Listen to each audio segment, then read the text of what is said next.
recordings will be made available on our website and social media channels, and we're also live streaming. We have Auslan interpreters and live captioning in all sessions. If you're having trouble with Auslan or captioning, please let us know in the chat. Finally, we'd love it if you could help promote NetThing on social media. Please just use the hashtag NetThing2023. Okay, we do have a welcome to country. All right, I will invite you to come to the stage now.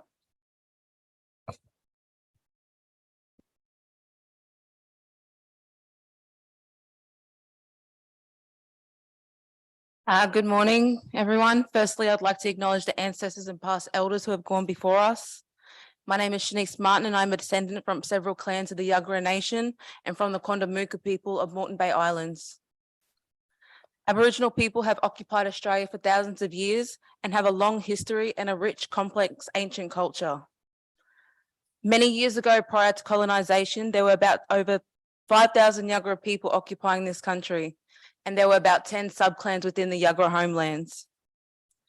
Our country starts from the mouth of the Brisbane River, south to the Logan River, west to the foothills of the Great Dividing Range near Warwick and Toowoomba, up out to Esk and up to the Caboolture River. In our culture, welcoming others into our country was sacred to our people. If another tribe wanted to pass through, we'd have to meet them at the border and present them with a message stick we call Yawabuna. Now, on this message stick would have paintings or carvings which would say why you wanted to pass through. And if this process was not met, there would be tribal warfare. Our land has held many values and customs for over 60,000 years, and our country speaks many stories of the ancient ways. Our stories, songs, and dances have been taught through eras of time, which connects us to Mother Earth. Our people lived off the land and waterways. Maiwa, we call the Brisbane River, was a major food source. Kangaroo Point Cliffs had an abundance of kangaroos to feast on, and some of our camping areas took in places such as the Botanical Gardens, Roma Street Parklands, Brisbane Exhibition Showgrounds, and Musgrave Park and Woolloongabba were some of our meeting places where issues amongst clans were sorted out. Since colonisation, our people continue to maintain their spiritual and cultural connection to the land and waterways, as well as maintaining the continuance of the stories of our ancestors. Yida yida nambalemi anja yinala ganari bajara gagari nanya birili nanya bayami. Meaning you are all welcome to our land. As you gather on our land, may God and our ancestors guide you in peace. Thank you.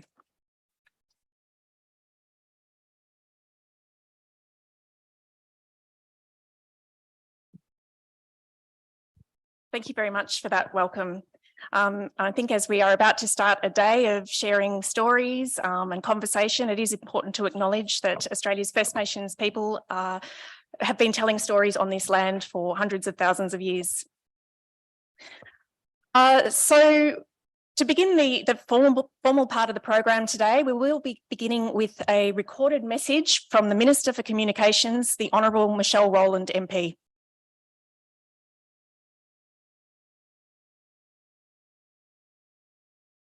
Hi, I'm Michelle Rowland, the Minister for Communications. I acknowledge the traditional custodians of the many lands from which we are participating today. For me, recording from Canberra, that is the Ngunnawal people. I pay my respects to elders past and present, and I recognise the significance of this year. 2023 is the year of the voice, a chance to vote yes and bring Australians together to deliver positive outcomes for First Nations peoples, including within the communications sector. I thank Annalise Williams and all the other organisers of this important event for their invitation to be involved again, albeit via video link. Unfortunately, I am unable to join you in person today as I am attending the Pacific ICT Ministerial Summit in Port Moresby, Papua New Guinea, the destination for many important discussions around digital issues impacting our region. Its theme is Smart Pacific, One Voice, reflecting our joint commitment to working together to create a more connected region.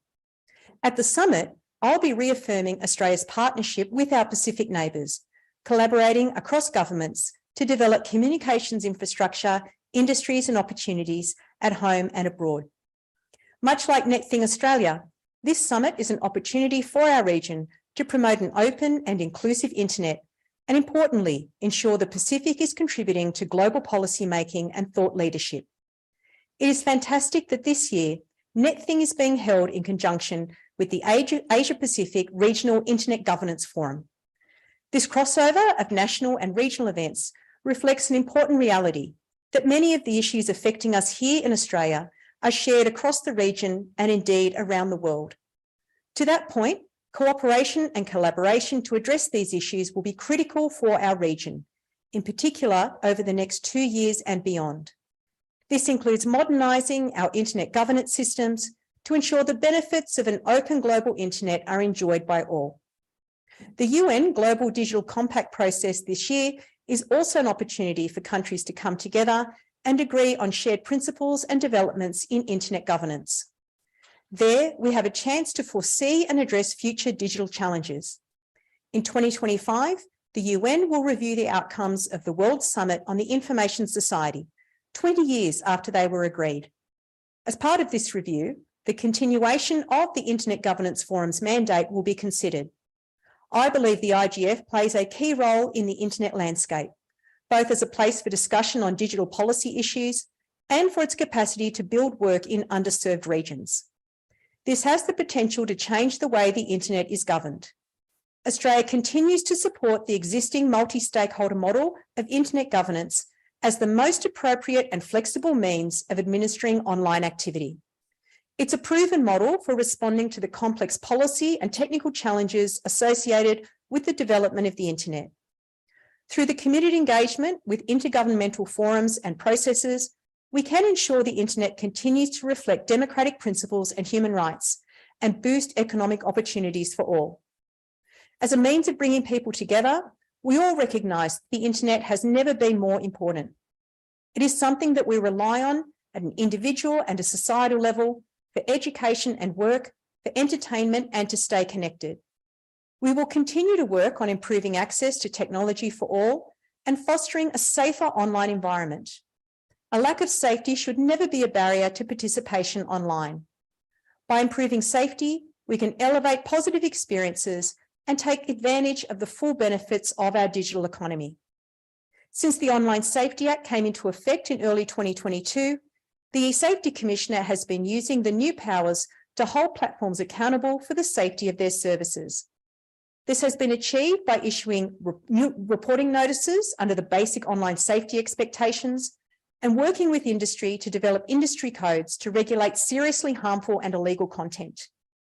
Australians can also report seriously harmful content to the e-Safety Commissioner to get help having this material removed. This includes adult cyber abuse, cyberbullying of children, and image-based abuse. Our government takes improving online safety incredibly seriously.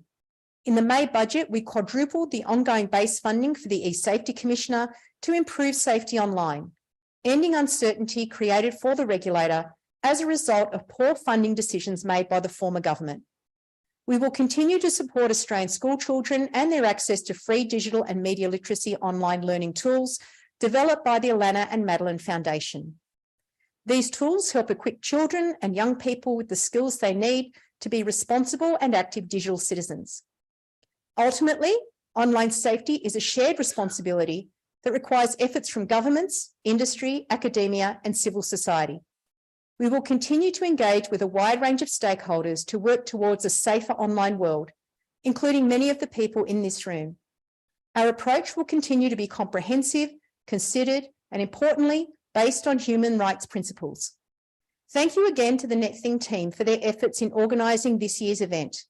An opportunity to come together and work towards shaping a better internet for all is one that must be seized. I wish you all an enjoyable and engaging conference and look forward to engaging with you all in person in the future. Thank you.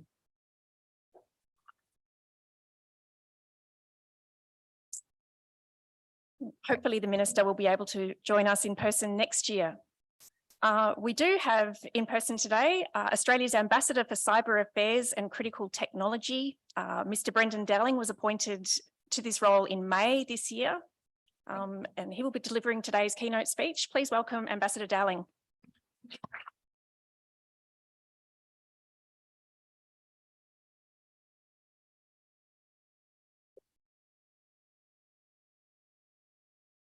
Thanks very much, Annalise. I'd like to start by paying my respects to the Yagara and Turrbal peoples on whose lands we meet today. And thank again, Annalise, and the organisers of this forum for bringing together such a diverse group of stakeholders in the room and online to have perhaps the most important discussion that most people are not paying attention to.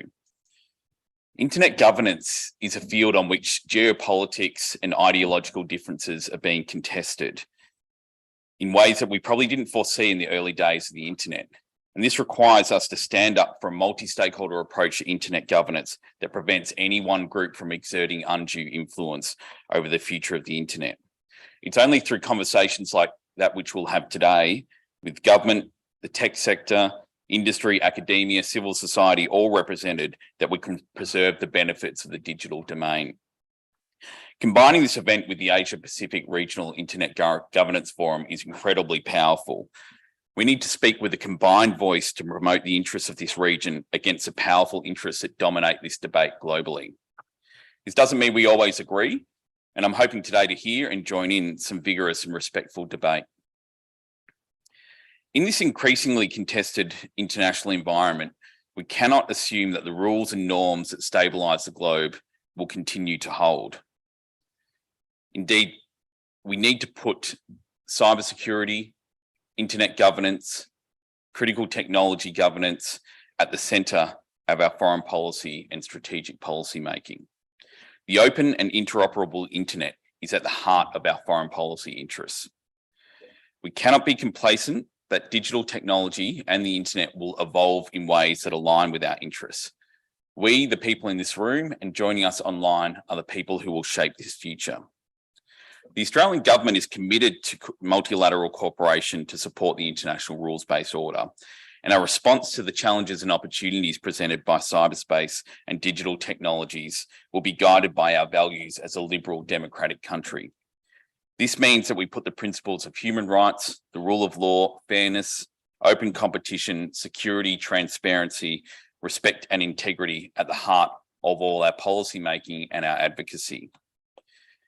Our interests are not served by turning away from these principles or by turning inwards and letting others shape the global order, particularly when it comes to the technical management and governance of the internet. This is a hugely consequential era for policy making and international cooperation. Cyber and technology diplomacy is not niche, it's actually at the core of how we see our place in the world. We're seeing that for too long, tech companies and other states have been more present and more active than governments like ours in shaping the global technological future. In May, and then commencing in the role in July, I began as Australia's Ambassador for Cyber Affairs and Critical Technology. My job is to work with partners across government, industry, and internationally to ensure that we can collectively confront the risks of cyberspace and technology and embrace the opportunities that they offer. I'm also playing a key role in the development of Australia's new cybersecurity strategy, which looks to the period 2023 to 2030. That strategy will enhance our position, lifting our cybersecurity capability and taking a bold role in how we advocate for the interests of this region in the development of global digital technologies, in the internet and in cybersecurity. In developing the strategy, which will be released hopefully later this year, we're considering how Australia can do more through international engagement and cooperation to ensure transparent international standards development, to defend open internet governance, to uphold responsible state behaviour in cyberspace, and to counter malicious cyber criminal activity. I want to briefly talk about a couple of these issues in a bit more depth: a secure region and open internet governance.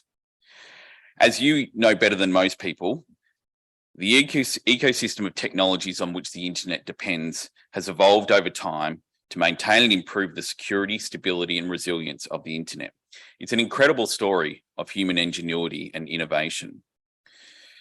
Australia has always advocated for continuing this multi-stakeholder approach to the issue of internet governance.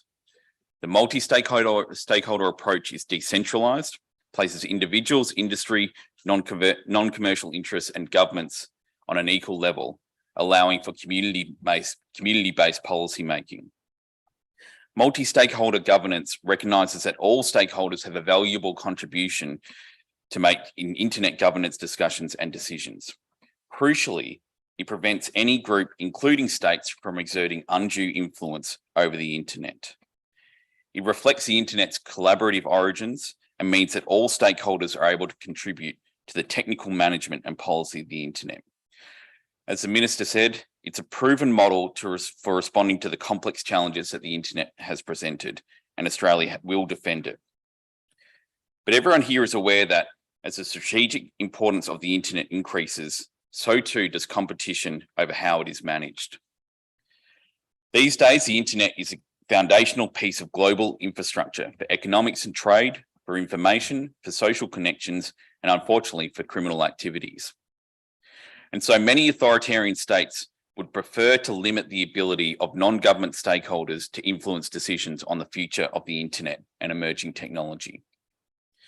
They want an internet that is more easily controlled by states. Let me be clear, Australia opposes all attempts to bring governance and technical management of the internet under the control of governments or into the multilateral system. We support continuing the inclusive, multi-stakeholder, consensus-based forums that promote open and voluntary standards for the internet. But we also advocate for continuing the consensus-based improvement of the existing mechanisms. Like the internet itself, the multi-stakeholder model must evolve to meet the challenges of administering this vital piece of global infrastructure. We cannot be myopic about this. Legitimate states rightfully need to play a role in the governance of such a crucial piece of global infrastructure. And the ills and malicious uses of the internet have proliferated in ways that we have failed to counteract, from cybercrime to child abuse material to disinformation and long-range foreign interference in our democratic institutions. We have to acknowledge that governments represent their peoples. Technology companies and the technical community do not. There is a legitimate, indeed imperative role for governments to play in preventing the malicious use of the internet. But it is crucial that the technical management and governance of the internet balances the needs and views of the private sector, civil society, and government. Interoperability and freedom from political interference in the technical layer of the internet is paramount. Laws that have a detrimental impact on the internet protocol or the domain name system risk the functionality of the internet and risk bringing on the very fragmentation that we all want to avoid. Australia will continue to work to ensure that the multi-stakeholder model is sustained as the basis for global decision-making for internet governance and technical policy issues, while still welcoming discussion on how existing multi-stakeholder mechanisms can evolve rather than looking at the establishment of new mechanisms. This is hugely important for our region. Through the new cybersecurity strategy, we'll continue to raise awareness of internet governance issues across the Indo-Pacific. But more than just raising awareness, we'll support the capacity of countries in this region to engage meaningfully in these forums. For example, we've worked with partner governments to develop the Women and International Security in Cyberspace Fellowship. We currently support fellows from across our region, from Tokelau to Thailand, to participate in cyber-related multilateral discussions. The strategic significance of this fellowship and having women leaders in cyber and digital technologies turn up to multilateral forums has been tangible and quantifiable. It's a really successful example of how we can build the capacity of this region. We sometimes hear state-led criticisms that the multi-stakeholder model is not fit for purpose to address online harms, and that states ought to increase their control over the internet to counter harms. We can see that the Pacific is being hammered by scams and ransomware that take advantage of the openness of the internet. We need to ensure that we can address these criticisms by demonstrating to our region that the multi-stakeholder model has and will continue to ensure the stability of the internet. Just to finish up, cyberspace, internet governance, and critical technologies are central to the future prosperity of Australia, the Indo-Pacific regions, and the global community. We need to be bold and confident in addressing the implications, for better or worse, of new technologies, mitigating the risks, and taking advantage of the opportunities they create. Australia is taking a strong values-based action to achieve our aim, which is underpinned by working in partnership with countries in the region. We're looking to join with our Indo-Pacific partners in shaping, upholding and defending international rules, norms and standards in all our collective interests, and striving for a safe, secure and prosperous world enabled by safe cyberspace and new technologies. Ultimately, we're here to defend the multi-stakeholder internet governance model, which ensures all stakeholders have the capacity to actively engage and have their voices represented in international discussions on the future of the internet. Thank you very much.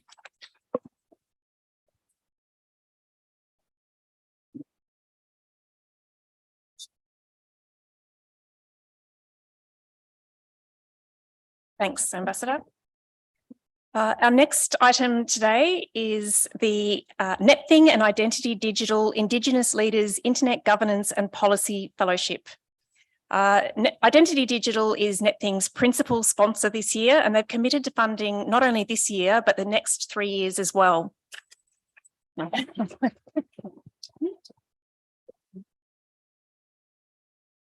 Part of their sponsorship commitment involves the creation of a new fellowship program to encourage Indigenous Australians to become more involved in internet governance. To tell us more about this initiative and to announce the inaugural fellows, I'll invite Senator Yana Stewart to join me on stage. Senator Stewart was elected as Senator for Victoria in 2022, and she is the youngest First Nations woman to be elected to the Australian Parliament. Please welcome Senator Stewart.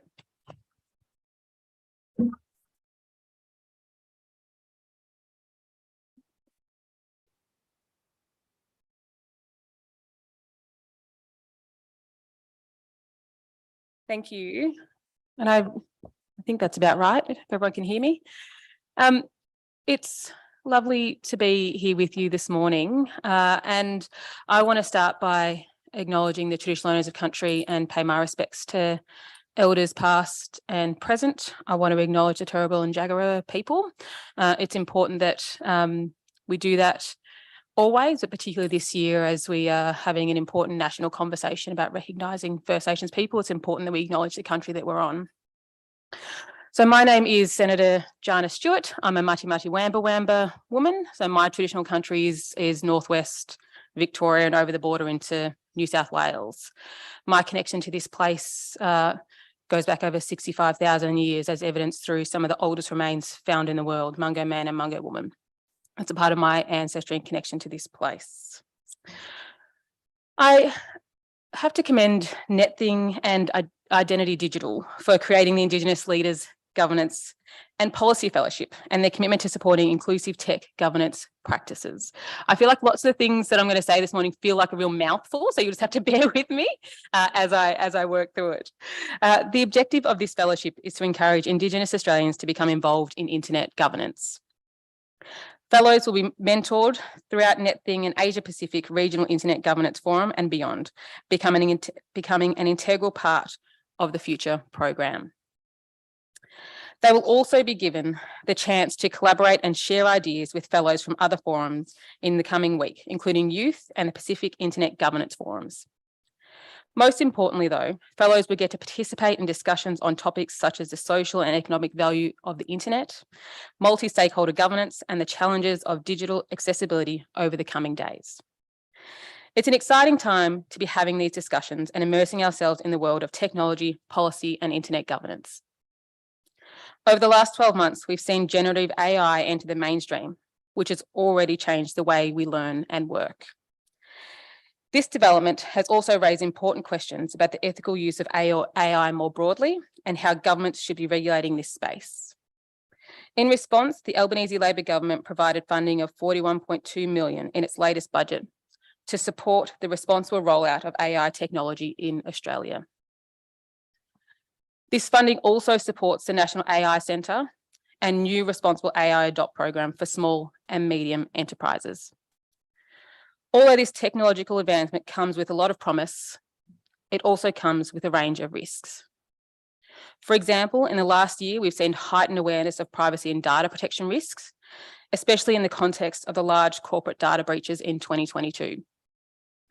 The lack of digital inclusion is another risk for technological developments, particularly in the context of First Nations people.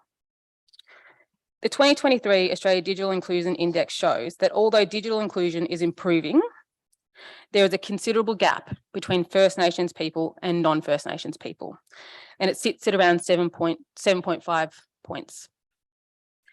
This gap is even more pronounced in remote and very remote communities, increasing to around 25 points.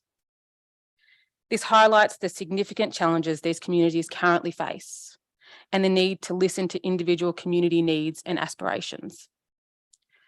Digital inclusion goes beyond just having access. There's also a need for all Australians to have the devices and underlying infrastructure in place to facilitate modern speed and data requirements. It also includes affordability, especially as cost of living pressures increase, and digital ability, which ensures that Australians are not only safe online, but can enjoy the education, health, and economic benefits the internet can provide. Digital inclusion also refers to taking a multi-stakeholder approach and serving the interests of the internet community as a whole. I've been told that learning about talking about multi-stakeholder approach is going to be a real theme of the conference. Cheryl in particular was happy to hear that it was in my speech. The Albanese Labor government is working to narrow this gap, including through the development of First Nations Digital Inclusion Action Plan, to address some of the challenges that our people face in participating in the digital environment. This plan involves equipping First Nations people with the specialised digital skills required to participate in vocational and professional careers, including careers in the future. The technology is evolving quickly, and there are significant opportunities for First Nations people to be active participants, contributors, and innovators in the emerging Australian digital sector. Initiatives such as the Indigenous Leaders Fellowship exemplifies the sector's interests in facilitating First Nations talent to thrive in the industry.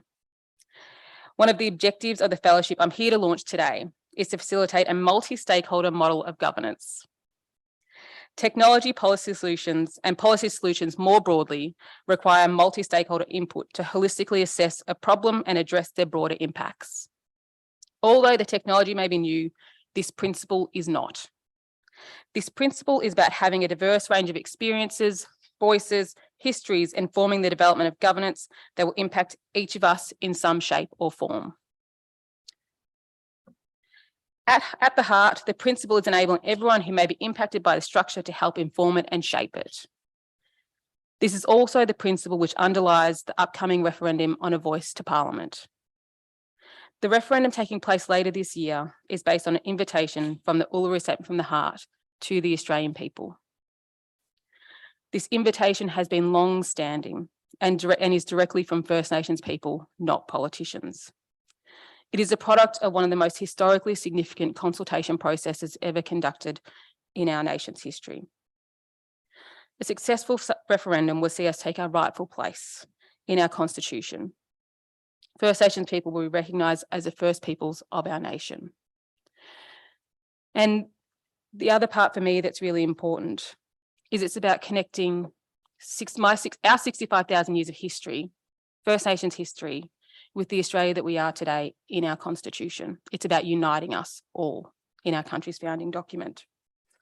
It's also about creating practical and lasting change that will lead to better policies and improve outcomes for First Nations people in areas like health, education, housing, and jobs. In the context of technology policy, we know that better inputs like listening leads to better outputs. It's as simple as that. Such a simple and modest request. The same is true when it comes to bringing practical outcomes and change for First Nations people. All of us together have an incredible opportunity to make that happen this year with 3 simple letters, a Y, an E, and a yes, and an S. On that very positive note, I feel like I've got the best part of the program, but I also, I'm biased, I guess. I'm excited to present the NetThing and Identity Digital Indigenous Leaders Fellowship. The NetThing and Identity Digital Indigenous Leaders Fellowship supports fellows who play an active role in the areas of technology and internet-related policy within our Indigenous community. Congratulations to the 2023 recipients of the Indigenous Leaders Internet Governance and Policy Fellowship. And I'll read out each of their names and then I'm going to invite them to come up on stage, which I didn't know until about 15 minutes ago they were going to be doing that. So I might read out their names and then get them to come up on stage after that, and you'll have to give them a big round of applause at the end. So firstly, congratulations to Dr. Jenny Fraser, Yugambeh woman, artist, creator and educator, industry advocate, and has won awards for her work in emerging technologies. Congratulations to Susan Beatson, a Nimba Walewan woman who recently submitted her PhD thesis and is now a lecturer at UQ in interactive technologies in the School of Electrical Engineering and Computer Science. Congratulations to Roy Chapman, a Nimba Walewan and Wiradjuri man and Chief Technology Officer at InDigital. He has substantial experience in the domain of internet governance and has over 2 decades of leadership in the IT sector. These fellows were selected as a result of their interest in the role of technology within the Indigenous community and their involvement in the online space, and we're excited to welcome them.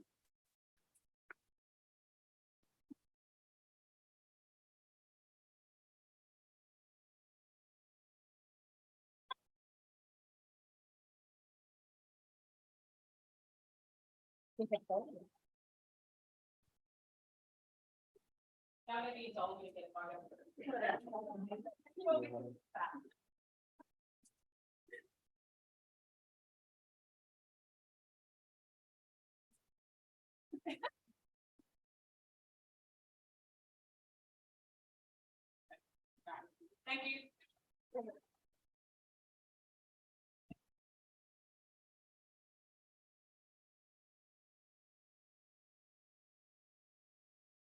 The other part that I left out of my introductory words about them is that they are solid and deadly. That was a part of my script for coming up on stage too. When I asked them what they wanted me to say about them, they said, "Say that we're solid."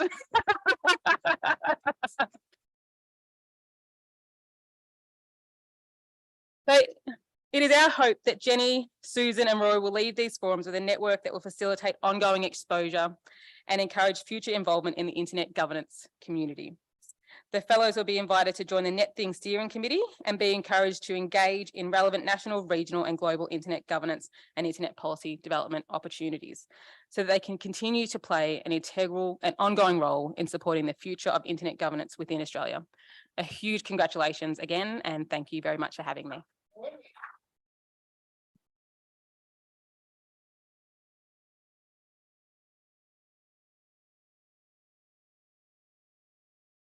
Thank you, Senator Jana Stewart, and congratulations to all of the inaugural fellows. It's really great to have such accomplished people to be our first fellows, and we're really looking forward to working with you and learning from you and hearing your ideas about how we can make this fellowship an ongoing program.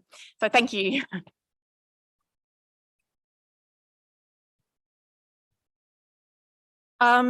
Our next item is our future focused panel discussion. And we're very fortunate to have the Tech Policy Brains Trust here today.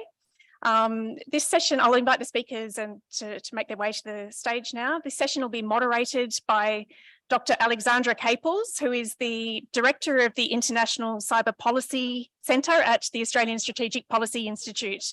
And Alex will introduce the panel and the speakers. Anywhere you like.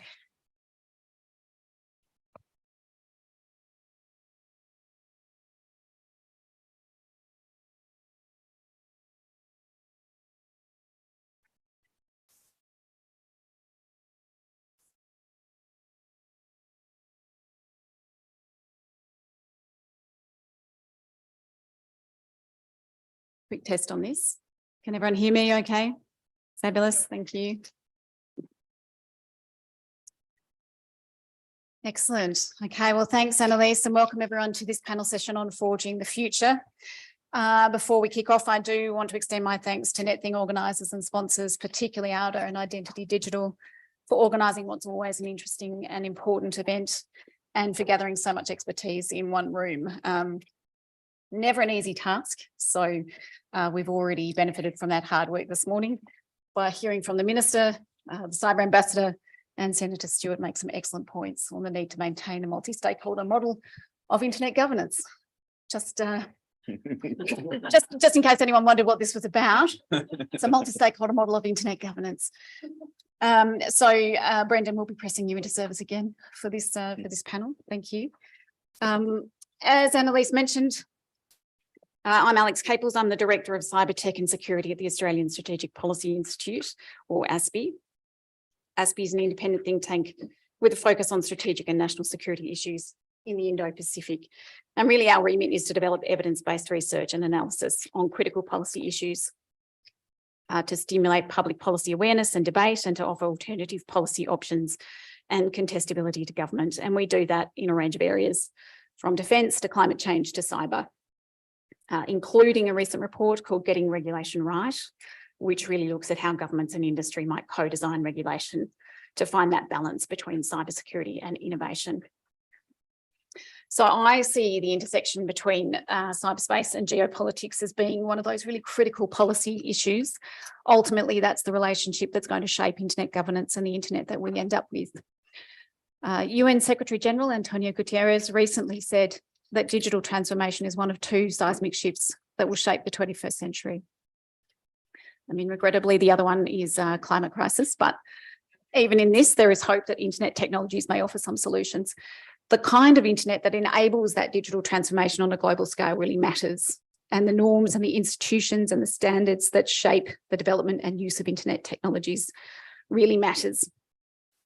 So let me just frame this discussion by offering a couple of the things that we're already seeing in this space, and I may sort of tread on some ground that you've already mentioned here, Brendan. But firstly, what we're seeing is the politicisation of the internet and an ongoing contest between democratic and authoritarian actors. As Brendan has mentioned, each seeks to impart its own vision on the internet, its use, its management, its technical integrity. Secondly, we're seeing a renewed emphasis on sovereignty and domestic policy and regulation that necessarily leads to forms of internet fragmentation. And thirdly, the proliferation of multilateral discussions and processes and forums that discuss or determine internet governance, as the internet and the Internet of Things pervade almost every aspect of our lives. So all of these developments drive internet fragmentation along different axes, neatly summed up by the IGF's policy network on internet fragmentation framework as basically 1, user experience, unequal access to data and information flows. 2, governance. In addition to the things that I've just mentioned, we've also seen a changing commitment to the multi-stakeholder management of the technical layer of the internet. And then, of course, the third is technical, which is the creation of national internets within geographic borders, or the routing of internet traffic through private infrastructure. So some of these are unintended outcomes and some of them are quite deliberate. Political choices, for example, all of them affect internet governance of the future. And they raise, I think, questions about really how we find a way to make the internet of the future one that maximises goods and minimises harms. We're going to try and explore some of those questions now. I think, just as a bit of a housekeeping point, Annalise is going to offer a brief on the Q&A process after morning tea. So for the rest of the day, people who are dialed in will have the opportunity to add questions in the Zoom chat. But for this session, we're unfortunately a bit restricted to taking questions in the room. And if we have time at the end of the session, we'll endeavour to do that as well. Right, so a good rule of thumb for prediction is that the more inputs you have, the better the outcome. And I would like to introduce our fabulous panel members now, all of whom bring deep expertise on this subject. And for that reason, I'm going to shamelessly ask them to do most of the talking. So Professor Joanna Weaver, Director, ANU's Tech Policy Design Centre. Brendan Dowling, Australia's Ambassador for Cyber Affairs and Critical Technology. Aurélie Jacquet, current Chair of the Standards Australia Committee, representing Australia on international standards. And David Masters, Head of Global Policy for Atlassian. Welcome on and all.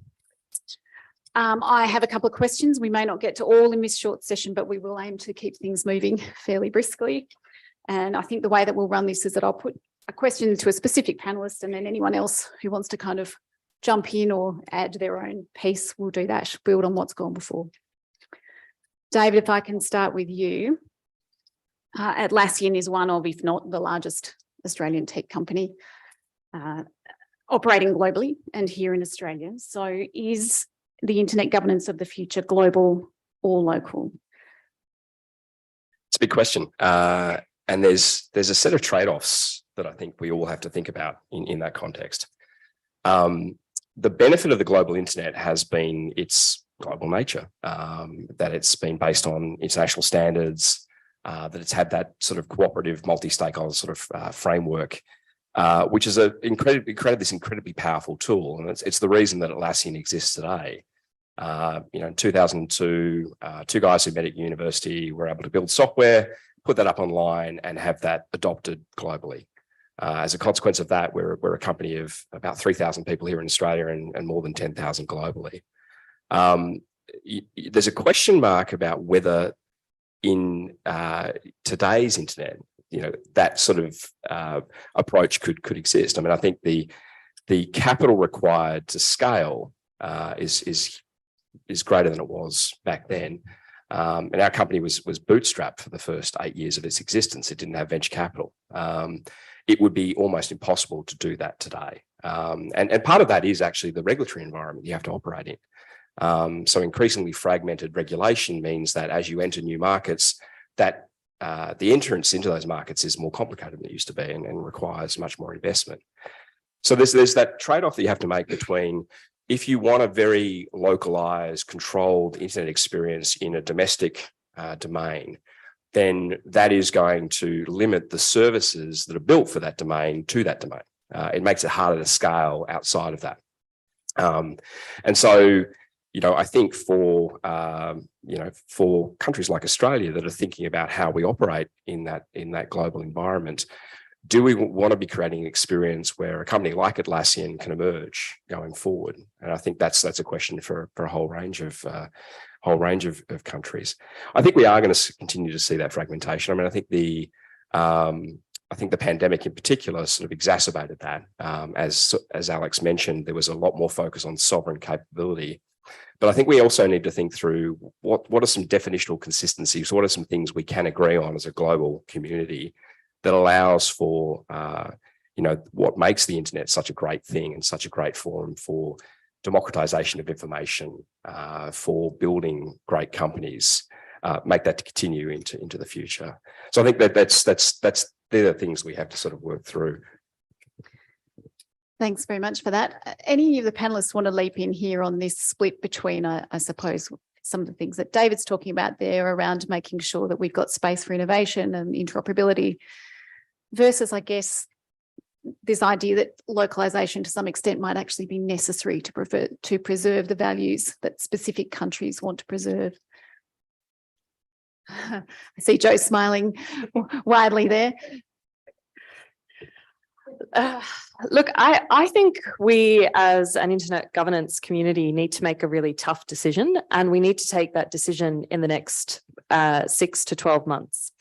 And that decision is whether or not the world that we live in is still a world in which we want there to be a global internet, or whether or not we accept the fact that the internet is fragmented, maybe not from a pure technical perspective, but certainly from a user experience, and whether or not our internet governance frameworks are fit for purpose, given the world that we live in now, which is a very, very different world that we live in from when the internet was first created. I think if we are accepting the fragmentation, the way we engage in internet governance forums globally changes significantly. If we accept that there is fragmentation and we adjust our focus on creating the internet that serves our like-minded countries, that serves and creates that environment that David is talking about, not a localized Australian internet, but an internet that reflects Western values largely. That is a very, very different governance set of frameworks than we have if we continue to push for a type of internet that is globally interconnected, but which has walled gardens in terms of from a country perspective. So here I'm thinking about China, but also from an industry perspective as well. That decision is not an easy decision to make, but if we don't confront that decision, we will continue to float in the way that we are now, and we will continue to have internet governance structures that frankly are not fit for purpose in the world that we're currently living in. Thanks, Jo. Brendan, how does that square with this idea of needing to push back on? I know you've been stitched up here, Brendan. No. How does that square though with this idea that we need to push back to defend essentially the arrangements that we have now, make them future-proof? I know that you've said that they're not necessarily fit for purpose in the future, but setting up a system that essentially looks at multi-stakeholder governance and trying to make that a global model versus, I suppose, the walled gardens that Jo's referring to there. How do we square that circle? I think it's really challenging to square it. And I think David hit the right point in talking about trade-offs. I think we need to be careful that we can't simply assume that the structures that have worked in the past will work in the future.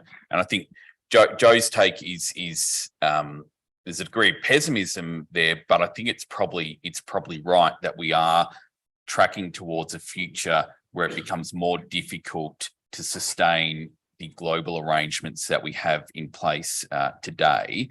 But the internet is a network, and like all networks, it's diminished by having fewer participants, fewer countries connected in there.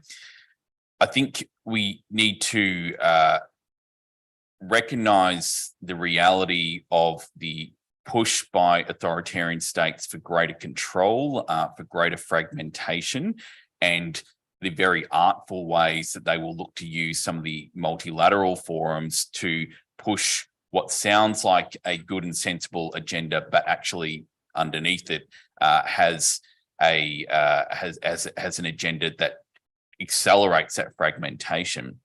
I think the big challenge for us in this region is that when we talk about the sort of expectations that Australia and Australian people have on the way the internet operates, the sort of principles and values that we want to see at the core of the way the internet operates, we often find that we're not necessarily talking with the same type of agenda as countries in our region. So I think the most problematic risk for us is if we get to that walled garden scenario that Jo imagines, that we're actually inside a garden that doesn't have a lot of our important partners, stakeholders, trading partners, countries in the region, where we have a huge interest in their prosperity and their security, but find that we're not necessarily in alignment. So I think we've got a huge job to do to continue advocating to preserve what we can, to preserve the values that sit at the heart of the internet, but to advocate amongst partners in this region, rather than just often sitting in rooms with countries or partners that we're comfortable with and have long-standing relations with. I think we need to do much more effective advocacy within this region, which is this week's a really exciting opportunity to do that. But there is something quite attractive and compelling to the way that states like Russia or China will advocate within multilateral institutions. There's something appealing to many countries in our region about the narrative of having states exercise greater control over content, about the way that their citizens participate in the internet. And we need to be very artful in advocating for why the way the internet works, the interoperability is really dependent on some of the arrangements we have in place, like the multi-stakeholder model. So that's something that I think it's incumbent on all of us to continue to advocate for. Thanks, Brendan. Anyone wanting to add 2 cents on that? Aurelie? I think you got it. Okay. No, that's very timely. I come back actually from APEC conference in Seattle, where we looked at all the country, got them all together, the economies, sorry, and get them together to effectively discuss maybe the next level of the internet governance, but the AI governance part. So we actually looked at the role of standards to help scale AI responsibly. So exactly, talking to what the ambassador was saying, we need to look at the existing mechanism and understand which one are working, which one are not working. Standards actually enables interoperability and coherence when you have different values, different system. We do not pertain, like also the standards when I'm involved, do not pertain to assert a specific value, but what they do is enable to have a coherent mechanism across jurisdiction. If you think about your plugs, like if you come from a different country, you go to America, different plug from Australia, from France. So if you didn't have that mechanism to make coherence between those different plugs, then it makes your life very difficult. And that's what we do with the standards. And that's why we allow to have those, that diversity of visions, of rules. That's what we want. We want diversity, yet we want to be able to preserve our values. So that's a challenge we're facing. What are the right balance? And I think the pieces we've seen for internet governance start to fill in nicely with what we see with AI. Thanks, Aurelie. David? I was just going to make a comment about, I mean, the minister talked a lot about content regulation, and that's where a lot of the rubber sort of hits the road on some of this.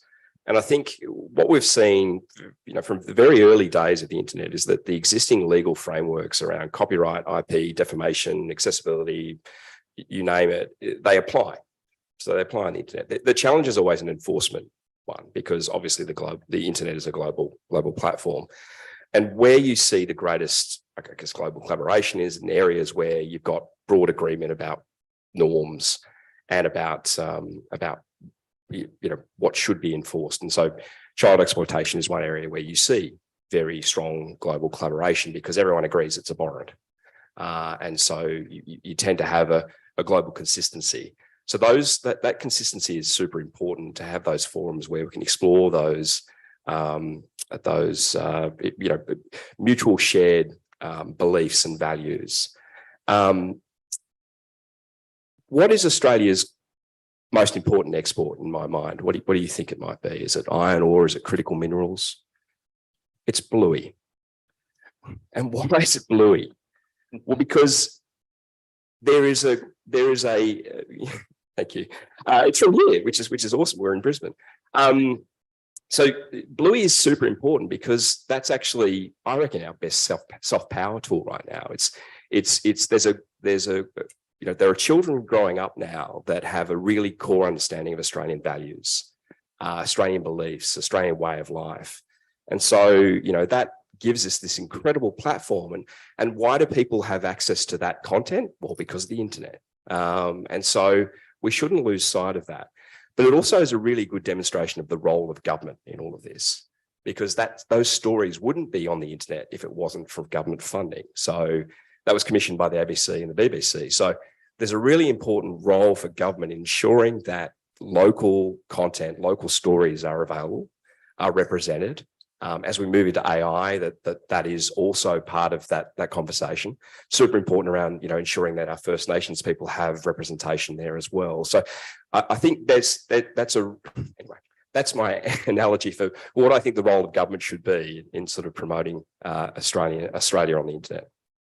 Thanks, David. So, I mean, taking all of those comments into account, it does feel as though we're looking at this as a two-track kind of system here, where we're talking about needing technical interoperability to a point, and that standards piece, versus, I suppose, an understanding of whether we might need to build an array of like-minded, perhaps Western nations, as you say, Joe, around the actual values and content and shape of the internet writ large.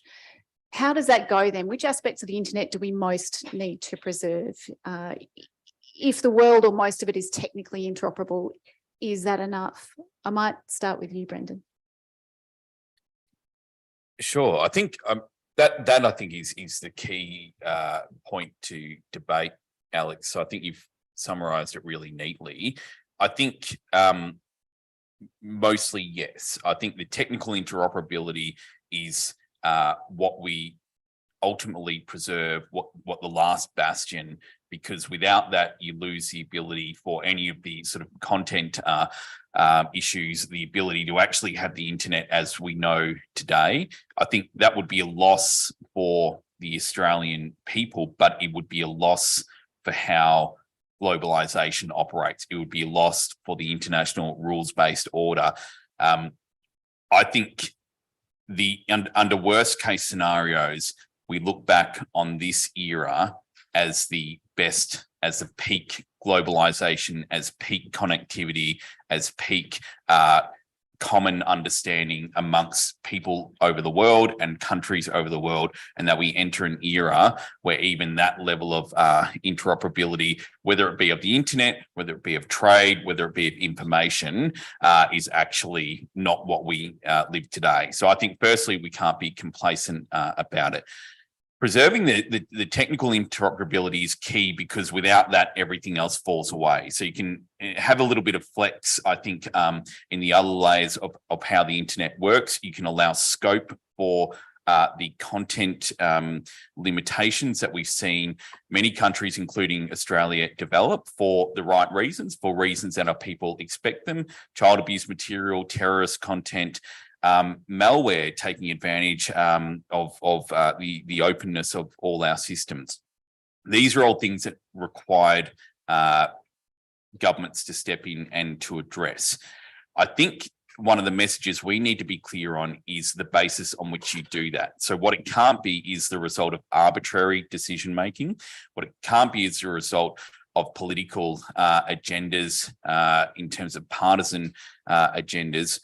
What we need to be able to say to the region is there is a right way to do content management, and it's based in the rule of law, it's based in transparency, it's based in reviewability of what systems work, and those are the boundaries around which it is still sensible and safe to do the sort of content limitations that we see.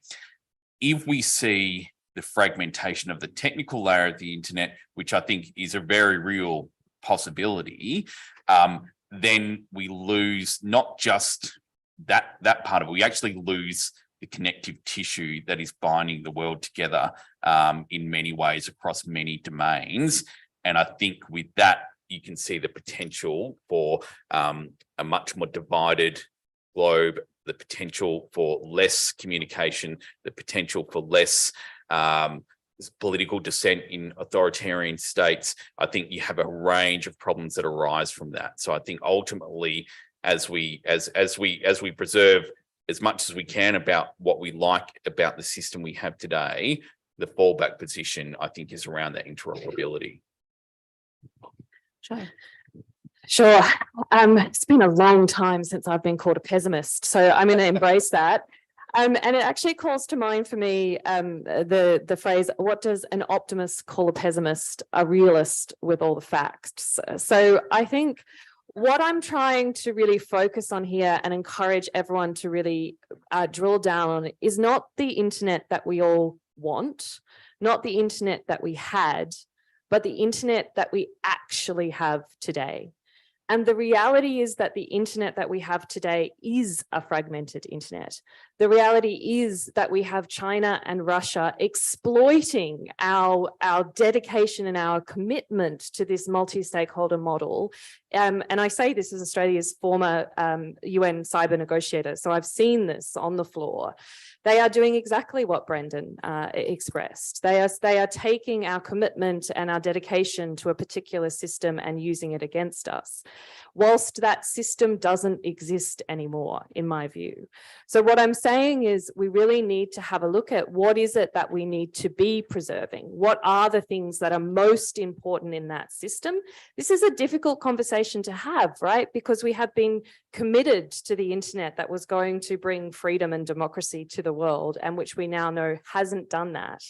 But if we don't change track, then we will continue to on the path that we are and not be able to embrace the full opportunity that we have. So I actually think the most important thing to preserve when it comes to our current system of internet governance is not whether or not this is about the technical layer of the internet or whether we have a fragmented, regionalized internet. And to be clear, I'm absolutely not arguing for a Western internet, but I am saying that there are things that are of value to of the internet that we envisage that then allow countries in the Pacific to take up their own view and their own identity that is possible under the internet that we as a community envisage that isn't possible under an internet that is driven by China. That's what we should be talking about. That is the point of difference for us, is that if you subscribe to the vision of the internet that we have, you as a nation retain your sovereignty. You retain your ability to do what you need to do for your people and for your nation. I also think internet governance is having a real identity crisis. Is internet governance about the technical management of the internet, which is, you know, what I think of when I think about internet governance?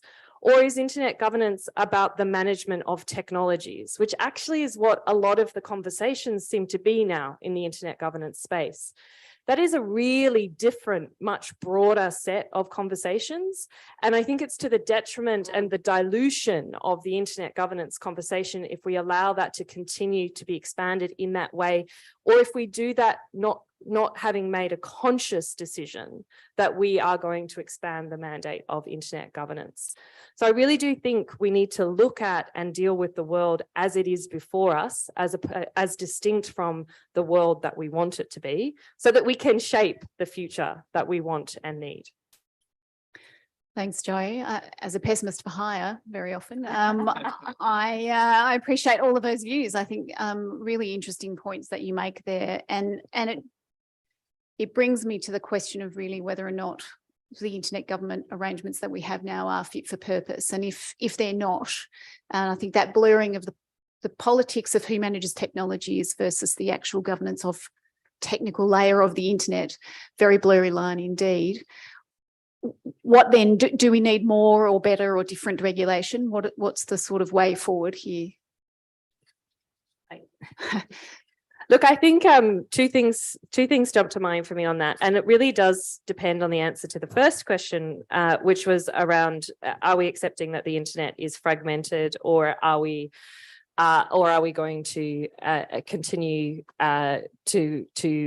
with a commitment to a global internet? If we're continuing on the path of a global internet, then I think the most important thing that we preserve has to be consensus-based. It's not the multi-stakeholder model. I'm sorry, Senator. But the thing is, if we preserve consensus-based, we will preserve the multi-stakeholder model, right? Because there is no way that those of us in the room or those of us that engage at an international level would accept stepping away from consensus-based. So I think that would be if we're looking at a global internet. If we're looking at a more regionalized, like-minded set of countries, then I think multi-stakeholder becomes the most important thing for us to preserve, so that we don't slide accidentally towards having greater government control of the internet. Views on that from the panel? Well, I think just to pick up on Joanna's point, I mean, I think it's incumbent on like-minded nations to find commonality in those forums, because I think the more, I guess, the more fractures in that, the more it easier it becomes for authoritarian nations to exploit those differences and to drive collaboration towards more control over the internet. So I think it's not saying we shouldn't have robust engagement in those forums, because I think we absolutely should, and that's what's great about living in a democratic society, is that that's encouraged. But we need to come out of those forums with some consensus, as Joanna rightly pointed out, because if we don't, then the things that make those forums, that make this sort of multi-stakeholder internet governance arrangements, work and have worked really effectively for the last 30 odd years, is at risk. And I think there is both pragmatism and realism in that acknowledging that, look, the internet is already fragmented. We can't get away from that. But we've got to find more consensus amongst like-minded nations. I think I'd just add to both those points that important there is a narrative in some of these forums that what we don't have today is a global internet. It's a internet that was invented by the Americans for the Americans and is dominated by the Americans. You would have heard some senior Russian I think maybe the foreign minister say that the internet was invented and is still run by the CIA. We need to make sure that when we have those types of consensus forming discussions, that that we're not just playing into that narrative, that we are talking with a really representative voice of a range of countries around the world, not just what we see as the sort of traditional kind of Western grouping who have bought into, have benefited from, and have engaged in these discussions for many years. One, because we leave many other countries, I think, looking at the appeal of some of those messages coming from authoritarian nations without doing much to counter it.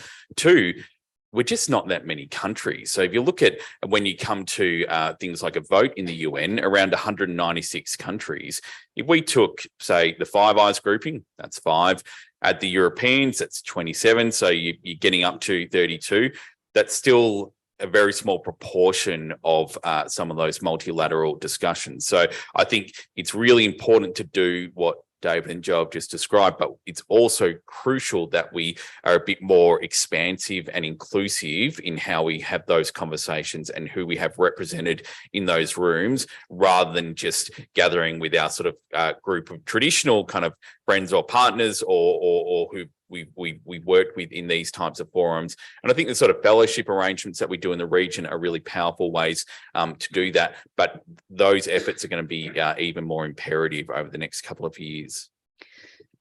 Thanks, Brendan. Aurelie? I'll just touch on one point. I think obviously coming from standard consensus is everything. Yes. But this conversation really resonates with the work that we're doing. Actually, there's an opportunity right now to, while noticing what's happening in the internet world, but to change a little bit the dialogue, because you have AI coming, quantum coming, and that will be embedded in the technology. And at the moment, we are shaping the work, the relationship there. So Australia can definitely have a strategic influence by effectively helping improving the rules in those forums, so that it actually also feeds in the broader internet governance. Just a couple of weeks ago, the UN is forming AI advisory group. So as I said, I know there's fragmentation with internet governance, but it's moving and AI is already there. It's not like coming in 200 years, it's with us. So with that coming, there's really an opportunity for us to really help shift and shape the rule and the collaboration across the ecosystem. Thanks, Aurelie. That is a really interesting, I think what we're sort of talking about here is this idea of needing to be involved in these forums and to actually put the case, but equally to try and avoid the situation where you're almost exacerbating the idea that you're trying to pull technical standards and other internet governance issues into state bodies, which is exactly what I suppose we've been trying to avoid for a number of years. So quick straw poll, I suppose, in terms of the fora in which we should be playing. The key, if we had to throw our effort, I mean, I think the answer is we throw our effort at all of them, but realistically, which are the fora in which we really need to be either in their settings, shaping standards, or in their countering narratives and trying to essentially push the debate to another mechanism?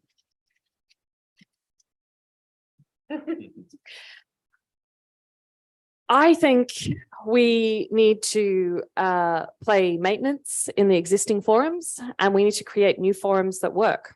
And we need to create forums that work in the interests of people and countries whose values ultimately align with us. whilst recognising that there are many countries whose interests, to use an old DFAT phrase, are inimical to our own. I think by continuing to engage in this relentless effort, and I've done the maths, Brendan. If we were to sit down in a voting environment, Australia and our like-minded countries get 41 votes. We can rely on 41 votes. China and Russia have 97.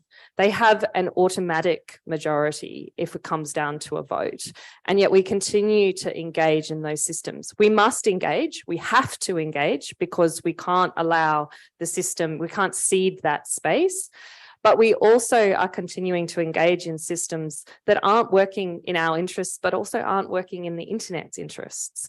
I think there are really incredible and daunting opportunities in this space, but it does require us to create new systems. And I know that is not a easy thing to do, and I don't say that lightly.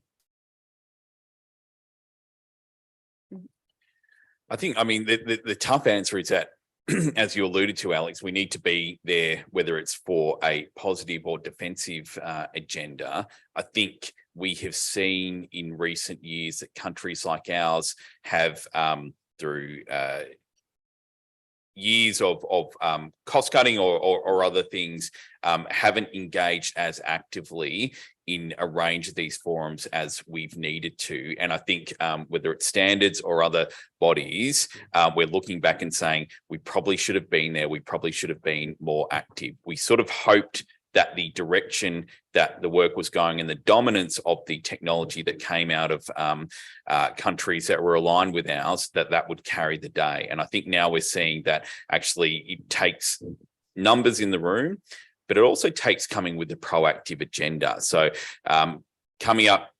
turning up and sort of being passive is not very helpful. What you see very effectively from some other countries is that they are turning up with propositions, and they're keeping countries like ours on the back foot because we're responding to their propositions rather than generating positive propositions. I think when you look at exercises like the Cybercrime Convention, where that started was probably not an exercise that we supported at its genesis, but it's coming, so now we have to shape it. And that's the sort of dynamic we're going to be dealing with. I think the Global Digital Compact work has the potential to go down a pathway which is inimical to our interests. As Joe has said, we need to be in there shaping that to keep it in a direction that isn't. We need to be shaping it in a direction that preserves the sort of arrangements we have in place. So turning up is really important, and turning up with a positive agenda and being proactive is really important. And unfortunately, that takes bodies getting on a plane and going to meetings. It might sound really exciting to go on a trip to New York, but when you have spent too many hours, as Joe spent more than me in a windowless room in the UN building in New York, you do not see Manhattan. You do not eat at nice restaurants. The coffee in that building is about the worst in the world. So it takes turning up, it takes the slog, but we've got to be there, and we've got to be willing to engage across the spectrum of organisations that are springing up to look at these issues. Thank you for your service. I was just going to pick up on something that Brendan said. I think showing up proactively and showing up with a clear narrative and messages is super important. I think it's actually more important to do that consistently across forums and try and find, as we were talking about before, consensus amongst like-minded nations and show up with similar messages.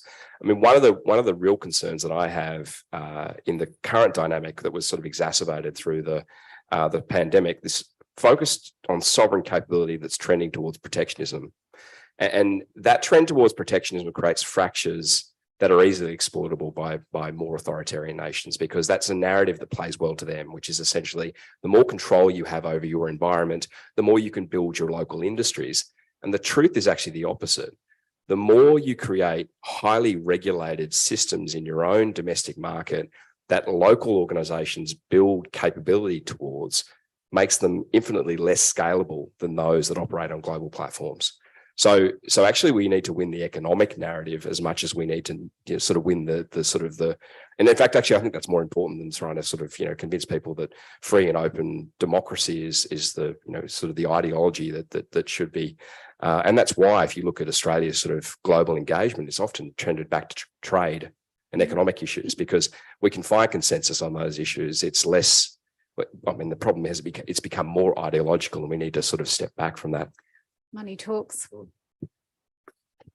Just very last point. I think you talked about consensus. Definitely, I'd say as a last, which is resonating very well here.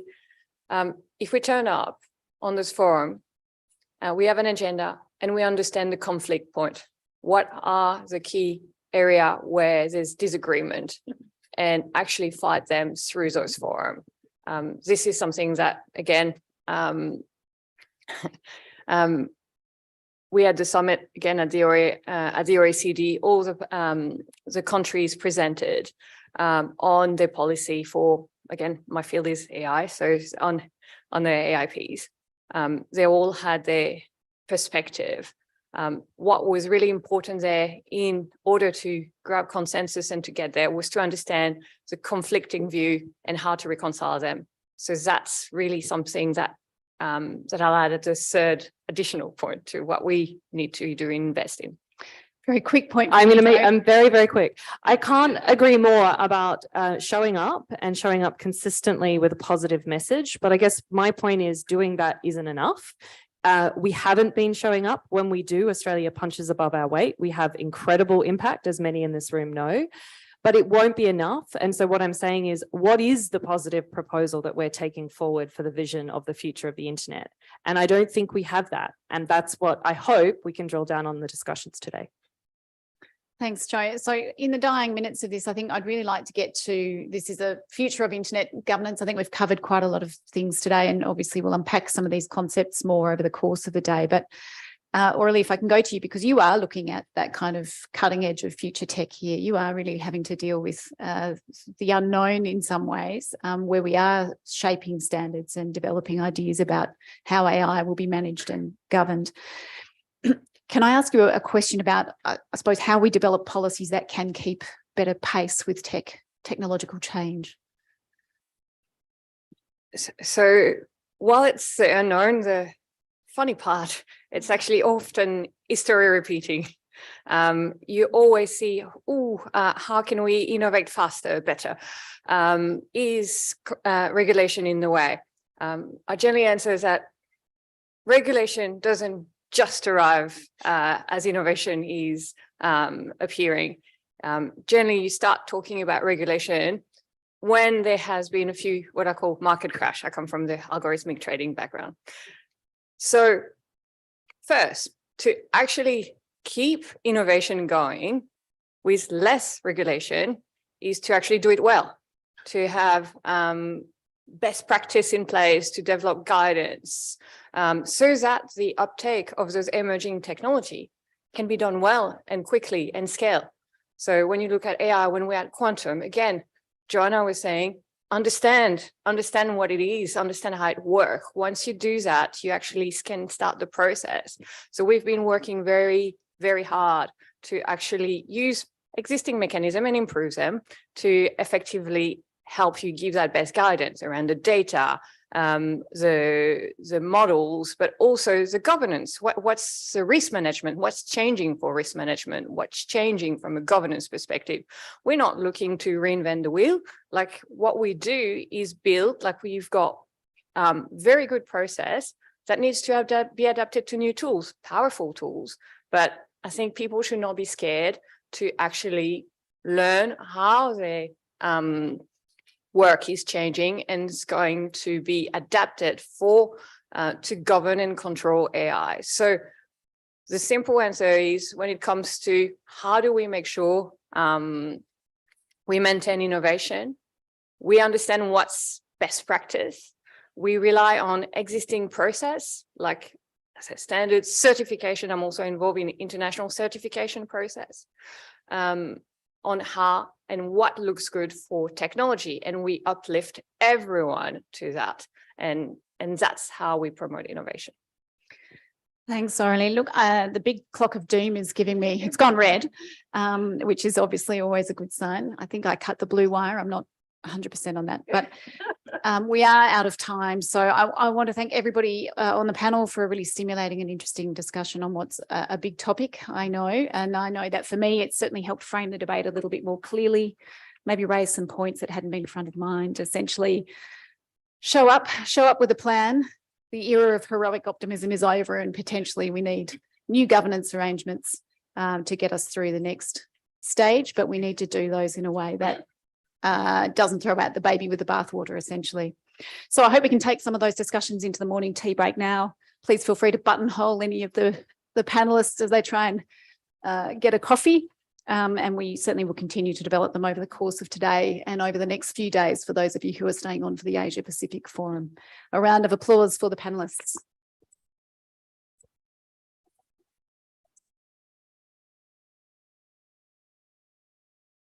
Thank you. A really fascinating discussion there. And I really picked up on the point about we can't assume that the structures that have worked in the past will work in the future. We do have a session later today about the future of NetThing, and we're having a discussion about how, you know, the Australian community we can sort of harness the ideas we have here and perhaps feed into some of these global discussions. But we are breaking now for morning tea. The Pacific IGF should be breaking at the same time. So please, chat to people that you might not have met before. This is a great opportunity to be located with our Pacific and Asia Pacific IGFs as well. So we will meet back here at 11 a.m. And I also did want to note, you may have seen it out there, the Department of Infrastructure and Communications and other things has an internet governance mapping project, and I'm sure they would love to talk to you about it. See you back at 11. Thank you.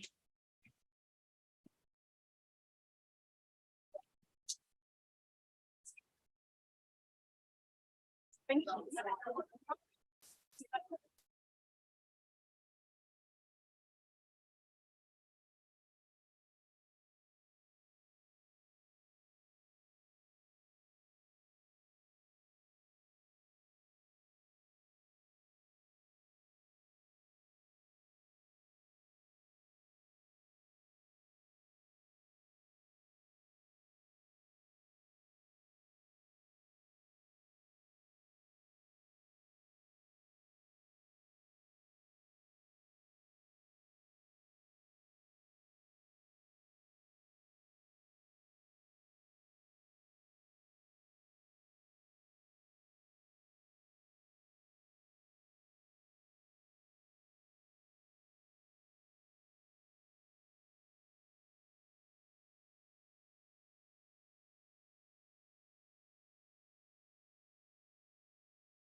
If people could take their seats.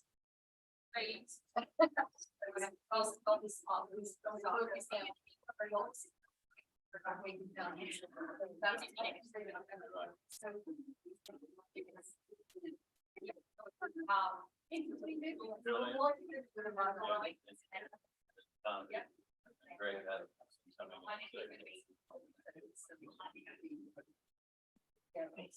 you. Good to go.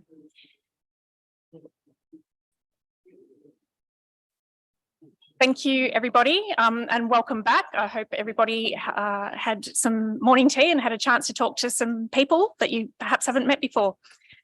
For the next part of our program, come in and take a seat.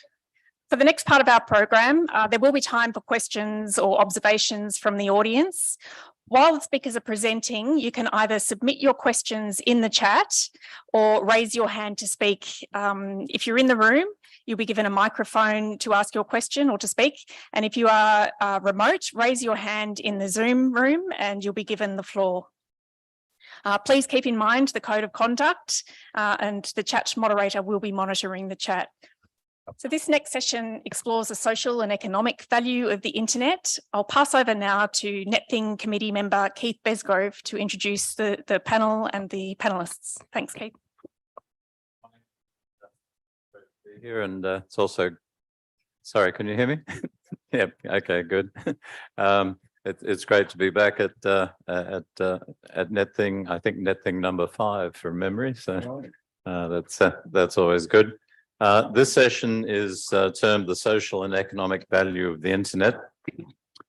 Just before I introduce the panel, if you look at the research that's been done into these questions around the world, there hasn't actually been a lot of Australian research into these subjects, but the people on the panel have been involved in some of that Australian research. If you look at the global research, there's been a lot done in other countries. The World Bank, the OECD and various other groups have looked at these issues in some detail. It's fair to say that the results are mixed. So, well, we all know that the internet and aspects of it have pretty much transformed all aspects of our lives. There's not much that you can think of that you can do without it these days. The actual benefits are sometimes profoundly important and have been extremely valuable in many cases, but the downsides have also been quite noticeable. So the value, both the social and the economic, is sometimes a mixed bag. And I think we're going to hear some of that this morning. Our first presenter is Professor Julian Thomas on my left from RMIT. And next to him is Mr. Ken Wallace, who is the product manager for NBN Co. And NBN Co have actually been doing quite a lot of research in this space in the last couple of years. Further over is Ms. Shandi Gupta, who's the Deputy CEO of the Communications Policy Research Centre in Melbourne. And they too have been doing quite detailed research into these questions.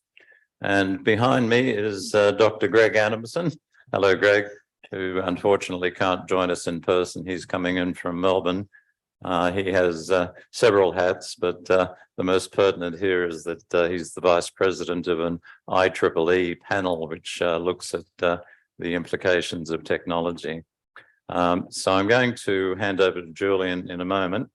As I said, this session will explore the impact that the ubiquitous spread of the internet is having on Australians, excuse me, and our society. It will look at the measurable benefits that we are getting, consider the impact on those who may be getting left behind, and discuss the way the internet will potentially affect the working lives of all Australians in future. Professor Julian Thomas on my left will discuss rapid social distribution of the internet and its essential utility in contemporary life, and then use the experience of the recent COVID-19 pandemic as a window into what happens when we rely on the internet for work, for education, social connections, business activity, and critical health information. So I'll hand over to Julian now. Thanks, Keith. And look, it's absolutely wonderful to be back at a NetThing, which is both in person and online, and a real pleasure to be part of this this conversation. It's a huge topic to talk about in an hour, and I wanted to, I suppose, make a few points. So, I mean, yes, we can talk about the measurable benefits or value of the internet. I've got a couple of data points that I did want to share with you that go to some of those questions. But the challenge of understanding, of examining the value of the internet, as the title for our panel today, is a really complex and challenging one. So I'll try to get at that. Why is the value of the internet, such a mixed bag in the language that Keith used? And I think the reason why it's a mixed bag is because I think when we get to the heart of the value or the benefits of the internet, they're not about new technological affordances, as we say, or new infrastructures or services in themselves, although I'll talk a little bit about some of those. But I think they're ultimately about new human capabilities, and those human capabilities, those expanded and extended human capabilities that we can derive from using the internet. I think this is the result of an interesting and double-sided, what we could describe as a reconfiguration of access to information and communication that's occurred with the internet. So by that, I'm thinking not only about the way in which the internet has changed the way we access existing sources of information and communication, such as our major communications media, such as news, such as government sources of information, but it's also changed the kinds of information and services that we access, and it's changed who we can use them. So when we talk about this reconfiguration, we're thinking not just how we use information, but what information we're using and who's getting access to it. Now, because I think the value of the internet comes down to what I've suggested is a sort of set of critical new human capabilities, I think that then gives rise to the very complex consequences of the internet that we've seen. And that's really because the value of the internet, as I think we'll say more about, and as Keith foreshadowed, the value of the internet is not and has not been evenly distributed, either within our societies or across them around the world.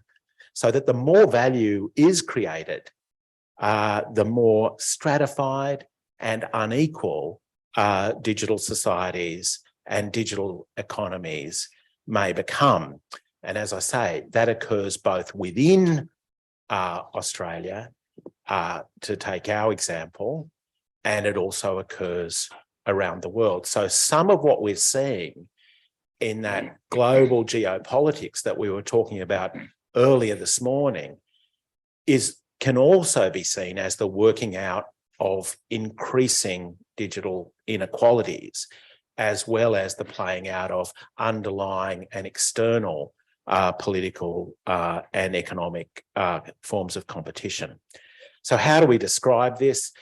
I think we can do it in a couple of ways. We can look at things that have changed over, the life of the public or commercial internet as we know it. So going back 25, 30 years and thinking about what's happened there. We can also look at what's happened recently and how the internet, as I think we would say, has become an essential utility. Think about that view over time, just briefly. And so, yeah, two data points that occurred to me that I thought were significant. One relating to Wi-Fi and one relating to search. These are both infrastructures and services which are absolutely dependent on the interoperable architecture of the internet that has been built over the last few decades. So thinking about Wi-Fi, going back to the end of the last millennium, there were, to all real intents and purposes, virtually zero wirelessly enabled devices connected to the internet. Today, there are now 19.5 billion devices around the world that are connected, that are enabled by Wi-Fi. In other words, there are more than 2 Wi-Fi devices for every human on the planet.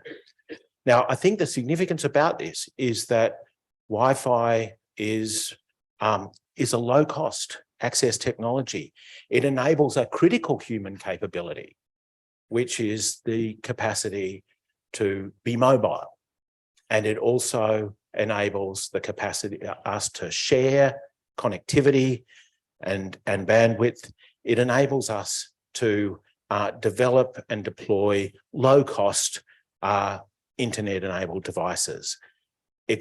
Wi-Fi has played a fundamental role in the emergence of smartphones across Asia Pacific as the dominant means for people to connect for critical information and services.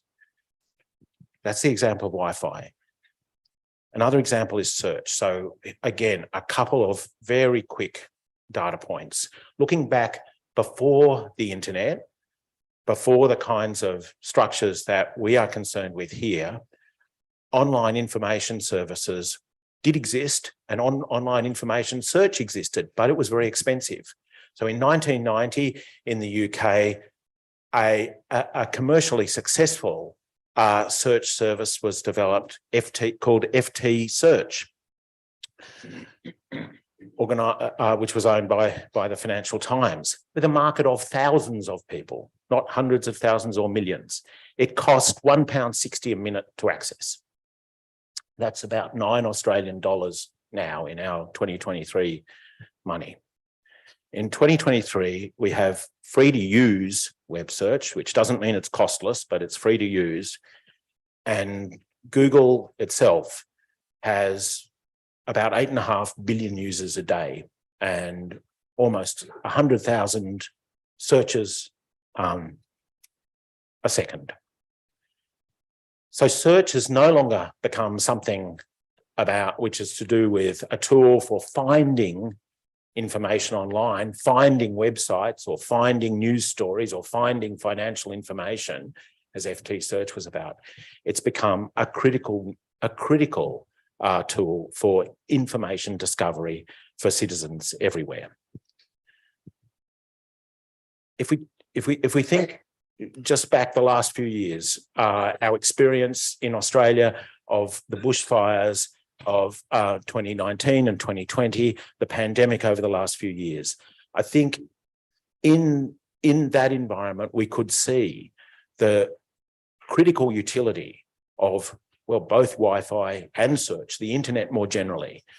As I said, for Keith's summary, for work, for enabling people to stay at work, for enabling people to continue their schooling, for enabling people to maintain social connections locally, communally, and around the world when they needed to enable people to continue to access entertainment and culture and to access critical health information. So when things fall apart, when other kinds of infrastructure collapse, when we can't do the kinds of things we've always expected to be able to do, those sorts of internet services were absolutely critical to enable us to come through the pandemic in better shape than we would otherwise, saving lives certainly, and saving people's work and education as well. But of course, not equally, because of all the reasons that we've talked about.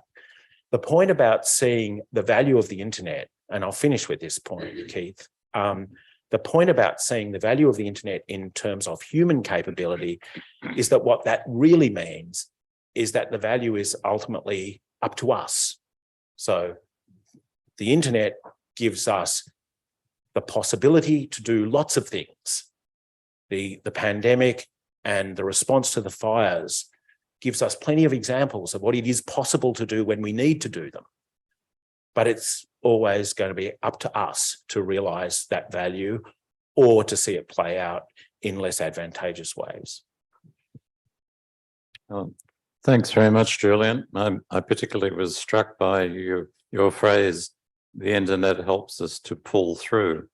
It's a perspective that I hadn't actually heard before, but as soon as you said it, I thought, yes, that's actually quite substantial, and putting a monetary value on that is not something that you could easily do, but it certainly is valuable.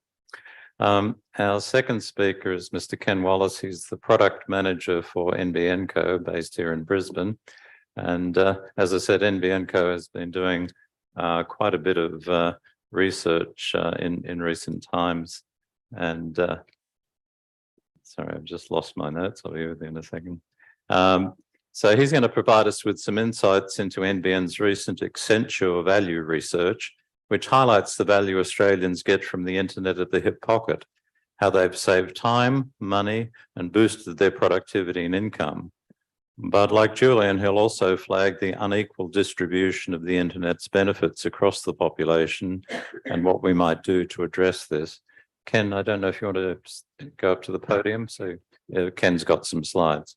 And while he's walking up, I'll just say that it's my intention to leave at least 15 to 20 minutes for Q&A. So if you do have questions as people are going along, there'll be an opportunity to ask at least a few of those. So Ken, over to you. Thanks, Keith. Yeah, I get the joy to present at a podium, given that I've got some slides. So I don't have many slides. I'll just walk through 3 slides just to take you through some of the research that we've done, as Keith mentioned. We did a couple of reports working with Accenture in 2021, 2022 on the value of the internet. And it took a wide range of information from surveying customers. I should also mention that when I talk today, I will be talking very much from an NBN perspective. So a lot of the data points I'll talk about are more about the use of NBN's network. That's just a function of the sorts of questions that we asked at the time when we worked with Accenture and the type of focus of our study at the time. But certainly when you think about NBN, given how important it is underpinning Australia's internet and use of broadband in Australia, you can extrapolate a lot of the things that I'll talk about more generally to the internet as well. So if I start firstly with the high level, I've just probably the first thing to note is that the studies that I'll talk to, the Accenture work, is on the NBN's website and is accessible. So I'm not going to try, and it would be would take way too long and probably be way too boring to go through all the data points and the sorts of things that are there. But I'd really encourage you, if you are interested, to go onto the website.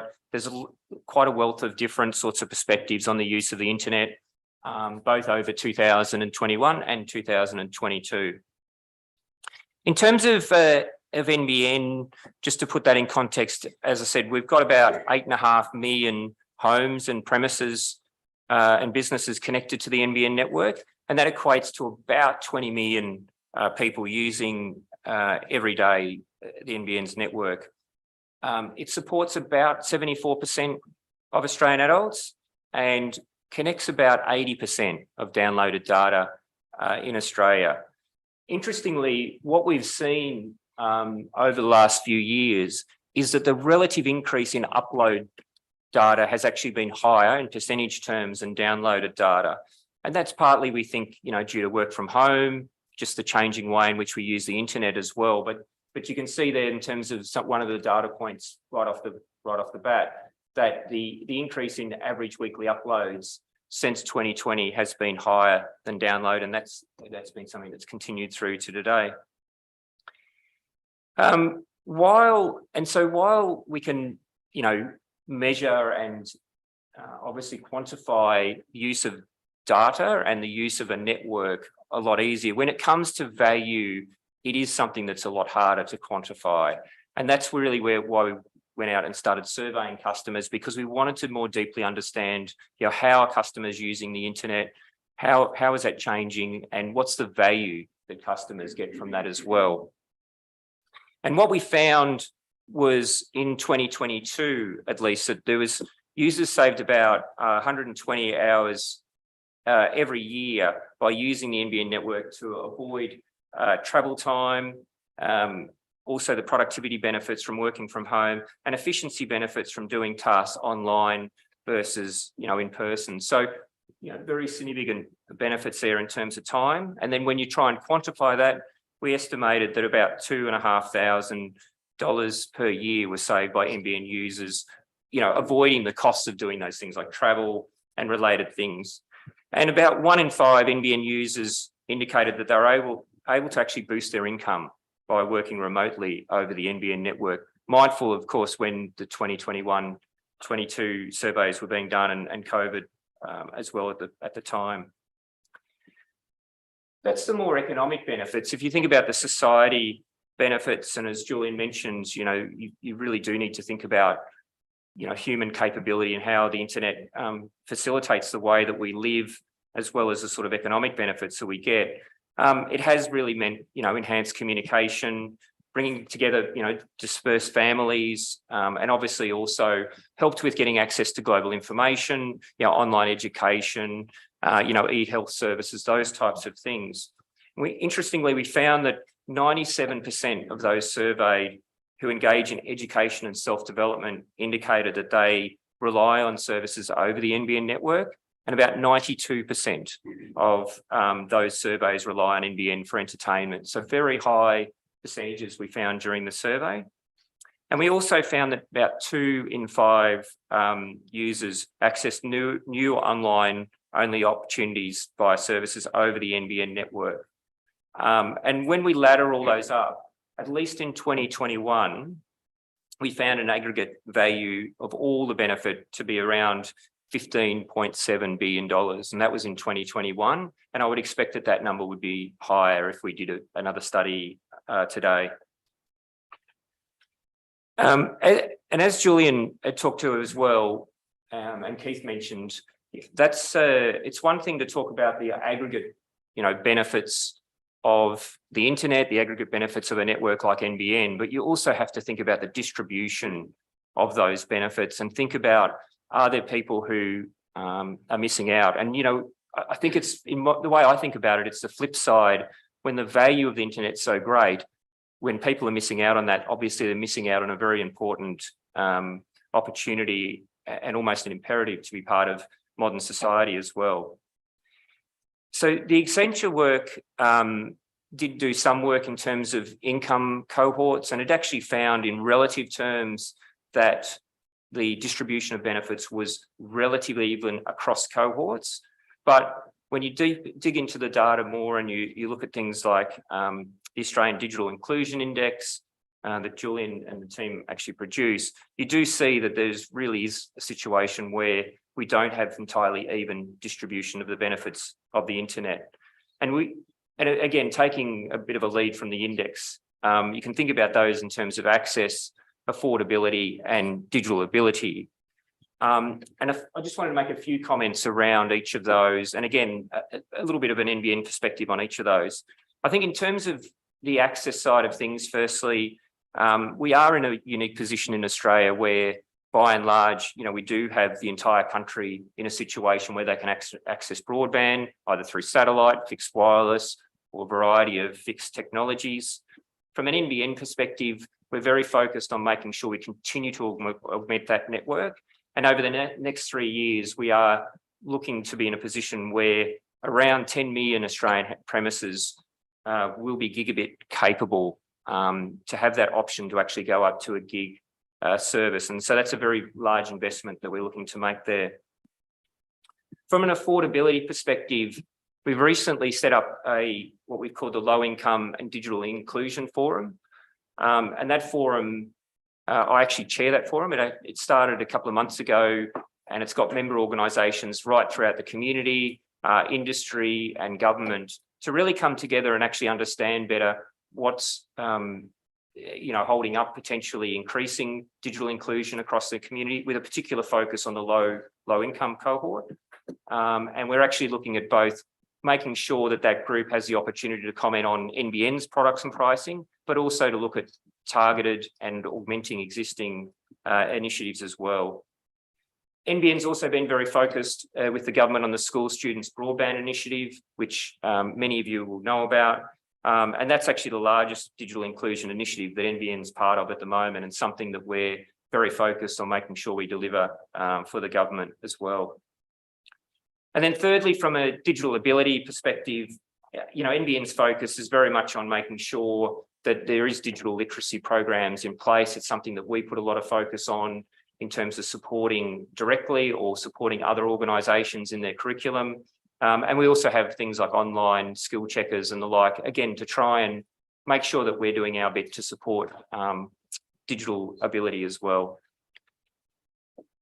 All right, so as I said, I just had three slides I wanted to talk to. The last one, which really then, if you think about the first one, talking generally about the benefits, the second one around a little bit more about the distribution. The third one really goes to the future and to think a little bit about, what it means to be part of supporting the internet now in the future. It's, as Julian mentions, it's an essential service now. It's only going to become more so. And from an NBN perspective, we need to make sure that we're continuing to invest to make sure that it's not just serving customers now, but obviously serving customers for the future. And I mentioned before that we are making very significant investments in making sure that we've got 10 million homes gigabit capable over the next 3 years. We're also investing in our fixed wireless network. We're investing to make sure our satellite propositions are the best they can be as well, to make sure we are supporting the widest possible scope of customers, but also to support them as much as possible in what they need to do as well. I think with that, if you think about those, the access of those services as well, it will mean that we will need to continue to make sure that we continue to support wider initiatives like the school program and other initiatives on digital inclusion. And it is something that, from our perspective, we really try and look at what clever and innovative types of local initiatives that are actually working out there, how we can actually augment them or support them, as well as thinking about how we can work better with industry ultimately to support improve digital inclusion, but also improving those aggregate benefits as well. And I think with that, we all, and this is one of the reasons we did the essential research, we are trying to continue our research and our understanding of generally what customers and the use of the internet, etc., so we can make better decisions as well. And that's something that hopefully will continue to feed out into the wider population as well. And I think with that, and I'll leave you with this lasting thought, really, if we do tackle some of these things, we do try and make sure that we maximise the value of the internet, we make sure that the distribution of benefits are as even as possible. It really is going to require, across the board efforts from government, from business, from organisations like NBN. And as Julian said, it is going to be something that's really in our hands collectively to make the best of and get the most value of. But thank you. I'll leave it with that.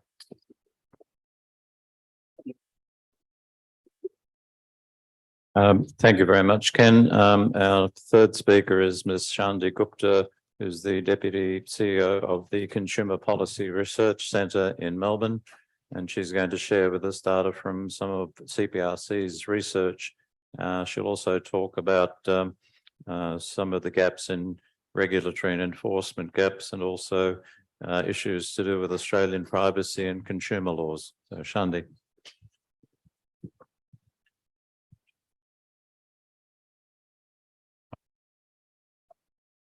Thank you, Keith, and hello, everyone. It's 2023 right now, but I want to actually take you back in time to 1988. CDs took over vinyl records for the first time in the US. Floppy disks were all the rage as the must-have portable storage device.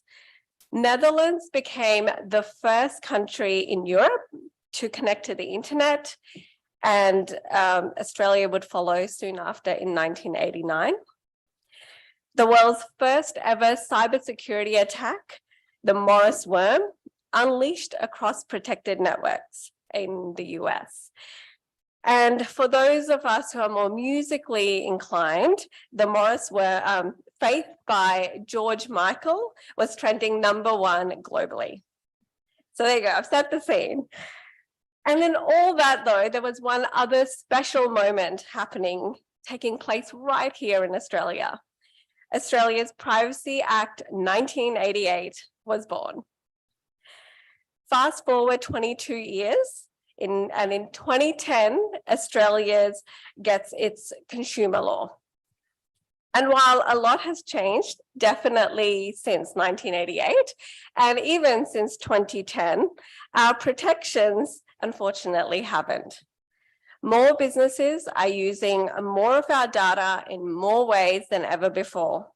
It can shape what a person sees online, what they're offered, the price they're offered, and even what they're excluded from. In a more data-driven world than ever before, protecting our personal information than the way it's collected, shared, and used has never been more important than it is now. The biggest boon touted in the digital economy is choice. The choice for what you want, when you want it, and how you want it. At a click of a button, you can have what you want delivered to your door in minutes and in your inbox in seconds. But what is this choice costing us? And is this choice an actual reality? In fact, our research time and time again confirms that in the digital economy, choice is in fact a myth. Take, for example, online deceptive and manipulative designs known as dark patterns. These are design features that are purposely built into websites and apps purely to influence our decision, our choices, our experiences. And they're so common. It's from making a cancellation process difficult to unsubscribe from so that you keep your subscription process for things that you no longer need or want, to pre-ticking selections so that you're sharing more of your data with more companies without sometimes you even knowing. And it's costing Australians their time, their money, loss of control over their data, and ultimately impacting their well-being as they're being steered to make choices that are not in their best interest. In fact, 83% of Australians have experienced some form of negative consequences because of dark patterns alone, a feature that is so unfair, yet so common in our online world today. Then we look at how our personal information is being used, and you start to see that our lack of choice funnels deeper. Australians are not comfortable with a lot of practices that are happening right now. They're not okay with personal information being used to create a profile about them, or having their personal information collected from other companies, or having it sold or shared with other companies. There's also a sense of unfairness when being asked to provide for more information than what is actually needed to deliver the product or service. And almost all Australians expect businesses to really step up and protect them from their information being used in a way that leaves them worse off. For example, if you look at targeted advertising, we found Australians are not okay with the status quo. There's such a high level of discomfort to start with when it comes to having your online behavior monitored. But when that behavior tracking and your personal characteristics are used for targeted advertising, that discomfort only compounds. Of those who are comfortable with some form of targeted advertising, they're definitely looking for better protections, easier ways to opt out, only when they've opted in, or only based on current searches. All very different models to what is currently in place, and there is little to no choice about this. So you might think, well, surely if you're being harmed and if you feel something's not right, there's help available or someone you can talk to, right? Not really. People are already on the back foot trying to navigate 90,000 word privacy policies while a 5-minute timer is counting down for them to finish purchasing their Taylor Swift tickets. Protecting your privacy online is a time-consuming experience. The issue here is that firstly, you may not even know that you've been harmed. And if you do, help is not just a call away. Redress online isn't accessible as it is in other sectors. So mostly people know where to go for help if they're having issues to say with their telco or energy provider. But it's not so clear cut when your privacy or online experience is compromised. If there's anything we can learn from the Medibank, Optus, and Latitude data breaches, it's that even businesses don't have a clear strategy on how to support their customers during such events. And this isn't just about data harms. Our research has shown that people are less likely to pursue a refund, repair, or exchange on a product that they purchased online versus if they had purchased the same product in store. Because one, people often don't know where to go, as some businesses have purposely hid contact details or made it really difficult to find a returns process. And two, if you do find the process, there is no guarantee that you will be offered a remedy. So where does that leave us? There's a major mismatch between how the digital economy currently operates and what Australians deserve. We need a law against unfair business practices to protect consumers from businesses that unfairly exploit its customers. It's a law that has existed in many jurisdictions around the world. Australia should not be an exception. We, of course, need to update our Privacy Act, which I know the government is looking into at the moment, to help bring our privacy protection framework into the digital age. We need a general safety provision, another law that exists in many other countries around the world to ensure our digital products and services are safe and secure before we click add to cart. We also need to see increased enforcement resource for regulators so they can take action before widespread harm occurs. And we need clear pathways for people to access support when experiencing digital harms. One way we think that this could take place is in a form of a digital ombudsman, but also in how customer service online is designed with humans in mind, not chatbots. Australians deserve an experience and the benefits of a digital economy and all the amazing aspects it offers without exploitation, without manipulation, and without barriers. They deserve a digital experience that is fair, safe, and meaningful today and in the future. Thank you, everyone.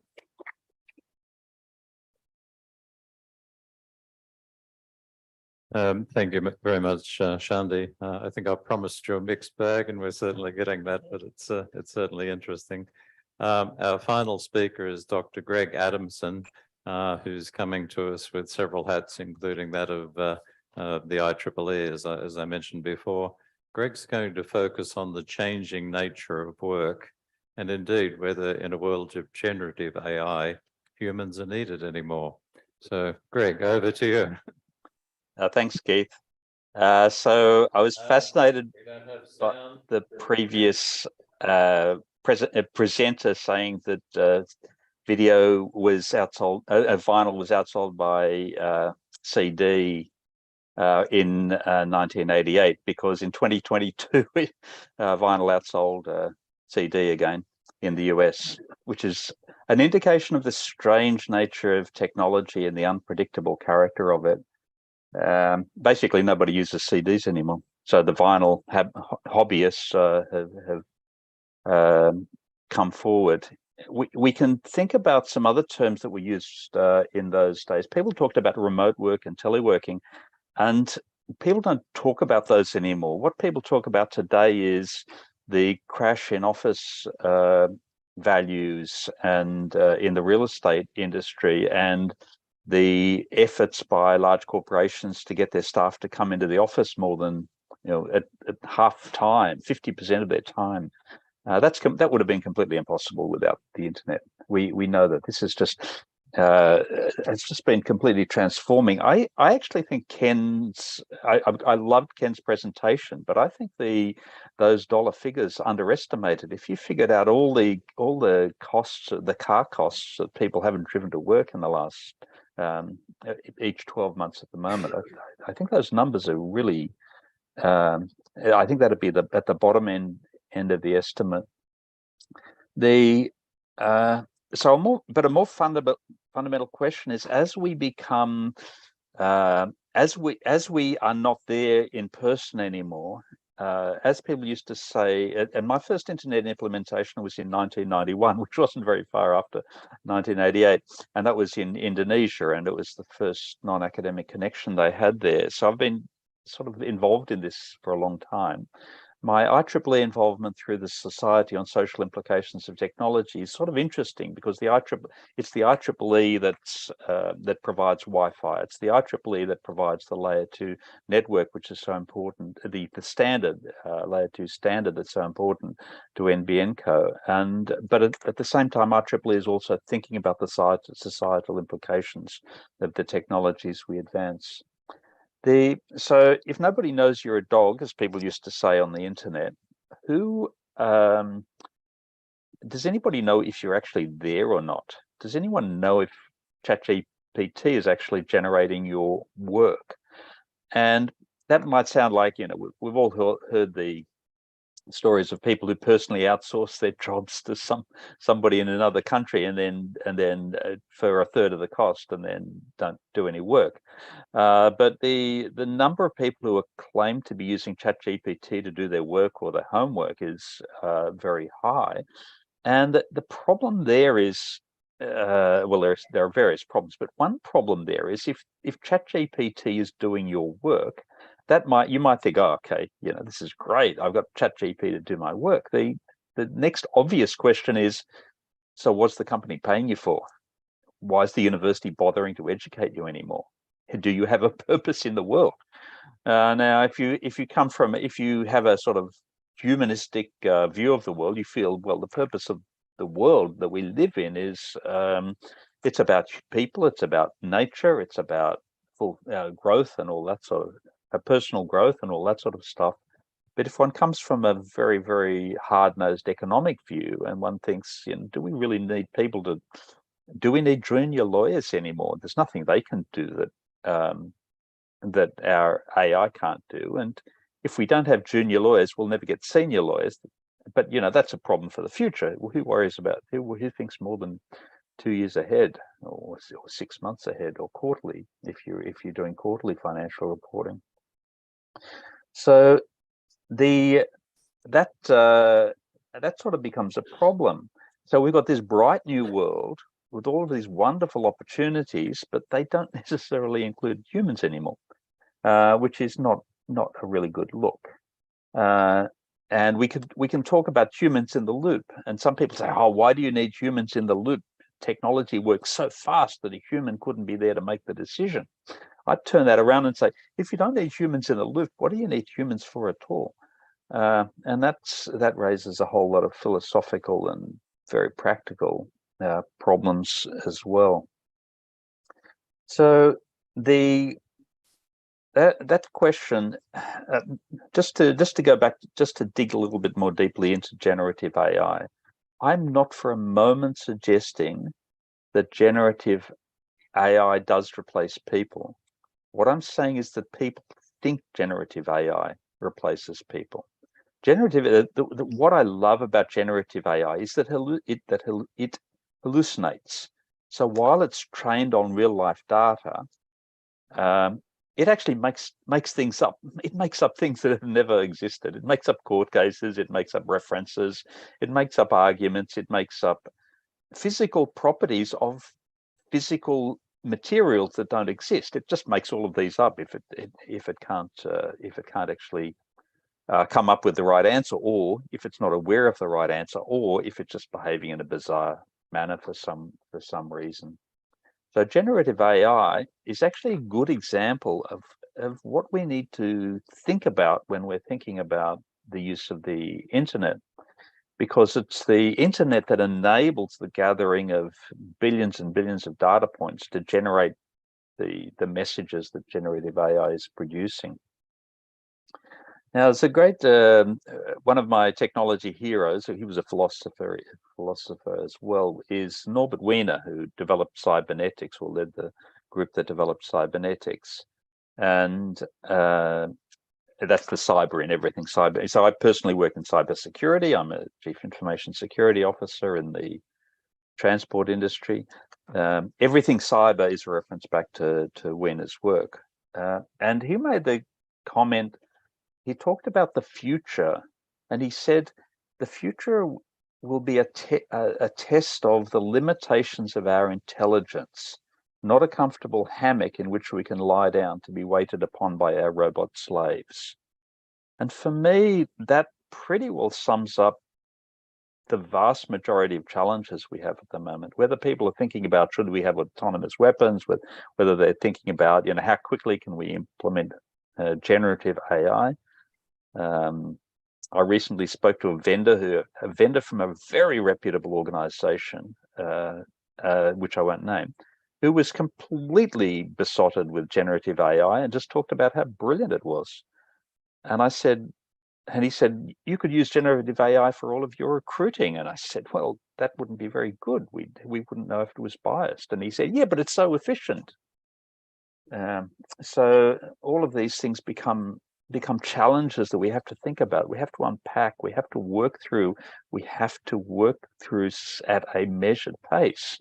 This is not about, if we're the fastest people to adopt generative AI, we will beat all our competitors, and that will give us a competitive advantage. It's more like, if we're the fastest people to tread where angels fear to go where angels fear to tread, then we'll be. We must hope that we've got a pretty good risk management framework, because otherwise we're heading into a potentially disastrous situation. Now, the other, I want to give people, I don't want to chew up all the question time. So I'll just finish with one comment about trust. And this is very important. Within many of the discussions of technology, we hear the phrase, like word for word, we hear the phrase, it's important that users trust technology in order to get the benefits of technology. Now, I'd actually say it's important that users never trust technology, because technology is just it's a black box. We don't know how it works. In almost all cases, we don't know how any complex technology works. And to say that we should trust that in the same way as, I trust a friend, I trust my partner, I trust certain things. That's not what we should do with technology. For technology, we should always be vigilant. We should appreciate the benefits, which have been enormous, but we should always be vigilant. We should not lie down on a hammock and expect our robot slaves to serve us. We must challenge the limits of our intelligence in order to get those benefits.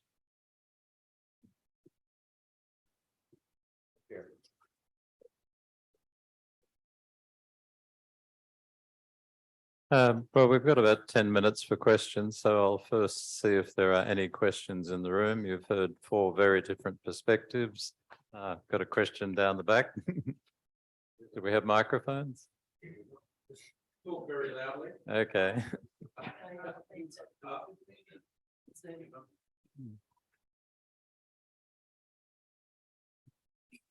Sorry for the delay. I thought we had microphones ready.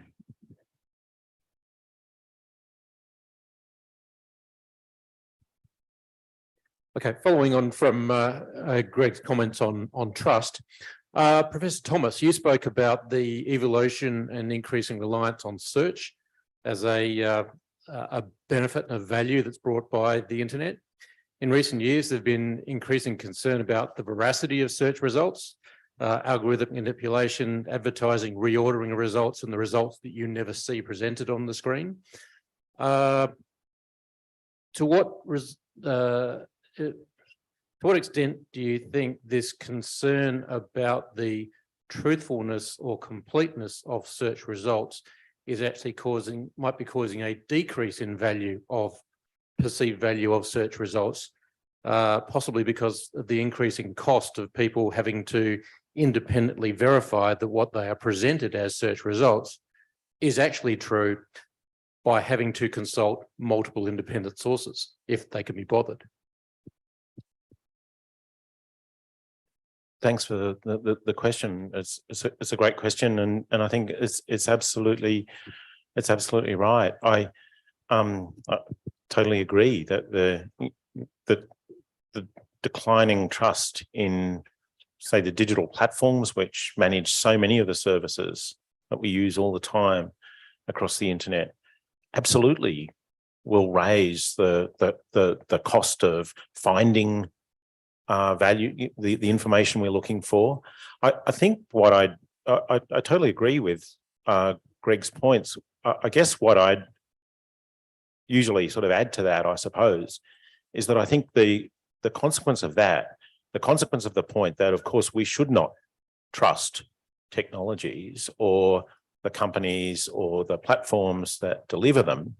What I think, you know, our demand should be different, and that should be that those services are trustworthy. So the onus is on them, not on us. And, you know, I think that's what we really need in order to maximize the benefits, the potential benefits of the extraordinary capabilities of existing infrastructures and services like those built around search engines. Recording in progress.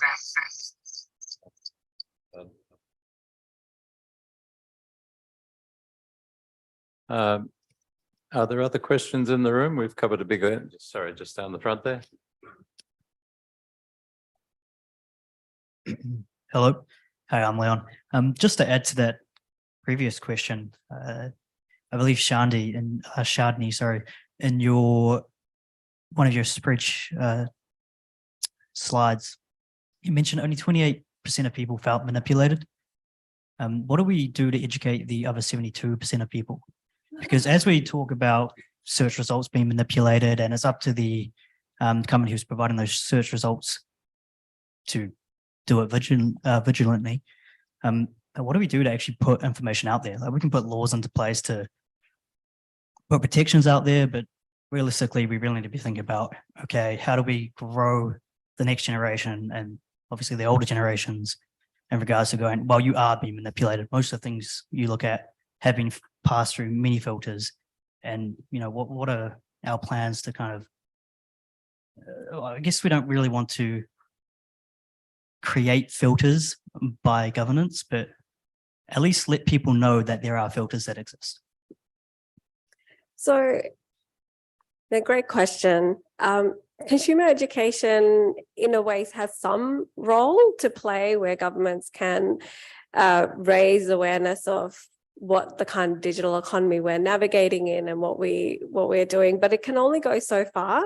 What we actually don't want is people having to do a PhD on how to read privacy policies and how to navigate around a really difficult subscription process, or how to work through the pre-selections that are popped through. What we want is those things to be more seamless and frictionless, so that people can engage in a trusting way. And as Julian said before, it's about shifting the onus. At the moment, the onus is very much on individuals to navigate that space.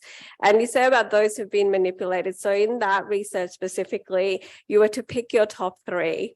And so it was only one of many things that someone may have picked. And it also points to the fact that you may not even feel you're being manipulated, which is how cleverly some of these practices are done. And shifting that onus and actually looking at, well, what is the good that we can do? We talk about innovation earlier this morning, and it was like, what can even innovation look like? Does regulation, thought innovation?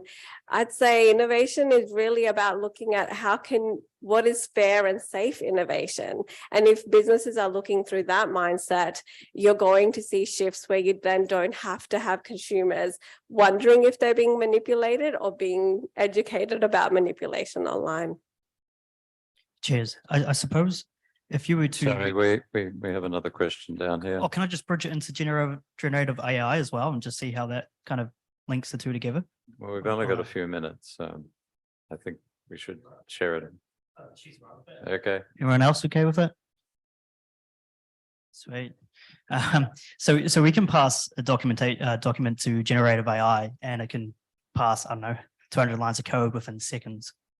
At what point do we start looking at doing policies that, you know, a consumer can then pass on to generative AI to then, you know, reference the two. I've got a 90,000 page document or a letter document and just link the two up and summarize going, hey, this is what is happening to you when you click yes here. And they'll sort of pass through that faster.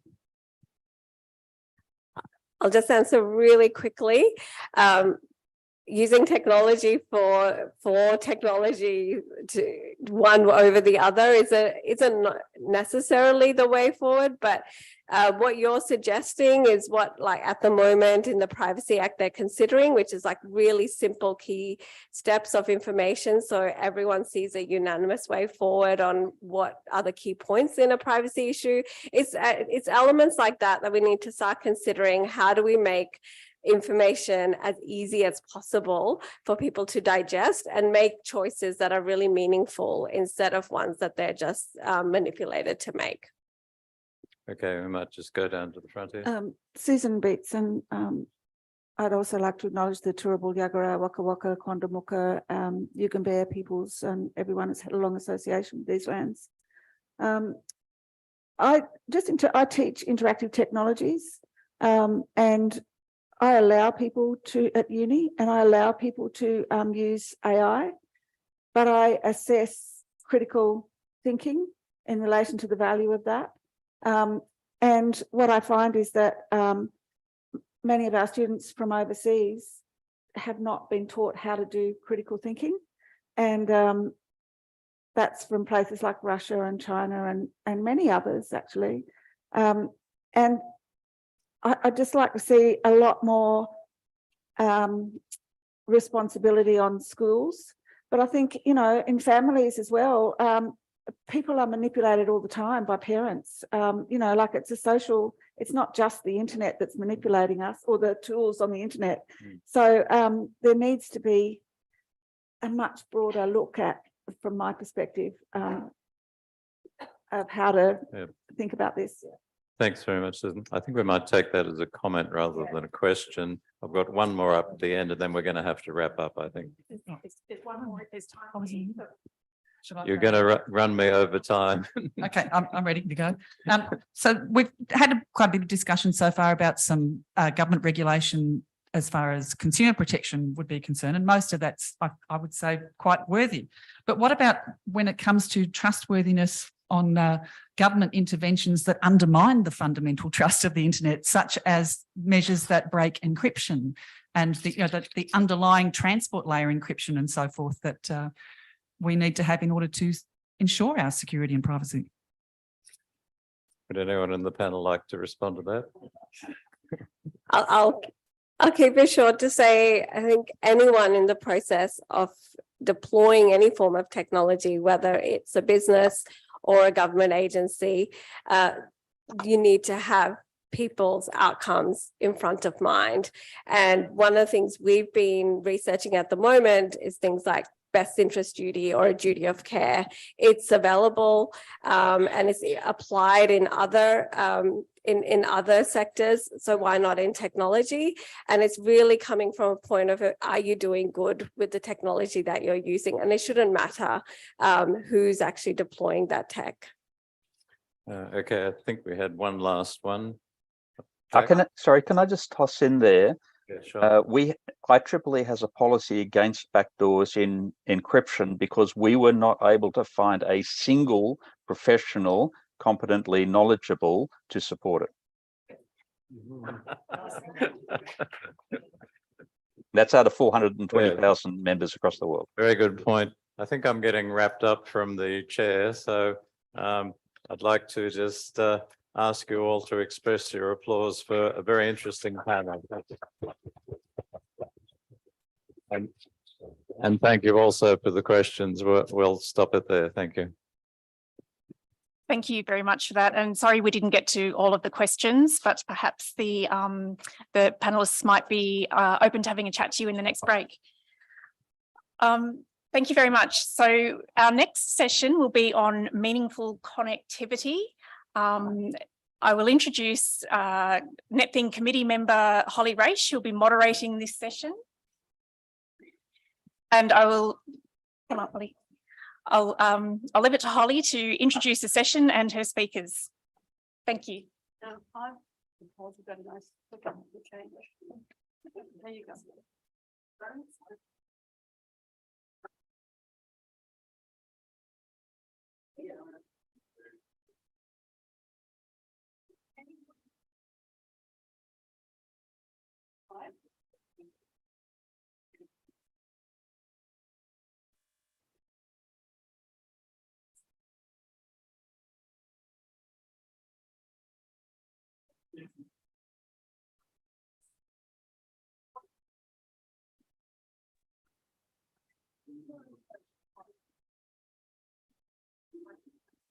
Okay. Okay, thank you, everybody. First of all, I'd like to say I'd like to support Bluey. I vote for Bluey. Thank you very much. Thank you, Daniel. Let me introduce the speakers. So first of all, the topic is meaningful connectivity. And it's kind of going back from the very high level we were this morning, which was a terrific session, down to a very simple question about connectivity and about the challenges of Australians in actually connecting to the internet. Because if you don't, then a lot of the issues we've talked about today don't have a lot of meaning. Now, let me just, first of all, introduce the speakers in order of appearance. Dr. Paul Brooks, who is just, I'll just call him a technology expert. He's been involved in the installation of broadband, undersea cables, satellites, everything. And in fact, normally he doesn't answer the phone because he's too busy. There's the CEO of ACAN, which is the Australian Communications Consumers Action Network. Did I get that right? And if you haven't looked at their website, you should.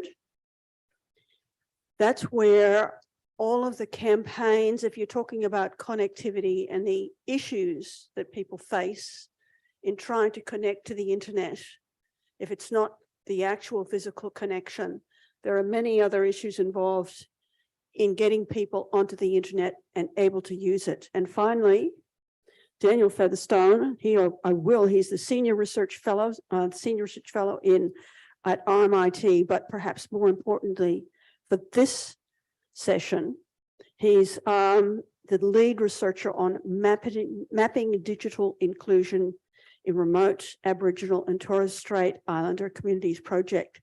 It's part of the more recently announced digital inclusion package. I'll let him talk to that. But in fact, there are particular issues for the Aboriginal and Torres Strait Islander community in connectivity. That's which is what Daniel will be talking about. Let's first, though, start with connectivity. And for those who are really interested in the subject, there's some variety of places you can go. You can go to the government website. You can go to the ACMA annual reports, which talk about the various levels of connectivity. Things like 9 out of 10 homes can access fixed wireless. We had a discussion this morning on NBN connectivity, so I don't need to go around over that.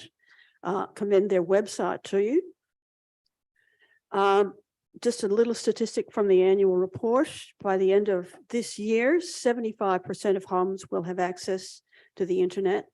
The next question you should be asking is, what about the 25%? The ACCC also does a half-yearly report on internet activity. I commend that to you.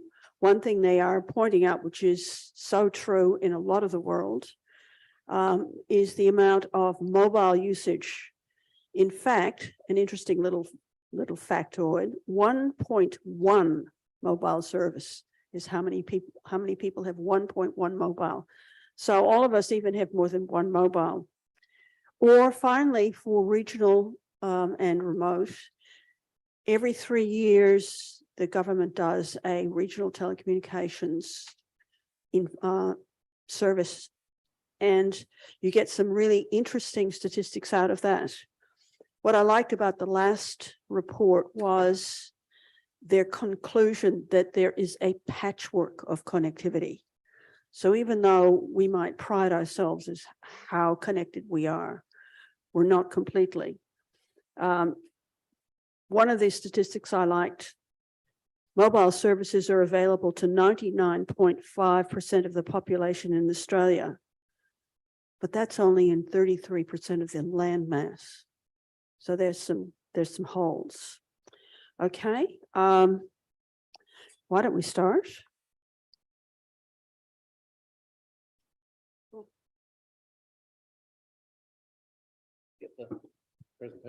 The presentation. We're gonna have to. Could you switch because this isn't working? Okay, the next slide, please.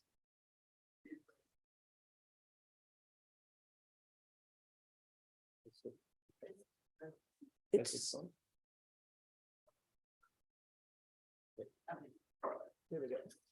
okay. This is somewhere to start, which is in case we feel too sorry for ourselves. We're doing pretty well. One of the difficulties with this is something that the ITU has developed. It's called the Data Hub, and we can compare ourselves internationally. The trouble is it doesn't have some really important statistics like actually the mobile percentage. Otherwise, we're looking pretty well, but there are gaps. Okay. Now, aim it up there. This is courtesy of Paul, and this is an example of one of the gaps we don't talk about often enough. Paul, do you want to talk about this, and then we'll get on to your meaningful connectivity slide? I will. Thank you, Holly. So this and I guess this session was really prompted by thinking about the evolution of the focus of advocacy over the course of the last decade or so. Apart from being a network engineer, building network, digging the trenches, designing the networks and things, and the connectivity, I've also had a long, what are we now, decade, 12, 13, 14, 15 years, so a very long time involved with the board of the Internet Society of Australia, Internet Australia, and the Internet Society globally, where we do advocacy on the first decade often was about connectivity. People can't use the internet if they can't connect to the network. And so we had a long focus in early years on getting ADSL rolled out, and then ADSL 2+, where Telstra was just running very slow ADSL 1, and getting that rolled out to extend the connectivity. A lot of advocacy for regional and rural connectivity programs, support for black spots in the bush, mobile broadband black spots in the bush, all that sort of, all these sort of methods of bringing connectivity to people that didn't have the connectivity before. And when the NBN first came through, a lot of the focus was on, yes, the NBN is faster than DSL, but still, if we can get connectivity to people that don't have any connectivity before, that's actually better than people that do have connectivity and just making it a bit faster for them, and trying to help the policymakers go through those sort of things. In the last couple of years, I've been working with Starlink and low Earth orbit satellites, and have come to the conclusion that the connectivity piece is largely solved. The regional and rural, I know, big statement. Regional and rural connectivity is largely as good as, if not better than, some of the connectivity that people have inside the capital cities, thanks to the Starlink. And it is the first of 4 or 5 different low Earth orbit satellite constellations that are going to be launched over the next 5 years, which will introduce competition, which will help bring the prices down. At the moment, the main problem with the current network that's operating is it's pricey. But pricey is real easy to fix with a stroke of a pen on a voucher or something to make it affordable for people that it needs to be affordable for. Who's signing the check? Oh, the government, of course. It's a lot easier. It's a lot easier to have a policy of subsidizing connectivity for low income households than to develop and invent the technology to fill a gap in the first place. Paul, my mobile does not pick up satellites. Now, are you telling me that there's something in between? You actually don't need to. It works very, very well. Putting your phone on Wi-Fi calling, you can do a phone call through Starlink anywhere on the planet. Where on the phone do you do that? And that's the education piece. So recently, About hotspots, there's a hotspot in between that and your mobile. absolutely. And And who you carry it funds with that? you. Who funds that? Well, it's commercial. We're Actually. talking about Ian. No, the Starlink.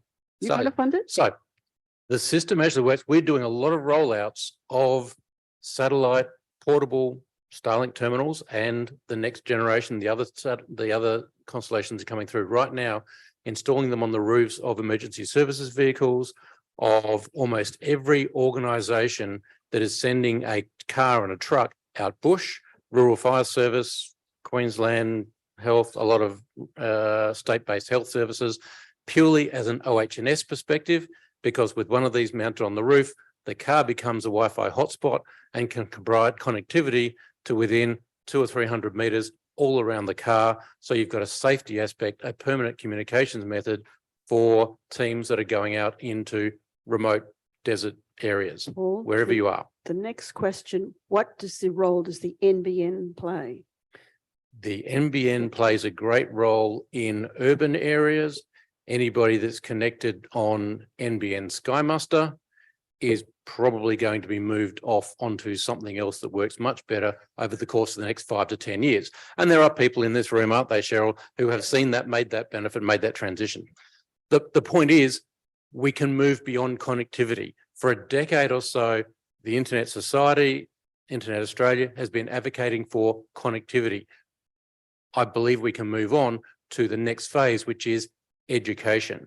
I have been faced, and I'm sure many people in the room have been faced, by talking my 83-year-old mother through internet banking remotely. That's such as this. This is what this is about, and this is why Paul's talking about beyond connectivity. So we're talking about meaningful connectivity. It's not enough for someone to simply be able to make a connection to the internet.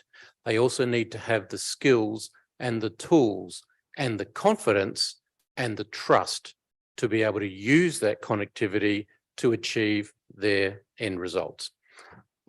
Which brings us to this next slide. We feel that from a policy perspective, it's important to move on from just raw underlying connectivity and to think about education, capacity building, skills building, and overcoming or educating through potentially cultural biases and cultural reticence to enable the people in these communities and in people that have the connectivity to be able to use it effectively. And that comes to a consumer education piece. I guess that's where Andrew comes in. Yes, and this is exactly where Andrew comes in, because we've got connectivity linked or done maybe with NBN and with Starlink and with the satellite and with the government help, as we know. Thank you very much, Ian. But it's just the beginning of some of the problems. And CEO of ACAN, which has been dealing with all of the other connectivity issues. Over to you, Andrew. Yeah, thanks very much, Holly, and great to be here, and a very well orchestrated segue straight to me. So thank you. You'd almost think we'd rehearsed that. For those who don't know, ACAN, as Holly mentioned, we're the Australian Communications Consumer Action Network.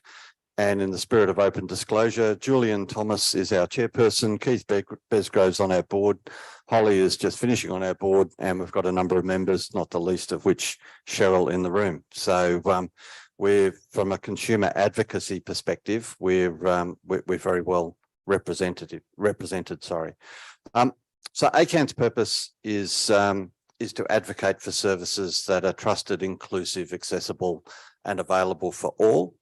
And to be honest, that slide that Holly's got on the screen behind us pretty much encapsulates everything that we are advocating for at the moment. So I'll just touch on a number of key points. Holly at the start mentioned the Regional Telecommunications Review that Luke Hartsuka chaired a couple of years ago, and a key phrase, was really great. Yeah, the patchwork quilt of connectivity was a phrase that came out of that, or a concept that came out of that review. And credit for that probably goes to regional Queensland from the Better Internet for regional, rural and remote Australians. And connectivity literacy is a really key issue, because the majority of Australians have the capacity to be and capability to be connected. They may not know exactly what it is that they need for their specific purposes. And that's where connectivity literacy comes into it. And there's been some really great initiatives that have come out of government and the sector over the last few years, not the least of which, and a shameless plug for the regional tech hub that the National Farmers Federation are running, and also a shout out to the government, who's just invested another $6 million in keeping that going and evolving that for Thank you, Ian. For the next 3 or 4 years. And what that does is provide a lot of consumer resources, education materials, and support to enable Australians to understand what connectivity capability is specific to their region. And I've had a number of discussions with politicians and other consumers and other advocates in non-rural regions, and I actually think this regional tech hub, the peri-urban region, is something that's another phrase that's come out in recent years, and that's on that urban fringe between the metro and remote regional Australia. So I think a lot of these connectivity literacy issues are equally as applicable to people, particularly in that peri-urban fringe, as well as we're not talking remote cattle stations in regional outback Australia. We're talking on the we're I don't know, Toowoomba, places like that, the Blue Mountains, the Hawkesbury region just outside Sydney. If you ever want to wind up Julia and Lisa, just mention that. And so meaningful connectivity for us means a lot of things, and digital skills is a key part of that. And they really need to have the skills to take advantage of the tools that are at consumers' disposal. Julian Thomas's organisation recently released, in partnership with Telstra, the Australian Digital Inclusion Index for 2023, and essentially, if you combine those who are highly digitally excluded and those who are digitally excluded, we're talking nearly 25% of the country that remains digitally excluded. And our focus, or one of our key focuses, is making sure that that gap closes. And one of those is ensuring that the digital skills are there and consumers have those skills in order to live their lives.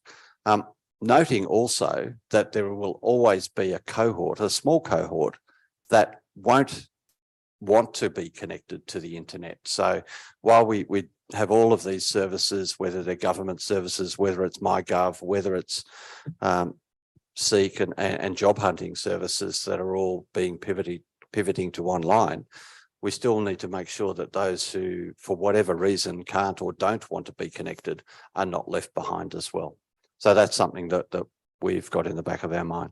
And I think Ken just mentioned it in the previous session, the school student broadband initiative that the NBN and the government have been working on to get 30,000 Australian school students connected that otherwise wouldn't be connected. That's just been extended by another 12 months, which is great. What's not so great is that only a bit over 3,000 students have been connected in this year. So I'm a really, really big fan for government pilot programs, and really looking forward to working with government and industry over the next 12 months to see how we can refine that program. So I think that's going to be really good. What about the disability program that I think it's been refunded, hasn't it? Yours, the ACAN.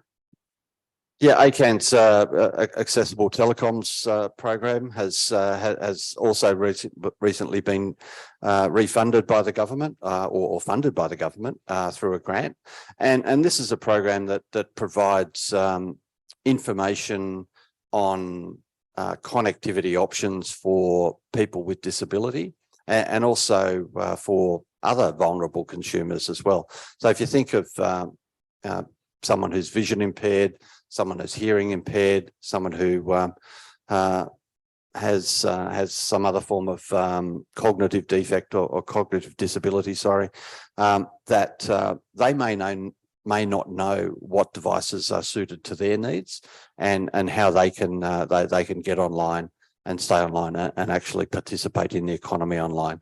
So we're very fortunate that we've initially through an NDIS grant and then more recently through a broader government grant, we've been able to establish and now develop and continue to grow a program that can provide relevant information to consumers that have these needs. And we're not talking now, I think the best thing about it is that we can now grow that or expand that from focusing exclusively on people with a disability to others, who may otherwise be excluded. Senior Australians are a classic case of that cohort, and with I guess on that note, maybe we want to get so one of the provocations that I want to put out to the audience and the brains trust in the room is to how much we should expect digital literacy and digital upskilling of the people that need those skills now versus how much we should expect the services that they need to access, the banking systems, the telephone systems, all of the machinery of life, of voting, of government, to make their systems accessible and easy to use by people who don't necessarily have those digital skills. To the point of the cartoon, people that you think that because the internet is there, they can get rid of all of the other methods of interacting with the service and require people to use the internet. As my mother said to me just last week, how does everybody else get on who doesn't have a mobile phone? With services that are relying on connectivity and think everybody knows how to use a mobile phone, so I'll make setting up my internet banking require you to have an internet connection, require you to load an app onto a phone to receive a digital one-time password to be able to pay somebody to pay a bill, right? How much should we expect the services to be easy to use by people that aren't digitally literate versus how much we should put the resources into helping people become skilled up to be able to use that? Or do we relegate a portion of the population to always having to get help from their 12-year-old grandson or granddaughter if they have one, and if they don't have anybody they can ask, they're unable to do basic things that are required by society? Before everybody puts their hand up, including me, I'd like to hear from Daniel. In particular, some of the challenges that uniquely face the Torres Strait, Aboriginal and Torres Strait Island communities, remoteness, but language, the sorts of things that you, as one of the lead researchers in the digital inclusion, you're going to have to face and how you've been dealing with them. And I'm leaning over because that's where your picture is. There it is. There you are. You're up there. Okay, go over to you, Daniel. Thank you.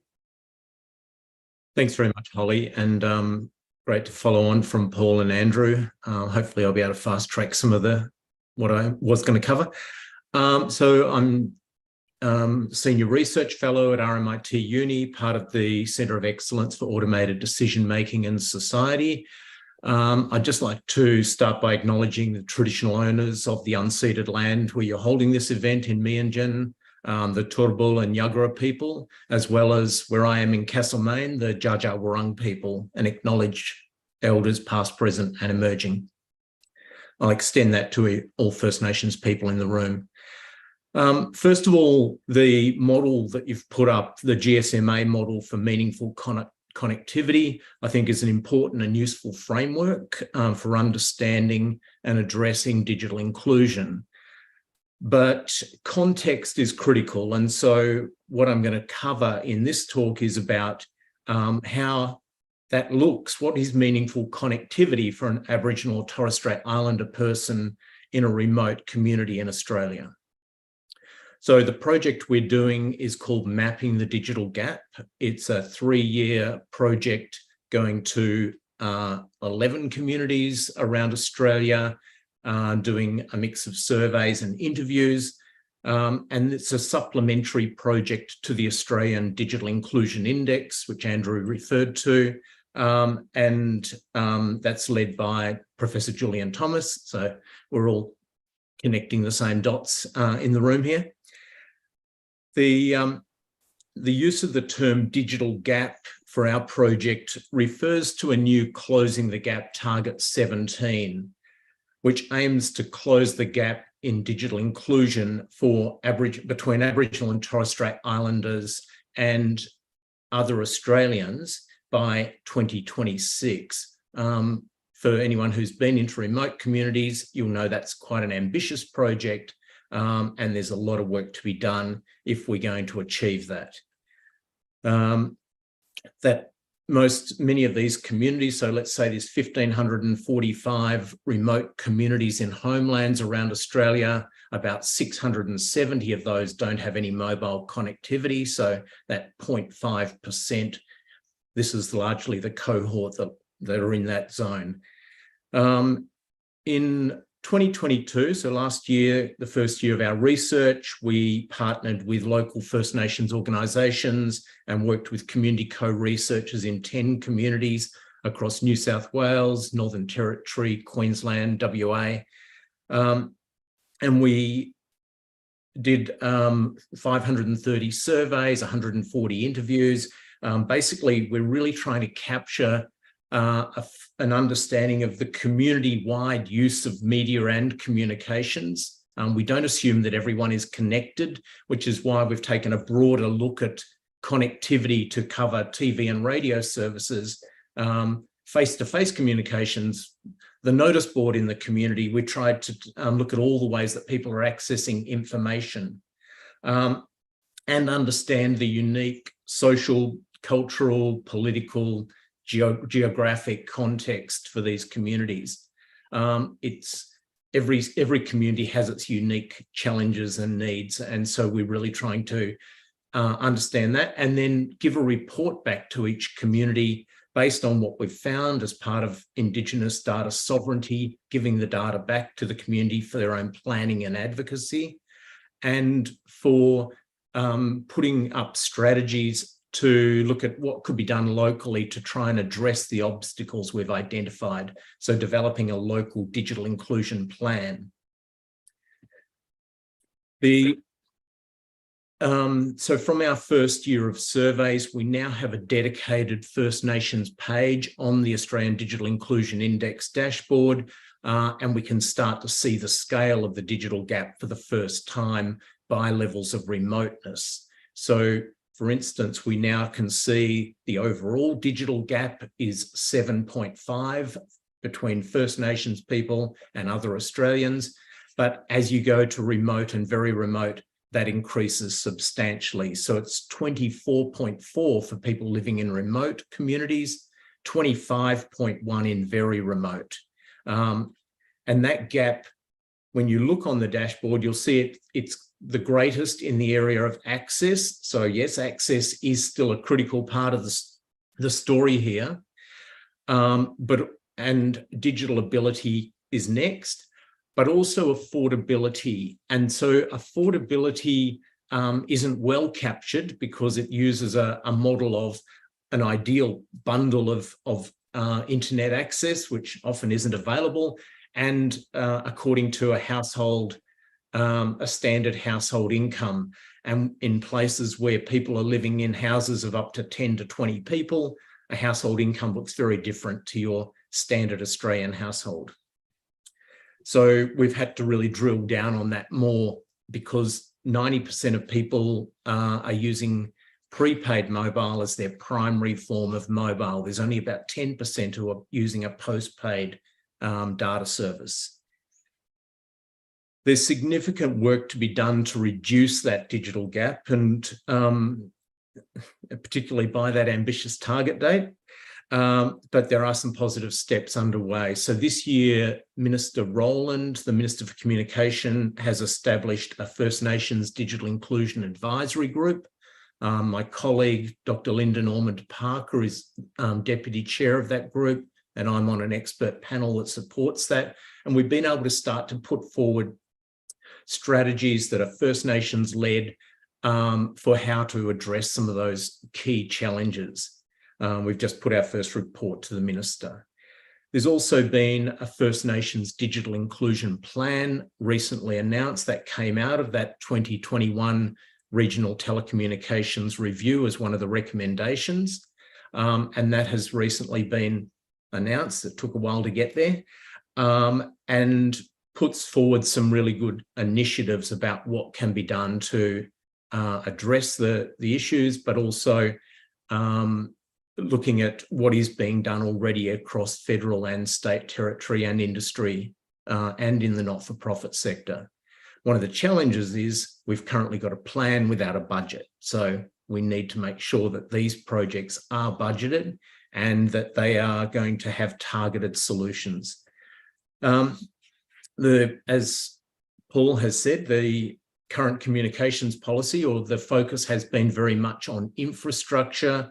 And in remote Australia, that's been primarily through the Mobile Black Spots program, the Regional Connectivity program.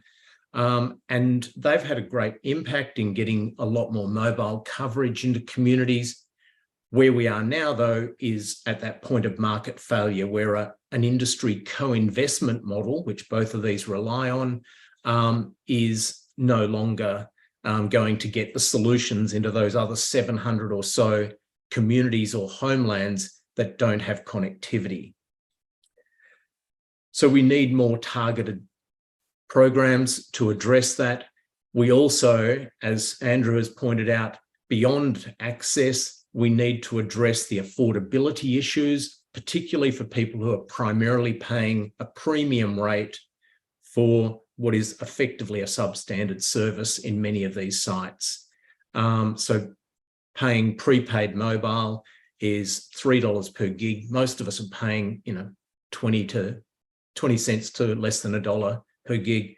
We really need to make sure that services are affordable for people to be able to use them, and then have the skills and the tools and the support to be able to use all of those services that are increasingly going online. Banks are pulling out from remote Australia. There's very few of the services that many of us have access to available in communities. People have to be online to be able to access those. And in those small homelands, there's none of these services. Nearly there, Holly. So while the old universal service obligation for voice services has been subsumed into the universal services guarantee to include data access and to some extent mobile, there is currently no regulatory regime to ensure that all Australians have affordable and reliable internet access. And I think we need to start really drilling down on how to enact that tool to ensure that everybody has a safety net.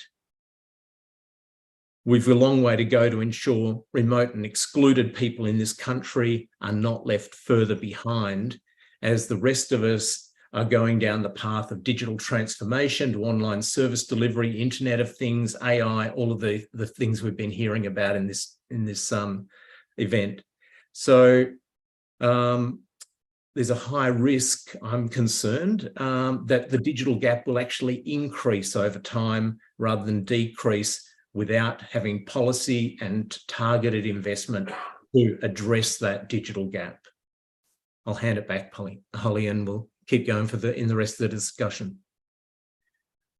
Look, that was absolutely terrific. Thank you, Daniel. That was great. I go back to my original point, which is when you look at Australia against the rest of the world, we start to look really good. When you look at Australia, and then you listen to Paul, and you listen to Andrew, and you listen to Daniel, you actually see a very different picture with a lot of gaps. So I have to tell you, the three of us got together about a couple of weeks ago. We started talking, and about 2 hours later, we figured we probably have enough to say around the panel. And this is a really foreshortened discussion that we've had, but I'm going to leave a lot of time for questions. And if not, then we're going to talk amongst ourselves. So any questions or any comments? While we're waiting for questions, one of the things that I think Daniel touched on that I think is really, well, one of the many things that is really important that we're also getting involved in is the availability of devices. I think, particularly in those regional, rural and remote regions where you might have multiple people trying to operate off one device, and invariably it's a mobile device.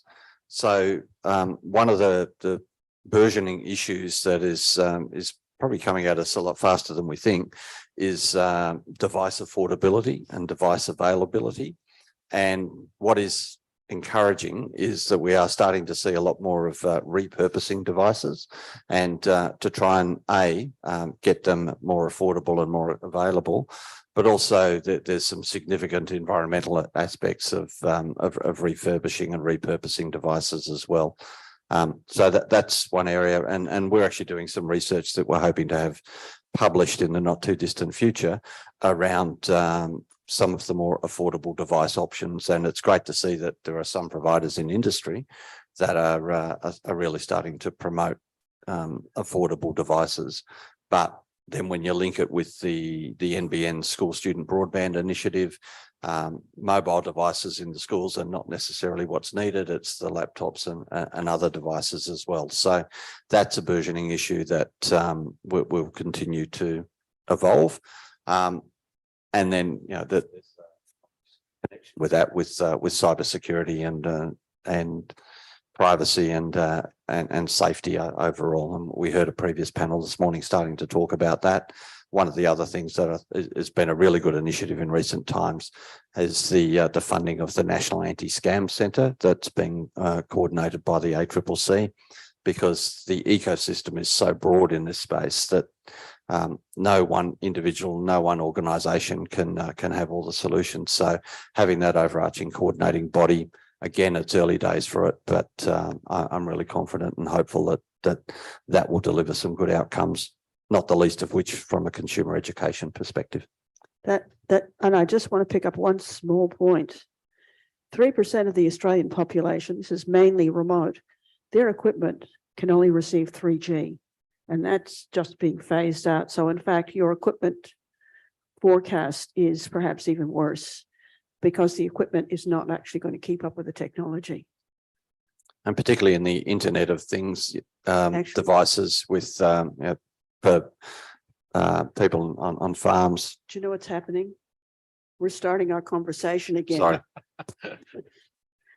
Susan Beats and Meanbar Wildland woman. I actually grew up in remote Australia, in very remote Australia. And I did my PhD in my community as well around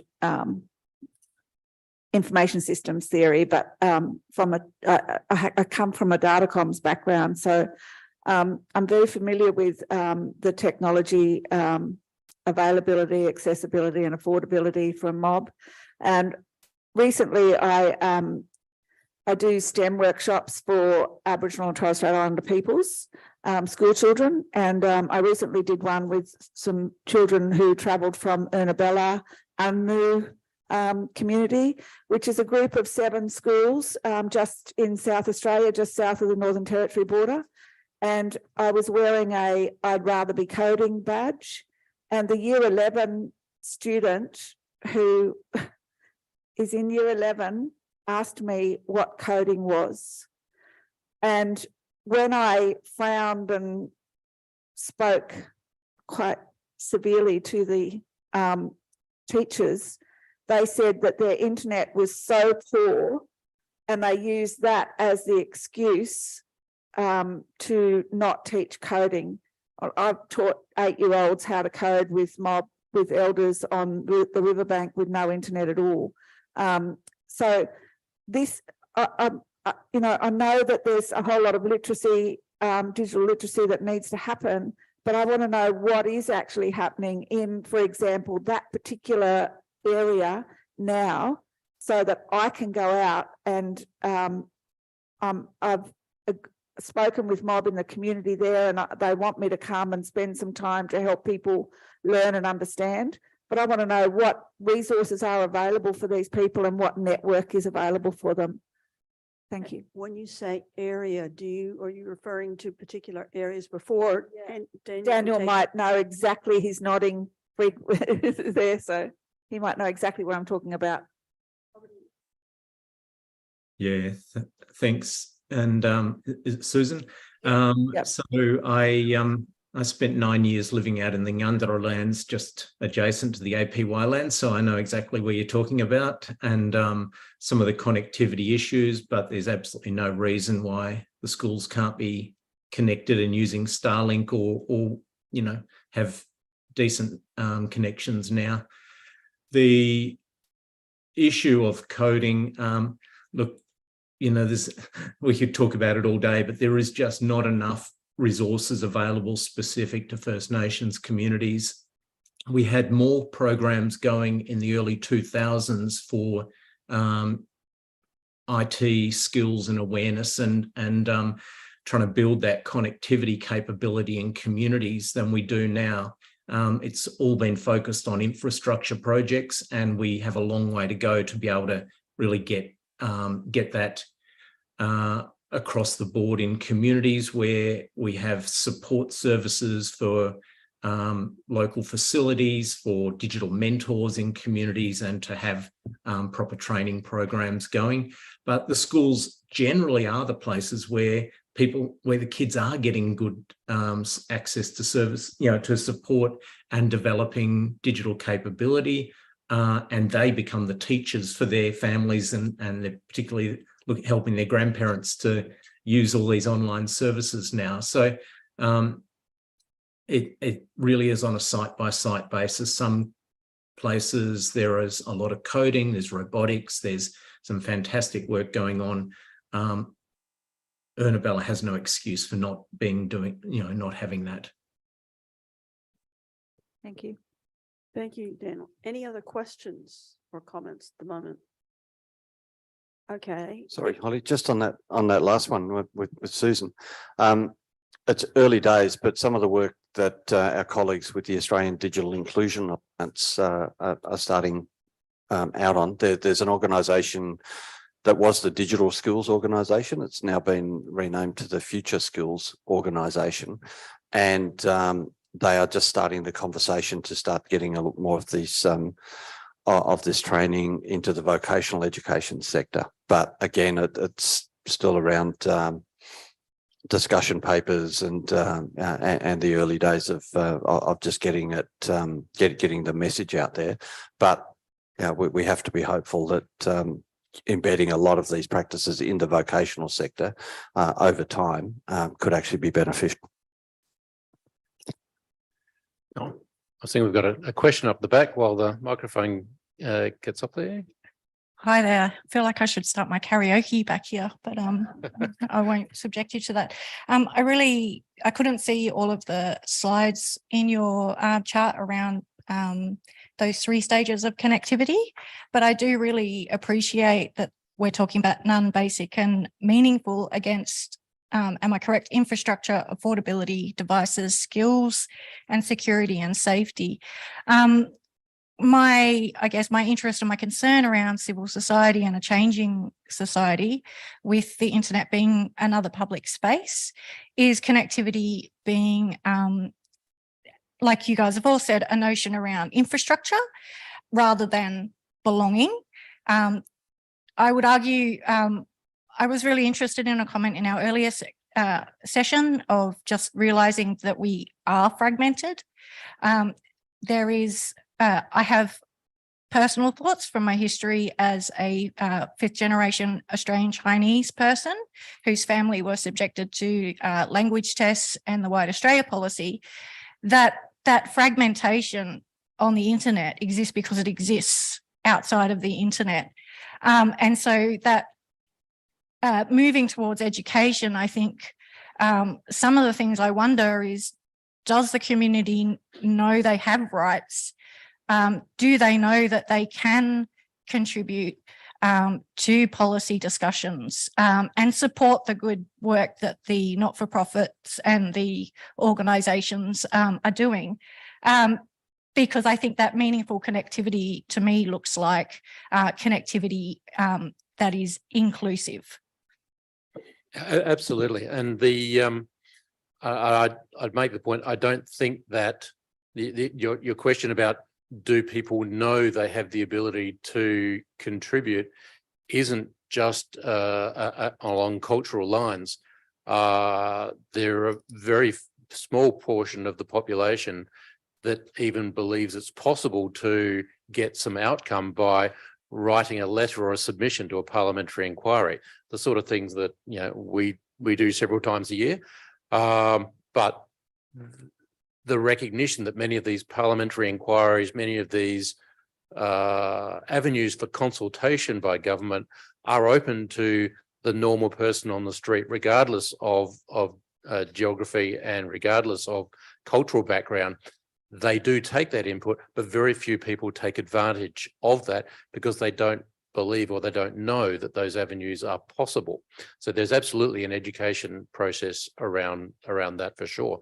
And I don't believe it's a cultural thing. One of the things that occurred to me while thinking about the impact of AI is that one of the avenues that AI may well help bring together are those cultural backgrounds, those language backgrounds, because one of the things that AI is getting better and better and better at, literally year by year, month by month, is language translation, and being able to, for different cultural people with different cultural backgrounds, people with different language backgrounds, be able to access material from all over the planet in all sorts of different languages and get very good translations into their native language is improving out of sight.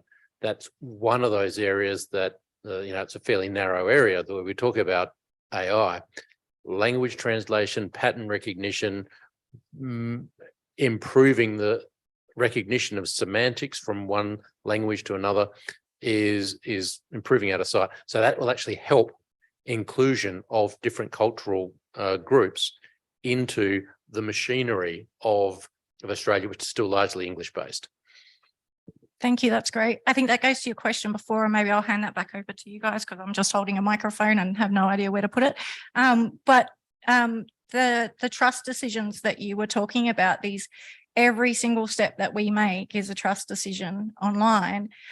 You asked earlier whether we should focus on educating individuals or put that onus on, I'm not sure if you were talking about the private or public sector, a little bit of both, in that setting what is an acceptable use of language when we know how much money goes into marketing and building trust, and how we set those standards, I think is interesting when we're talking about the trade-offs for innovation. Yep. All of us have our microphones up. All of us are ready to speak. And I think we all agree that, in fact, there's a fairly large piece about accessibility that has to do with the awareness of both public and private sector in understanding how to communicate. And as Paul pointed out, not everybody, and this is not just people over 37, how they communicate and how easily they communicate and how difficult sometimes it is to communicate online, when in fact, a lot of the programming of how you communicate is very difficult. And that's probably another whole session. So I will stop there, except to say people like Paul and Andrew are very good, and myself are very good at communicating to government. Ask any of us how to do it. But I can assure you, because Ian's about to nod and say he'd love to hear from you. Governments do like to hear generally from people in whatever form you would like to do it. And I suggest you look at websites, and perhaps maybe government and private sector need to look at how you reach out to listen to the people that normally aren't listened to and aren't heard in making decisions, because that's really a very important component of how you make decisions. And I'll shut up because you wanted to talk. You had your. I think it's been overtaken by events, but I think trust is a really important issue, and it goes to security and safety. Also, I think the previous session, I think it might have been Chantney who mentioned the complaints mechanism in communications. We've got a telecommunications ombudsman, but as we all know, a lot of the way we communicate in recent times has been is over the digital platforms, and we don't have a digital platforms complaints mechanism at the moment. So there's a lot of talk and a lot of work around going on around, and a lot of consultation for that matter going on around how do we stand up an ombudsman?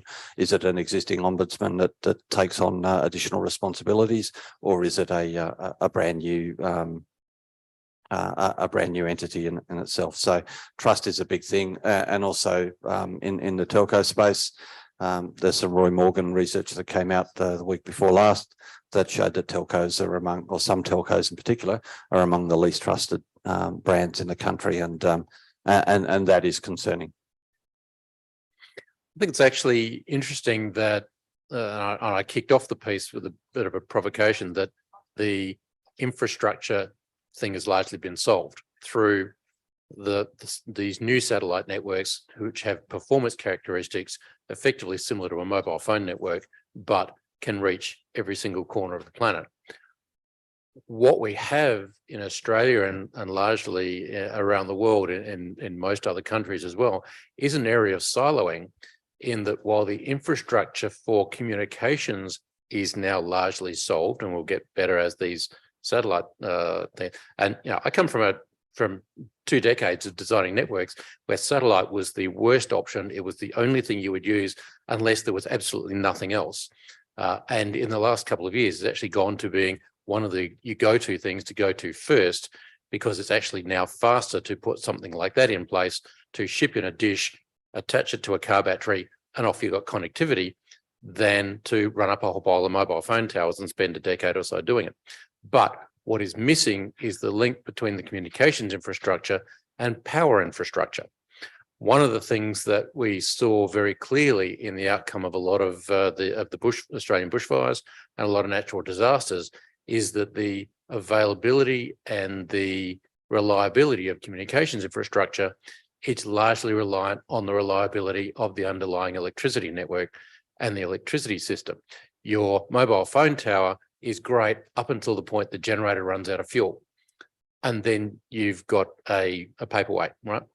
So in Australia, we are now just starting to have closer linkages between the communications networks infrastructure and the power networks infrastructure, and are focused on reliability of underlying basic utility electricity, and also redundancy measures so that there isn't a single point of failure in the electricity network, because that was found to be triggering a pile of perceived unreliability in the communications networks.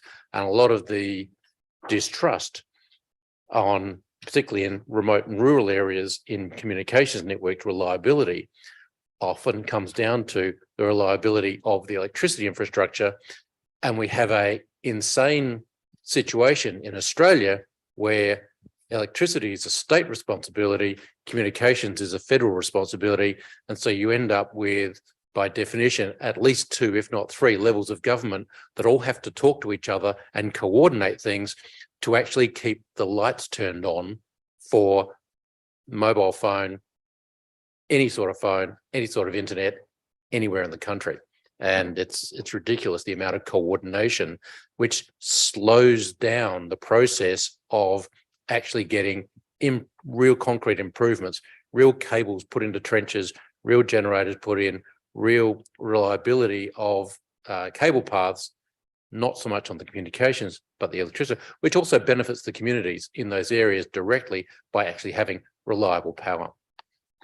I'm going to stop there and Yep, sorry. A final note for Daniel.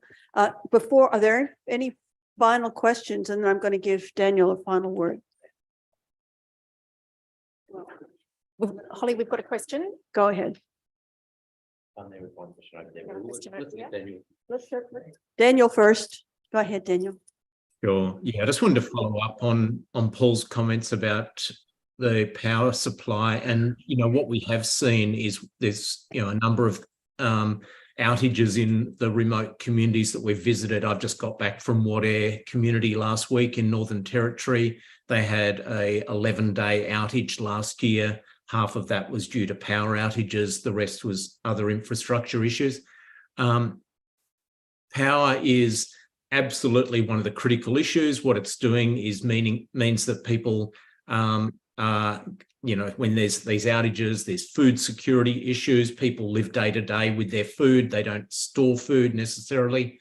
Their houses are also on power cards in most of the communities we're visiting, which means that when they run out of money for the power card, they also can't charge their phone. They can't access any Wi-Fi or anything that's based on power within their house.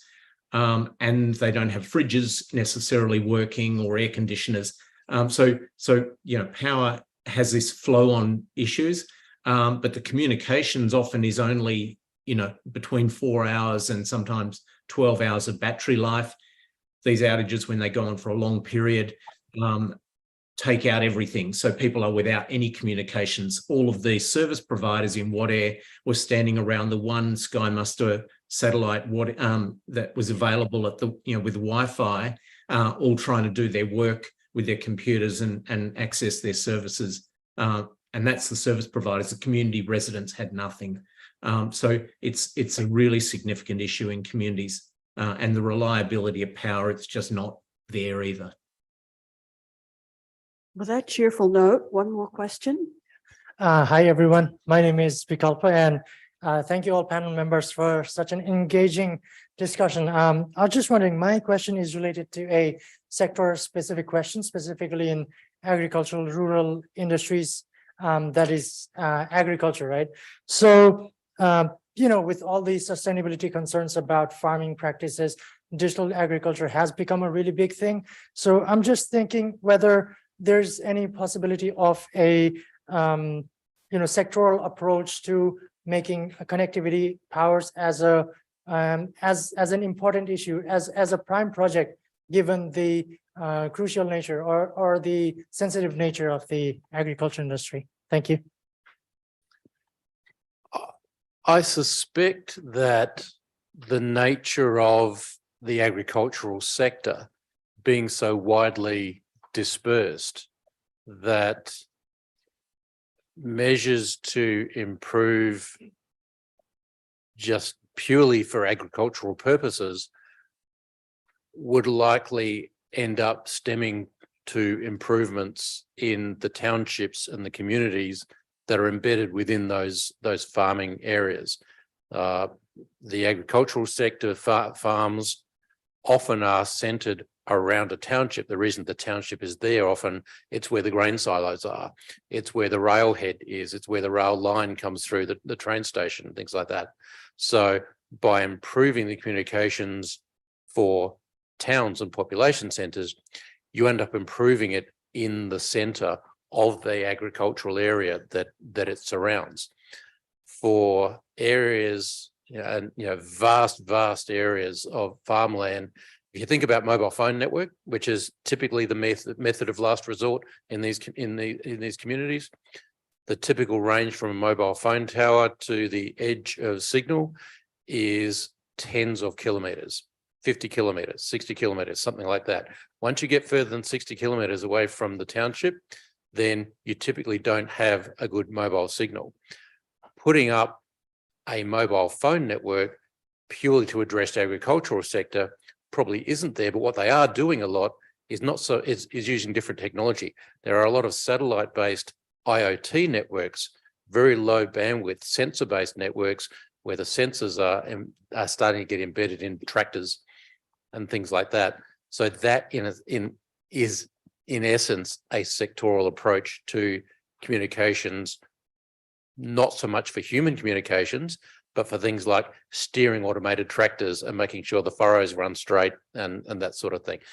Micro GPS accuracy as well to 3 centimetre accuracy. We have absolutely run out of time. We're at 0, but would you please thank our panel? Would you thank Paul Brooks, Peter Williams, and Daniel Featherstone?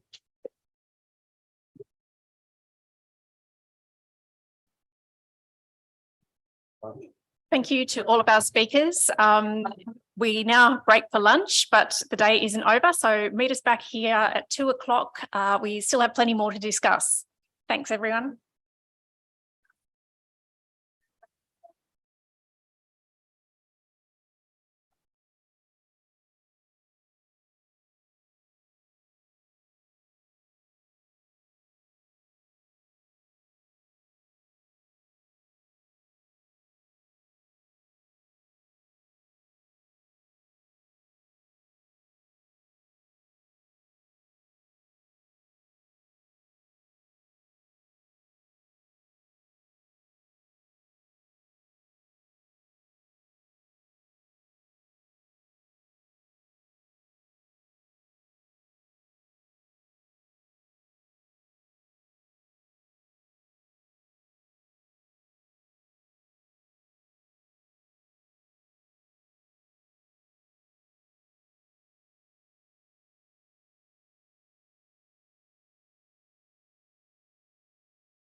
Thank you, everyone. If you could take your seats, please. We're about to begin.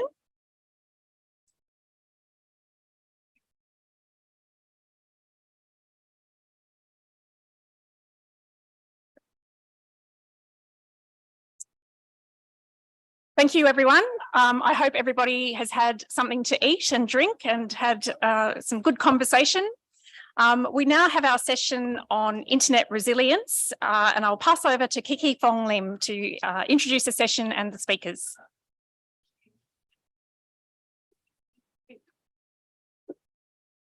Thanks, Annalise. Hi, everyone. Welcome back. What lovely conversations I've been having with everyone, and as my first in-person internet governance forum, I want to thank everybody here. So this particular session is going to look at the resilience of Australia's internet and discuss how this is impacted by and impacts internet networks in countries all over the world.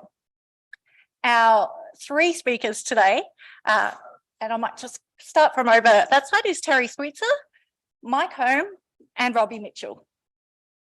So Terry has been training delivery manager for South Asia and Oceania at APNIC for nearly a year now. Terry, yeah.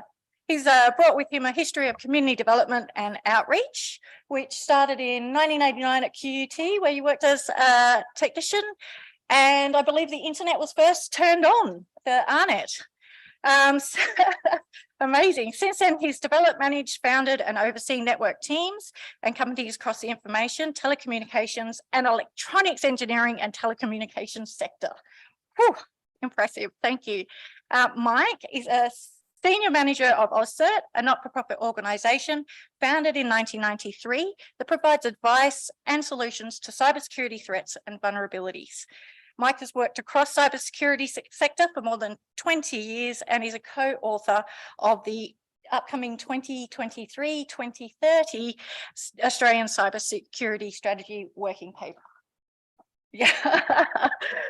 And finally, last but definitely not least, Robbie is Communications and Technology Advisor for the Internet Society. His background is not originally in the internet sector, but he has grown to appreciate the sector and the technical community and has enjoyed learning and communicating about its history, present, and now future. So to begin with today's session, Robbie's going to present a snapshot of Australia's internet resilience, after which we're going to open the floor for discussion to our other speakers and also to you, our audience. And we would like to consider what you think is the biggest threat to the resilience of the internet. So thank you for your contribution. Thanks, Robbie. Thank you, Kiki. All right.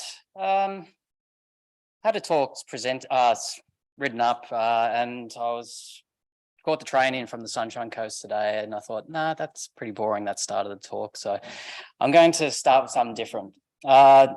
2014, I was working for a science communication consultancy based here in South Brisbane, only about 7 blocks away.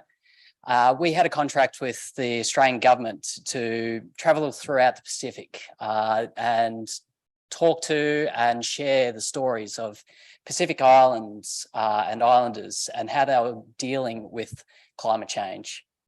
A lot of the talk and time was about mitigating for climate change, and in the Pacific, that's not a case. It's not about mitigation, it's about adapting to.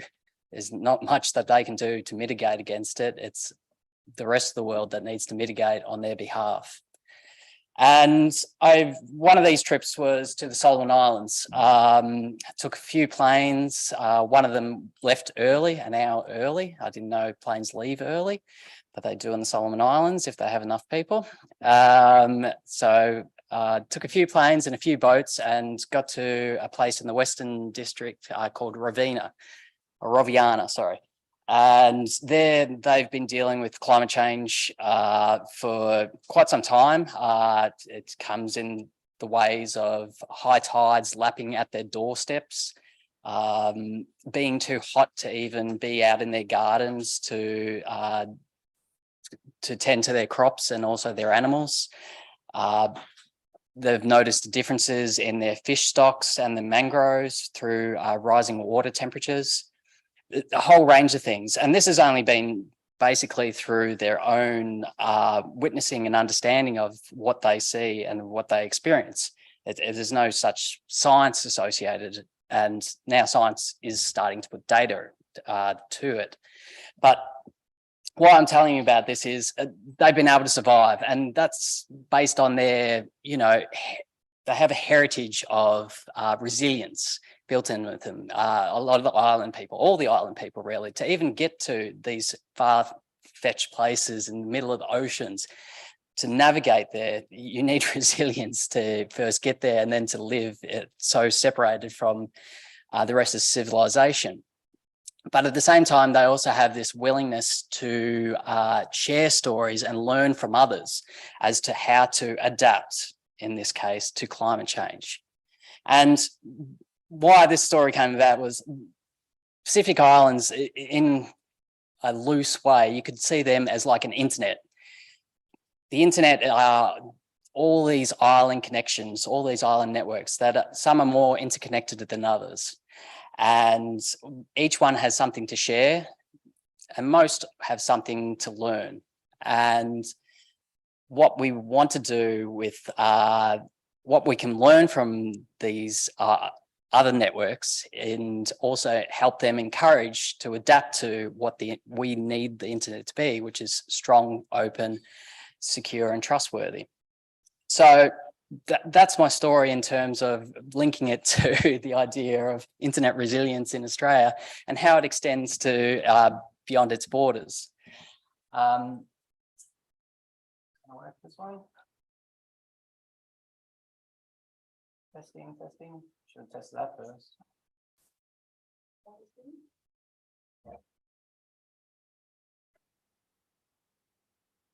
There we go. Thank you. So the Internet Society, who I work for, we've been running a project, a Measuring the Internet project, for around 3 years now. The outfacing product of the project is called the Pulse platform, which curates open source data to examine internet trends and tell data-driven stories so that policymakers, researchers, journalists,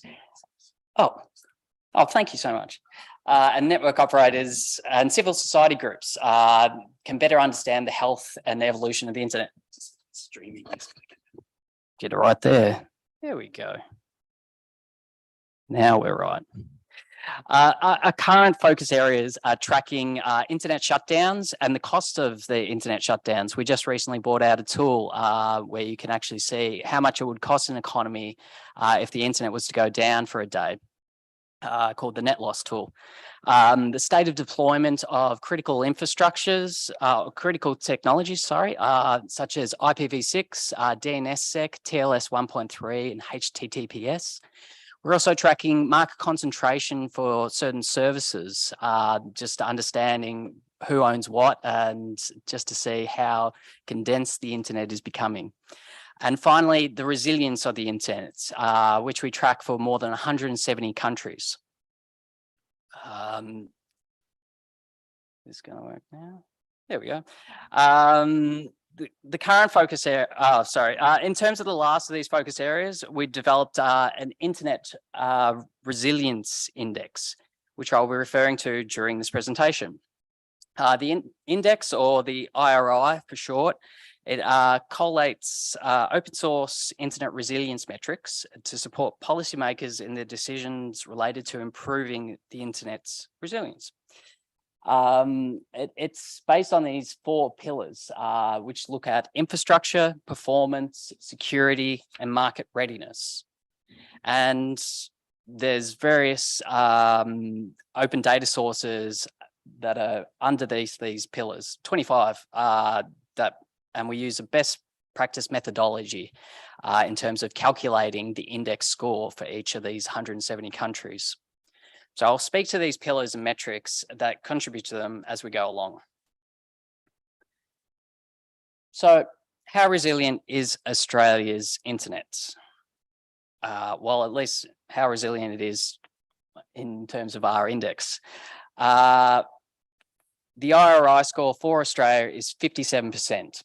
And how that compares to others in the region. Singapore is the leader in the Asia Pacific region at 72%. And Papua New Guinea isn't the lowest. I've just put that there as one of our neighbours, which is something that's relevant to the discussions later on. This is how Australia ranks in terms of the top 10 largest countries in the world. And that's a important consideration as well, to particularly when you look at infrastructure. We'll get into that a little bit later. But you'll note with both this one and the previous slide, I didn't include China. Nothing against China. It's just that the resilience for China, for those who are counting at home, is 45%. But the validity of the metrics that are used from there is questionable. And that's something that's I'll discuss not just for China, but for all measurement projects moving forward as well.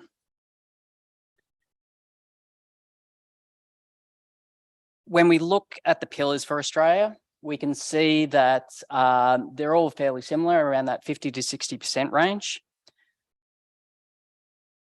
When we start drilling down, this is where the good stories and the bad stories can come through. So to highlight the successes first, 96% of mobile coverage is the same as Canada and shows the work that Australian networks operators have been doing over the last 30 years to expand this. Fixed jitter and mobile download speeds are both strong. For those not aware, jitter is a variance in latency or the time delay between when a signal is transmitted and when it's received. HTTPS, which is, I can't remember, it's in there somewhere. Secure web traffic up the top there.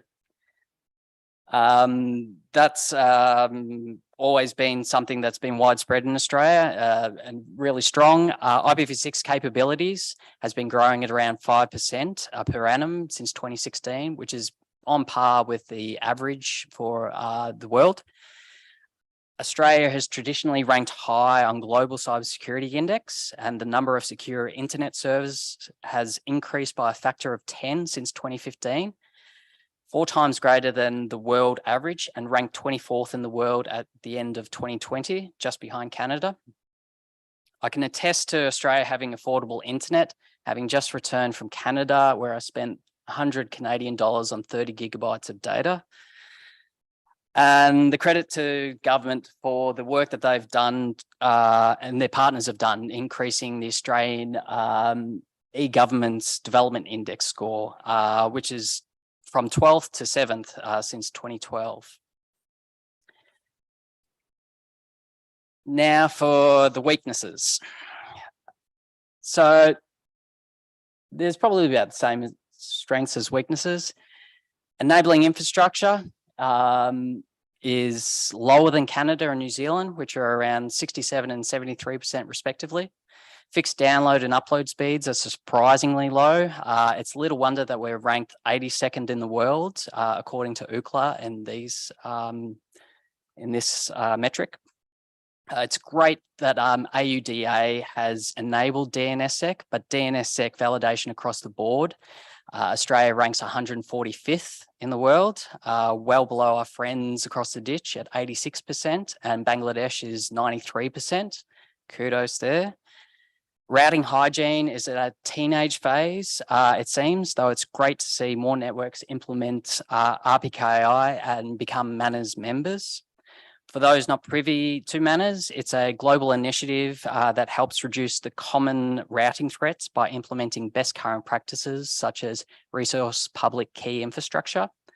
To highlight the importance of implementing these best practices, in May this year, an ISP in Angola had an issue with BGP, and if they had signed these, implemented RPKI, then the issue wouldn't have happened. The issue being that Australian internet users had either no internet access or significantly reduced internet access for 3 hours. This severely impacted a lot of data centers in Australia, and this was during peak business time as well, considering a lot of ISPs tend to do these things in their downtime, which is overnight, but their overnight is our daytime. Finally, many people will rationalise lower upstream provider diversity and market diversity scores are largely due to the size of our market here in Australia. However, this should be cause for concern, especially when we compare it to Italy, which has a considerably higher score for both of these metrics. And yet earlier this year, 1/3 of their internet users went offline for a considerable amount of time because their largest ISP didn't have a diverse number of upstream providers. You'll note I've put a line around a dashed line around the fibre to 10K reach, which is a percentage of population which is within 10 kilometres of fibre connection, for the fact that increasing this metric is challenging for all countries with large land masses, most of which are sparsely inhabited. Australia, in this respect, it's in the middle of that top 10 that I provided earlier. Canada has an impressive 49% score, Australia there being 31%, and Russia has the lowest at 29%. So by middle, it's lower middle. Now, what I've shown you here is merely a guide, and some of you may have scoffed at some of the scores, and you may have your own data, which shows you something different. And what we're trying to do with this tool, and indeed discussion today, is to make you aware of these open sources of data and help you make sense of them in demonstrating the various aspects that make up the health of the internet. By no means do we say use this as a source of truth.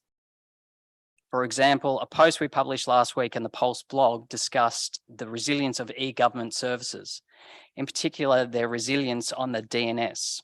E-government, specifically e-government development index, is an indicator that I mentioned before. And if we look at Switzerland, the EDGI score is 88%, and we consider it to have a fairly resilient e-government service. But as per this study, which compared it to the Netherlands, Sweden, and the US, which all have EDGI scores in the mid-90s, so better, but not considerably better. Only around 5% of Swiss eGov services have more than one TLD, and less than 3% have adopted Anycast, both of which would protect these services from a single point of failure on the behalf of the registry or the DNS servers. Out of curiosity, and you can answer this later, does anyone have the figures for how many eGov domains there are in Australia, and how many of these have more than one TLD? Something to discuss later. If so, it'd be great to share these, as a limitation of this study, and indeed the IRI and many measurement projects, is local open source data that helps to validate the guesses that we are ultimately making. Having said that, these guesses can help you, and especially decision makers, identify weaknesses, and then hopefully do your own research to validate if what these measurement systems are saying is true. To this point, we advocate for greater localized data sourcing and sharing, which provides greater resolution to what is really happening at the edge. This is also the first version of the index framework, and we plan on expanding it in the future to include things such as climate and natural disaster risk as well. And if there's any other suggestions you might have, we're all ears. We want to make this as comprehensive as we can.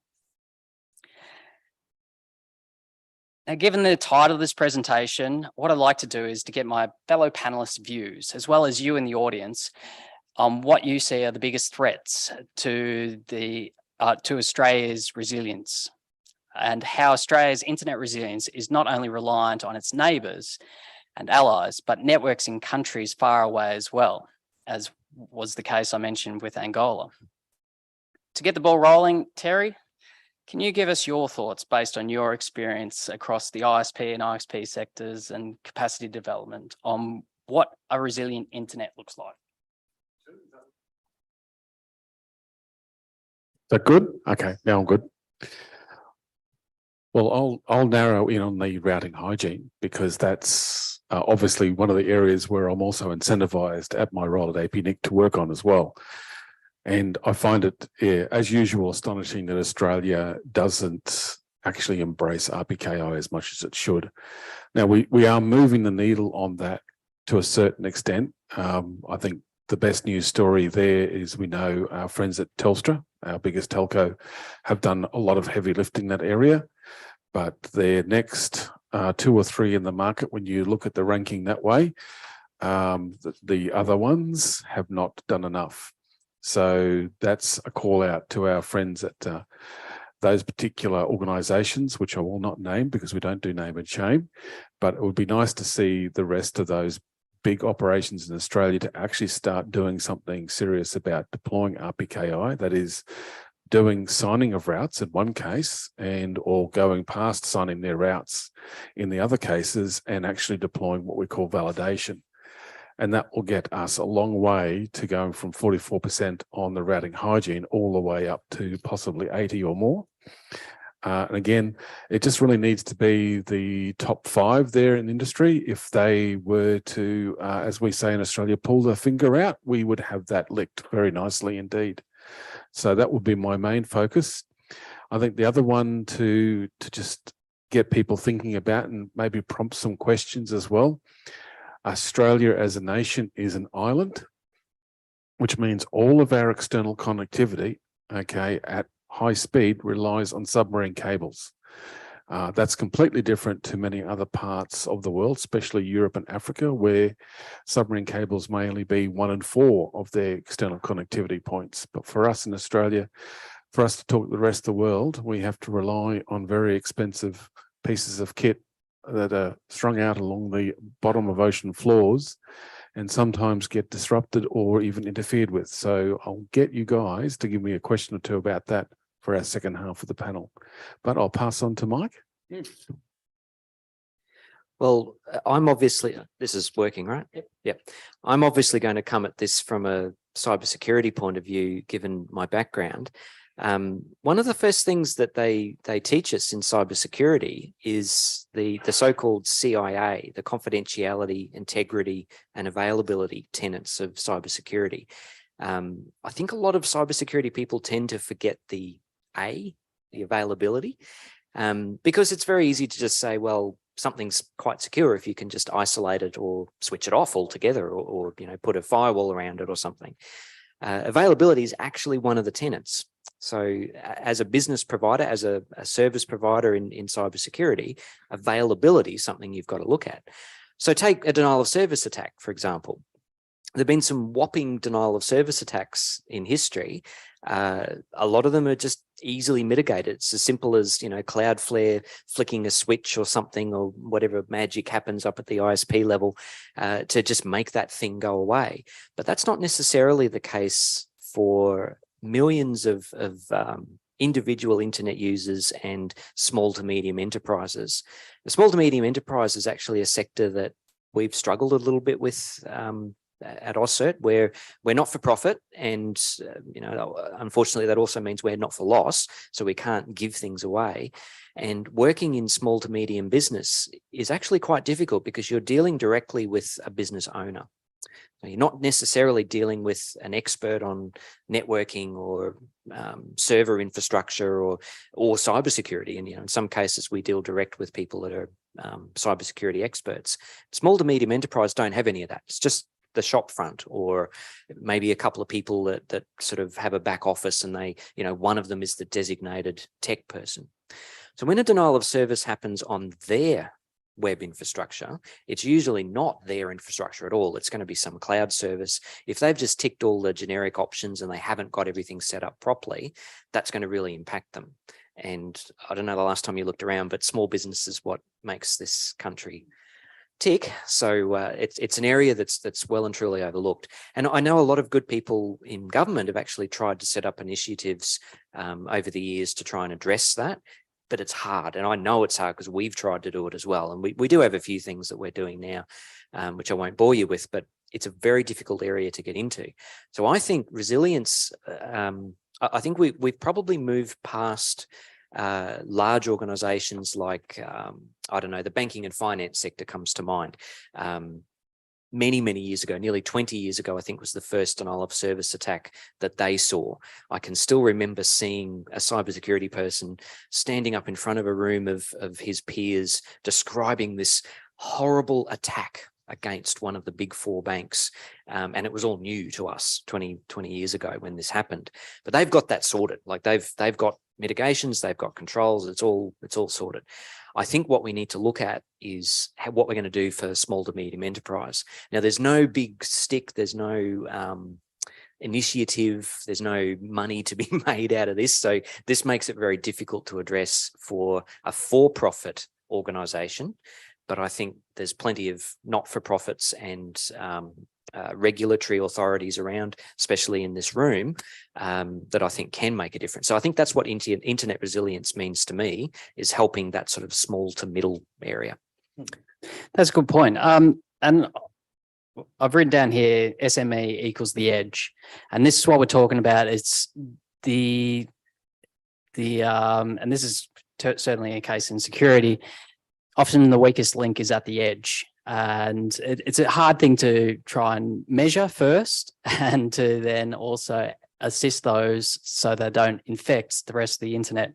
So what I wanted to ask the panel is, what do you see as the priorities and why in terms of developing and securing the resilience of the internet here in Australia?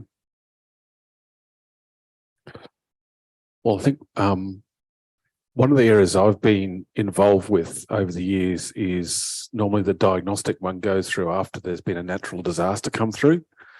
I was on a panel a few years back with Engineers Australia, and we were looking at what happened when those bushfires came through and interrupted mobile and also fibre communications up and down the eastern seaboard of Australia. And there was a lot of talk there about how to respond and recover, because quite often these pieces of plant, this infrastructure would go no matter what, because the scale of the fire meant that you couldn't put it anywhere where it was safe.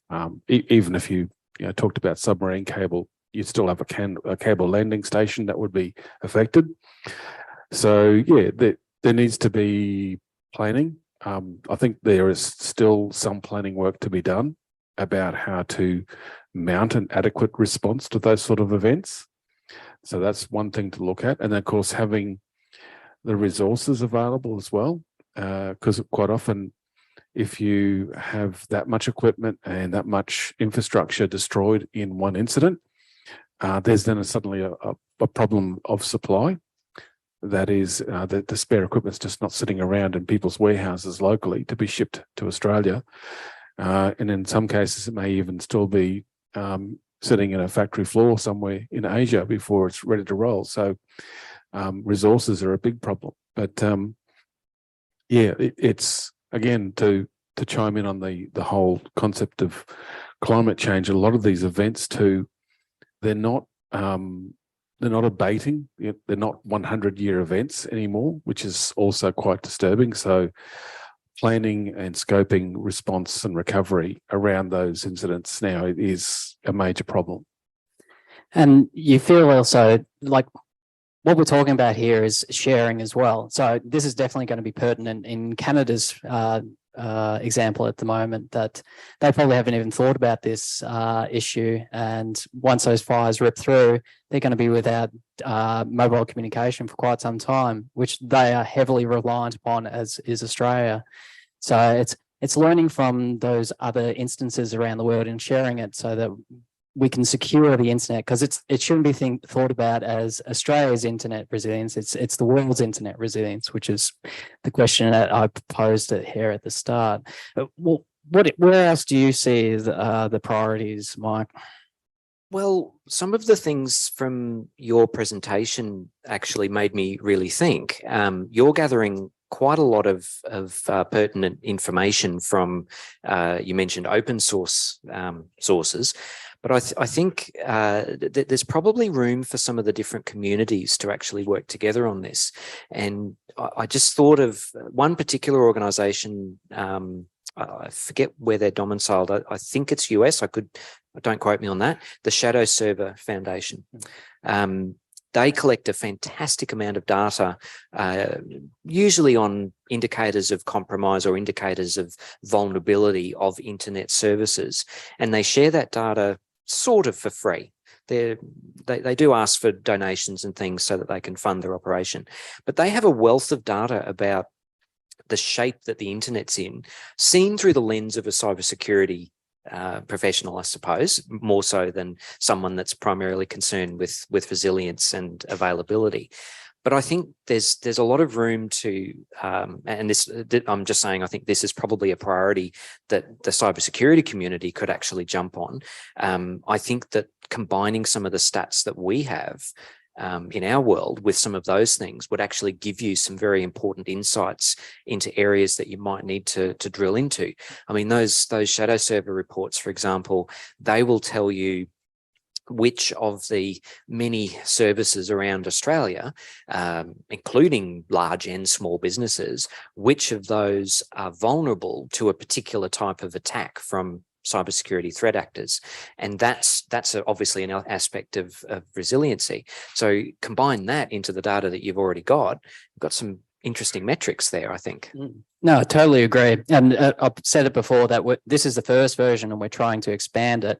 A limitation, to give you some further context on the tool, a limitation of it is having data for each country. So we mentioned 170 countries, currently is at 215 in the world, something like that.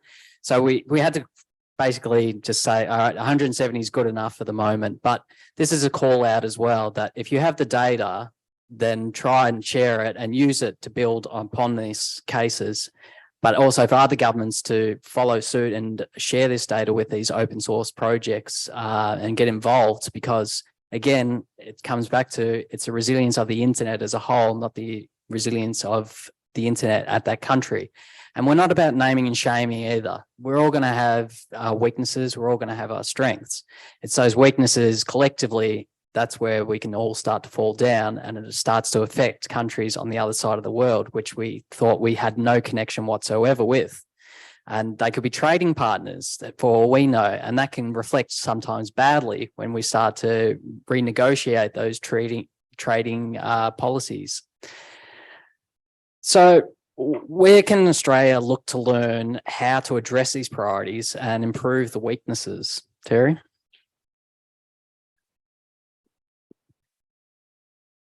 Well, one thing I'm intrigued by on your index is you've got a very high score on, I think it's the cooperative function of cybersecurity, isn't it? Yep. So Mike's talked about it, but yeah, look, information sharing and doing a lot of work out in the community on cybersecurity is really important.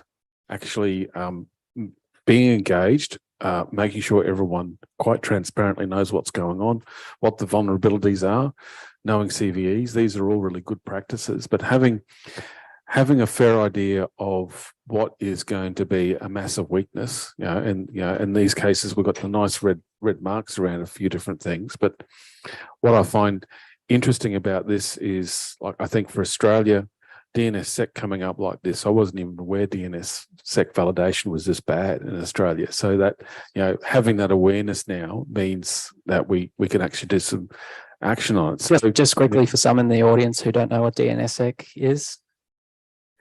So cryptographically signing DNS records to validate them so that someone cannot spoof them or fake them on you. Very important part of DNS security. Our friends from Outer will know very, very strongly that the internet doesn't work unless DNS is working properly. It's one of those all in or all out options, isn't it? Just sort of like routing too. If routing doesn't work, nothing happens on the internet either. But DNSSEC is where you start. It takes your outer.org.au and turns it into an IP address. So being able to validate that correctly and properly is a very important function, security function in this case. But yeah, the fact that validation is so low is, yeah, I wasn't aware. That's a bit frightening. So again, knowing what the issues are and starting to talk, especially at forums like this, about how to fix them, very important part of the puzzle. I couldn't agree more. Having those statistics there is truly wonderful. I have to admit, I'm not surprised at the low DNSSEC validation, because think about this in terms of say, a business operator trying to keep things going, and they've got a technology person in front of them saying, we should turn DNSSEC on. Now, it's very difficult for a technology person to then speak in business language and say, well, if you don't turn that on, imagine the case where someone is spoofing a domain. You've got a threat actor that's trying to pretend to be, let's pick on APNIC, pretend to be apnic.net.au, but they're actually, they've used some other domain name or whatever, and you're not verifying that. Now, it's very hard for the technical person to translate that into business speak. So the business person's far more likely to say, well, we don't need that control. So I think there's a lot of misinformation, and there's a lot of disconnect between some of the available controls that we now have and what the business world is actually willing or able to implement. Example, many years ago, when trying to stop phishing scams from perpetrating, and I'm going back about 20 years now, so we've all heard of phishing scams, right? Started in the banking and finance sector. They send you the dodgy email, redirects you off to a dodgy website. You give your details of your credit card or whatever, and the fraud is perpetrated. It's moved on massively away from the banking and finance sector into plenty of other areas now. We all see phishing scams for Australia Post or Amazon or whatever. So I think everyone knows what phishing is now. 20 years ago, trying to get buy-in to actually educate people within a financial institution what a phishing scam was almost impossible, because I was talking about a theoretical threat at that point in time.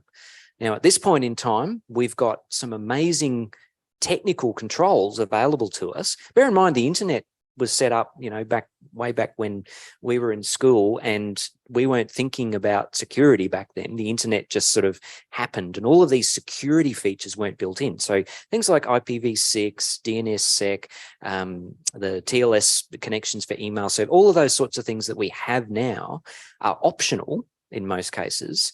But back then we didn't have them. So technology sort of has moved on, but I'm not sure that the awareness of that has moved on as far as, well, hey, I should be doing this because maybe the government said so.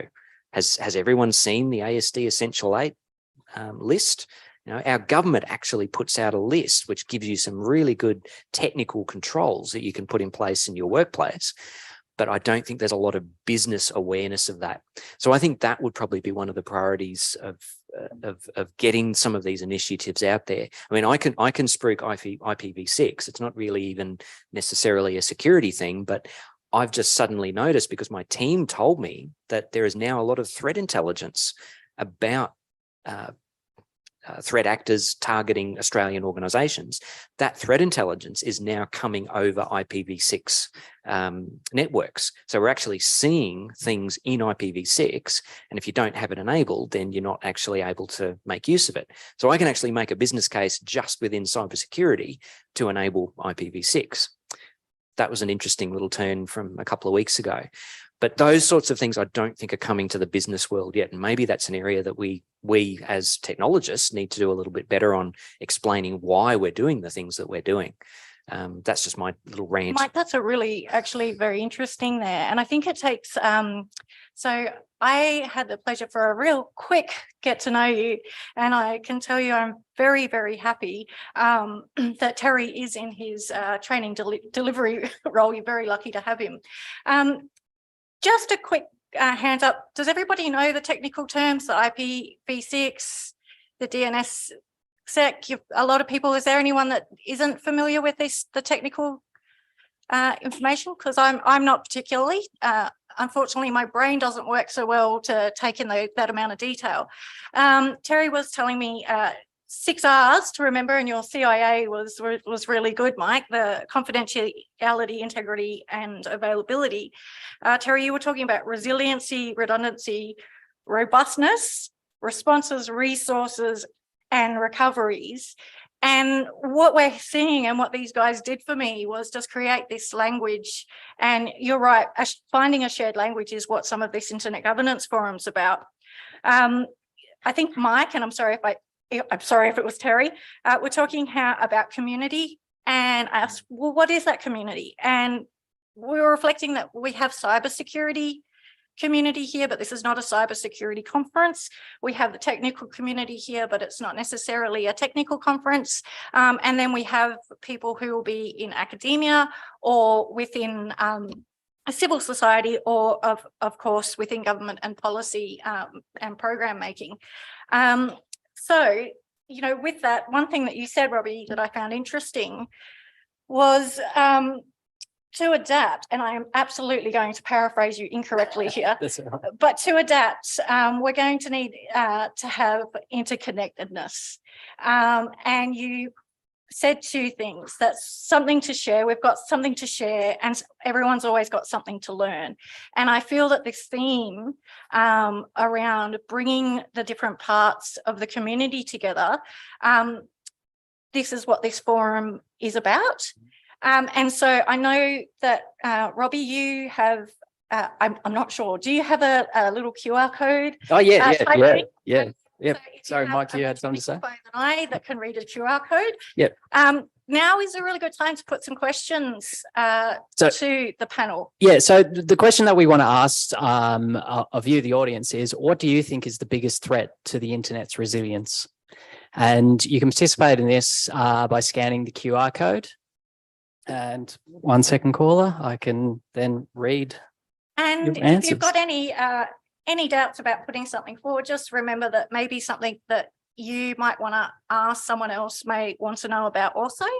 And it's also something for our panel to think about when they are looking at having these discussions with different sectors, what it is your opinion is. And at the same time, this is an open discussion. We've already posed some questions to you, the audience. There are definitely experts in the room who have a great understanding of certain data metrics here in Australia that we would love to hear from as well.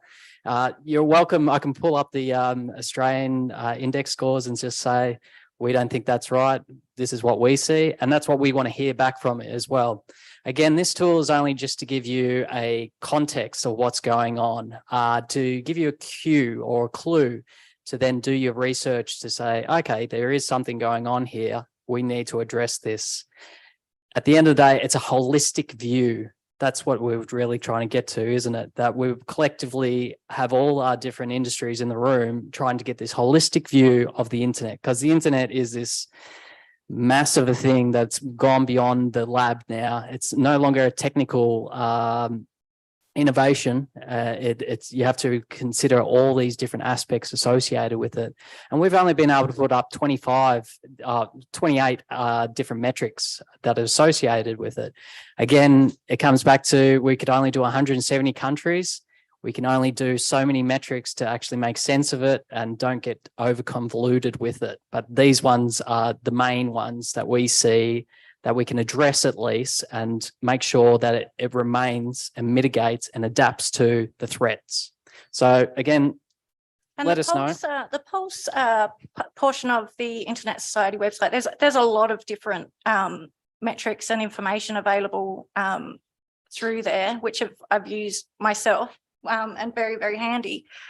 Just while we're waiting for some questions, I wanted just to throw to Mike quickly because OSCERT has been around since 1993. I'm wondering, maybe you've seen a few things.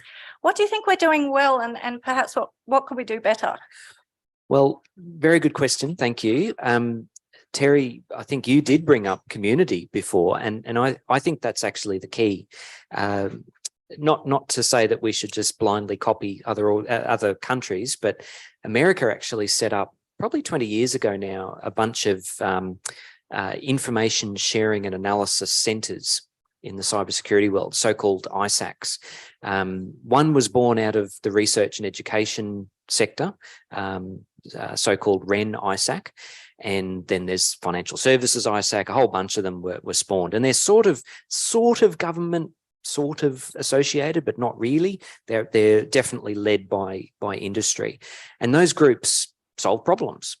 Now, I'm not necessarily saying that that's the right thing for Australia to do, but there are a couple popping up here. We've got right here on the Sunshine Coast, actually, we've got the critical infrastructure ISAC has started. We've been running one for quite some time now in higher education, because obviously OSCERT sits at University of Queensland, so it makes sense for us to do that. Kind of sort of smells like this might be an opportunity for some sort of industry community to form and maybe get some kind of government alignment. That sort of community driven thing tends to work a lot better because you've got a whole bunch of people not trying to compete with each other, but to actually solve problems. And I think that's what's really important about these events as well. I think you mentioned it, Kiki, before. We've got people from so many different walks of life here. And I think I may have stolen that off you and Terry. Oh, so did you? possibly Terry might want to. Maybe I'm just repeating what I heard. But I guess you said before, you haven't got a technical mind. Well, so what? We don't need more technical minds on some of these problems. We actually need people that think differently to solve some of the new and unique problems that we've got. So if you throw a whole lot of technical people at it, they're just going to build another internet with all of the same problems. So I think we're on the right track. I had ICT for the first time. I was told, no, you can't do that. You should do keyboarding, business keyboarding. It's exactly the same thing. So I can type really well with a tea towel in my hand, but I cannot do any of these technical things. But as I did steal it off you, Terry, you have been involved with the development of various communities as the internet itself has grown. Do you have anything to comment on what Mike has just said? Well, I think we're probably at one right now, aren't we? This is the important distinction, and we are actually here practicing the multi-stakeholder model. So we have many technical and non-technical people in the room, and I'll make the point too. The IRR, when you look at it, it's not a technical KPI matrix. There's a few technical things there, but I can also see some economic factors, policy factors. This is a very important distinction to make about it. Yeah, you put a bunch of engineers in the room and tell them to build a better mousetrap, you'll end up with an elephant. You put a bunch of people in who are very diverse in background and diverse in the way they're thinking, you'll end up with a much better solution. And there's good science to back that up too these days as well. So keep that in mind. But yeah, look, I always find that when we're at these forums, just the value of the discussion and the talk means that people go away with much keener understanding about the other person's viewpoint, what is happening in the technical community, what does this mean to me when I'm in government. So you go back to your roles after this week and you'll now have an understanding of certain issues you did not have before you arrived here. That's probably one of the big, powerful things that happens in these forums, and it's very important that we do them. Just to get that discourse done. A lot of people criticize IGF. They say, oh, it's a big hot air balloon that just pumps up something for a couple of days somewhere and everyone walks away and nothing happens. Well, actually, no, quite a lot of things happen afterwards. So it's always good. And I will give Narelle and her co-worker a shout out. That's our internet industry here in Australia, the IAA. So remember that, yes. And of course, that's also our main peering point operator as well, the main piece of infrastructure for internet exchange in Australia too. Okay, we've got a few interesting little responses here. And by little, I mean pretty big for our timing. If maybe I might just make this a little shorter. There's some that I'll quickly go through too. So some questions around our current initiative. So I think there's some led by our government around cyberspace. Are we satisfied with those? And also, I guess there's many things, but perhaps your top thought of how we could be more resilient or cyber safe just within Australia.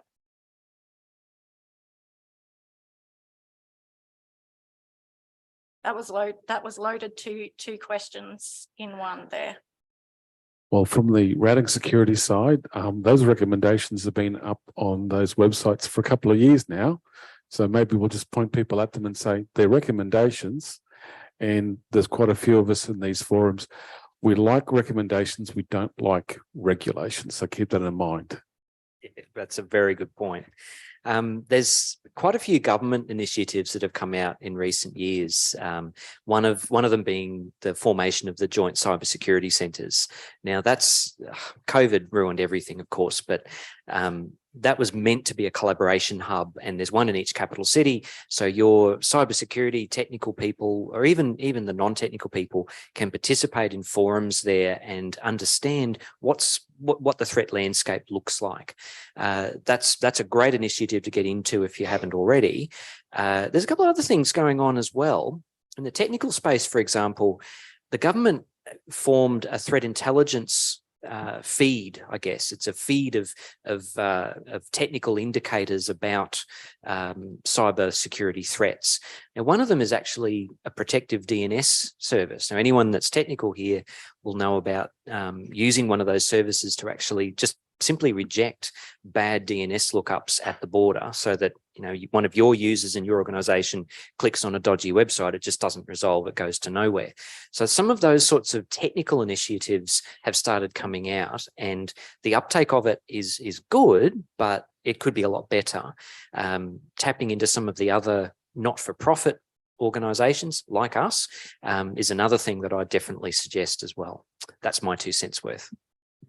I don't have as technical background as these two, but from what I've learnt in my years in the internet is the need for trust. And that was a couple of the comments that came through in the survey. There was misinformation, fake news, and trust in governments as well, which is all together based on trust and distrust. And it comes back to the presentation before by Chandy, showing the consumer trust in basically the internet itself. And there's disinformation going on, but there's also distrust in the services and how they're dealing with the data, as well as how they lure us into their web. And I can understand that that is having a negative effect on us trying to secure the internet and also make it the good that we also keep mentioning here at internet governance forums as well, because it is a good thing. We're trying to protect that good thing. So I can totally understand distrust and the need for trust. And I guess what I'm trying to get to is that we sometimes get hooked on the information side of the internet, and we lose perspective of the fundamentals of what the internet is itself. And even though it can get a bad reputation from the information side, it's still a wonder that it works as it does, and gives us the opportunities that some of the other presenters have offered us, like to pull us through the situations such as pandemics. So while the Internet Resilience Index isn't going to ever score trust, there are other projects out there that do, and that's great, because that helps with building awareness of the good things that there are, and also building awareness of the situation that is required to overcome the major threats to the internet, which then bring it down and make us not able to do banking, run our hospitals. People die if the internet goes down these days. That's the hard truth. Economies stop working if the internet goes down. And education, Australia's never heard of a snow day before. but the internet goes down and that's a snow day for Australia, and that's for other countries around the world. I think that trust, sorry to No, interrupt, go. I think that just very quickly, that trust thing I think is very important. Anyone that's a bit older will probably remember things like the New Zealand Internet Task Force, Internet Security Task Force. This is going back like 10 years or something now. They actually used this idea, the idea of a safe internet or a trustworthy internet, effectively as a goal towards you know, you come to New Zealand, you do business here, the internet here is safer, you know, your constituents are going to be safer when they trade with us. So that was actually a marketable thing. That was something that they were using trust as a marketable advantage. That might be something for your marketing teams to think of. Yeah, look, thank you. And I think just to wrap up, just I'm going to, there's a couple of comments here just around gaining more knowledge, given the complexity of this topic and the overlap. Certainly, the Internet Society, I know, has some really good resources. They also have some really good training programs that are live and interactive. You will lose sleep on the time zones on some of those, but we're going to take all credit. APNIC and AusCert also have very good training. also have those also. I know ACAN are putting some out, but I think you can start through one of those portals and certainly find those links or hit these guys up on their socials. Probably just your last thoughts, because there's a few comments and questions around this, but the role, I think this is what you said, recommendations, not regulations, that role of the technical community as we have discussions about the multi-stakeholder model moving forward. I can see that the technical community has done a lot, and now we have another dialogue happening. Being more technical than I am from that technical community, can I have your thoughts on that? Well, it's one thing that us at APNIC have given a lot of thought recently too, is increasing our engagement footprint outside the technical community to talk to people about these issues. So yeah, and I think you'll find that we're not the only organisation who wants to do that as well, because I sort of know has, you know, non-technical engagements, and the Internet Society definitely is all about the non-technical engagements as well.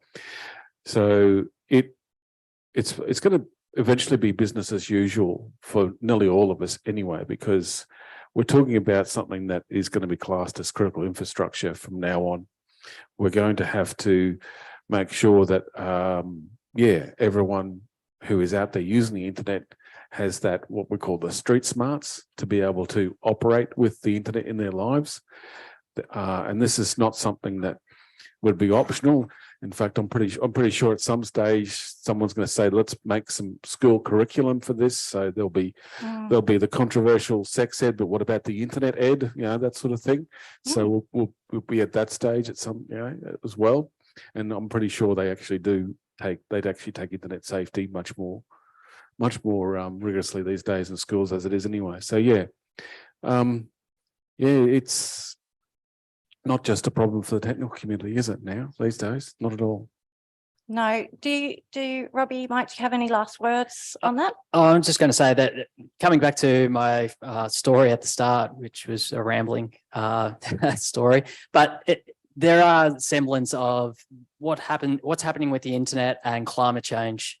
They're two very contentious issues that have so many different factors associated, just because they have such a great impact on human and society. And the way that I followed climate change communication for almost 15 years, and it's such a hard thing that it's only starting to now gain traction, unfortunately, through things going bad. And as well, though, there has been a change in language, and that's sometimes the one thing that can sometimes change the conversation, language, which is what's feeding back to us as well, the awareness and disinformation and trust. So we do need to just think about the language, and that's what the panel session earlier today was also talking about. Sometimes we're going around in circles. We have to break out of that circle and find what works, because sometimes it just doesn't work talking about the same thing over and over again. And particularly the technical community can come in and talk about the technical thing over and over again in an engineered way. but it sometimes just doesn't get through, and that's only because we're saying it in the wrong way. Thank you. I believe that is time. So I would like to thank our panel, Terry, Mike and Robbie. And thank you all. Please, in the spirit of the internet resilience in our region, share something, learn something, and looking forward to this afternoon's session. Thank you, Kiki.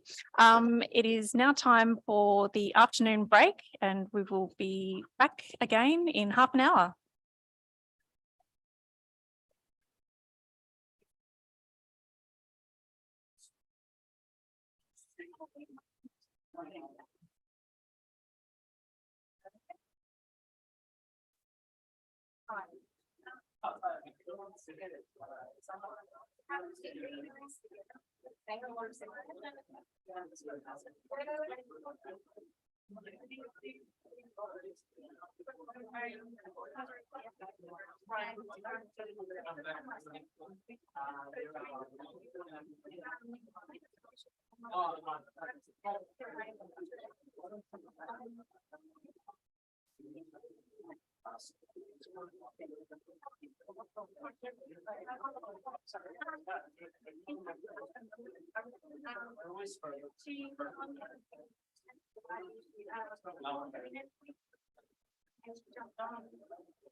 long time.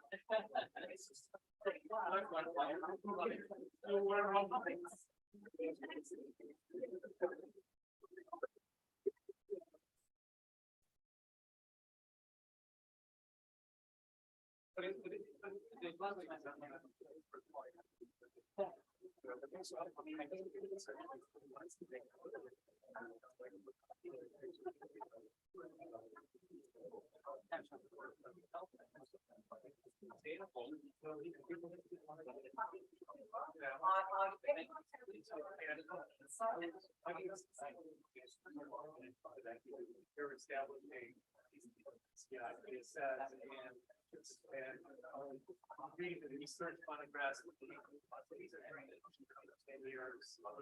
implement. I just in the US.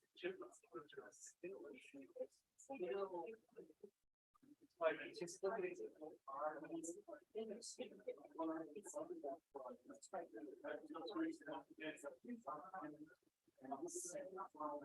yeah, they just like excellent. I just do it. It's legally binding. I can try to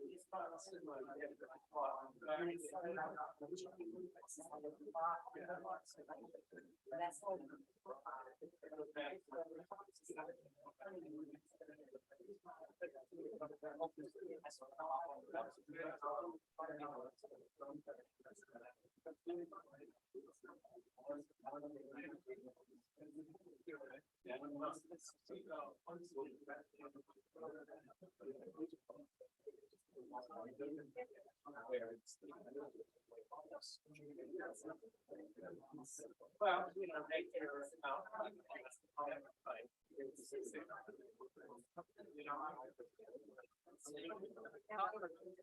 like it's a big really and it's back to the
it's like I think I all the time I think not much more line to say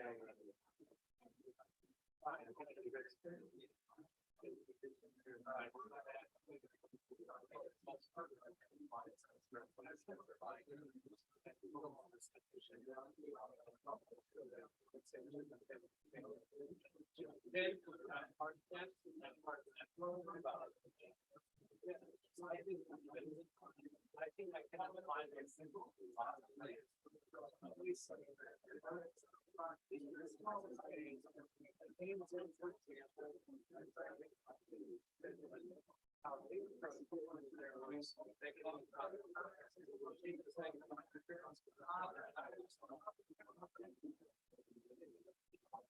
I was like, really? That was I did nothing.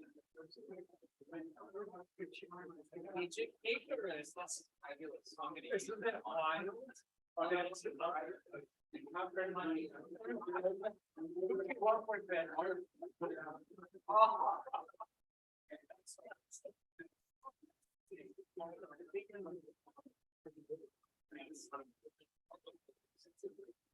Well,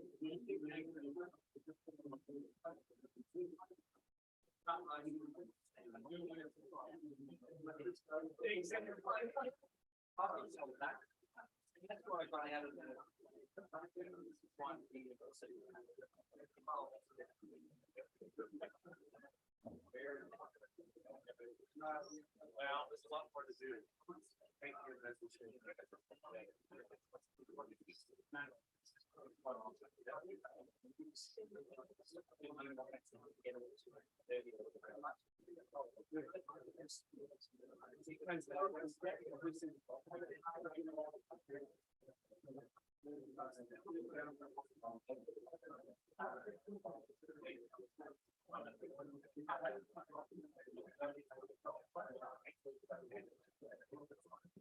The best way is to get that out of the physical inside the world that people will live that we're not in it. That's the best way to do it. It's a bone.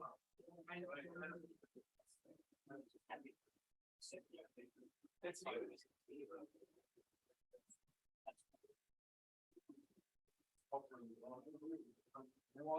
why are those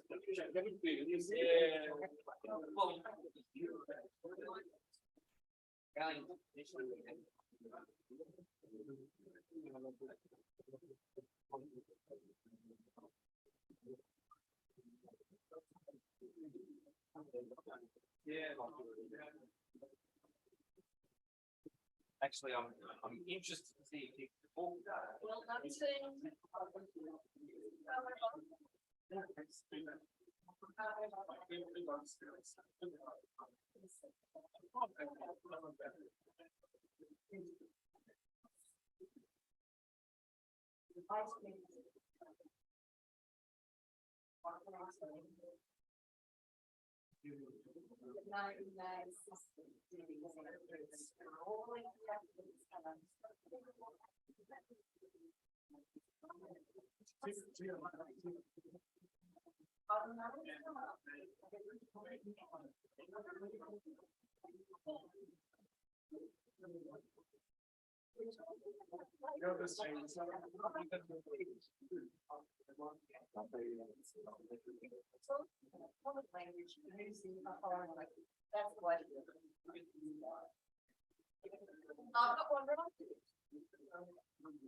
Come in, take your seats, make yourselves comfortable.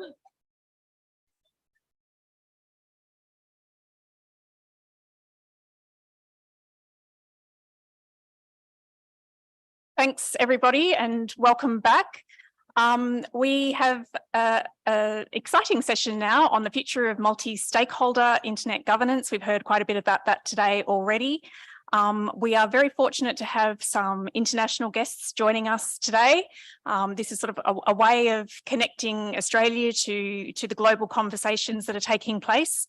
I'll pass over now to the session moderator, committee member Pablo Hinojosa. Pablo?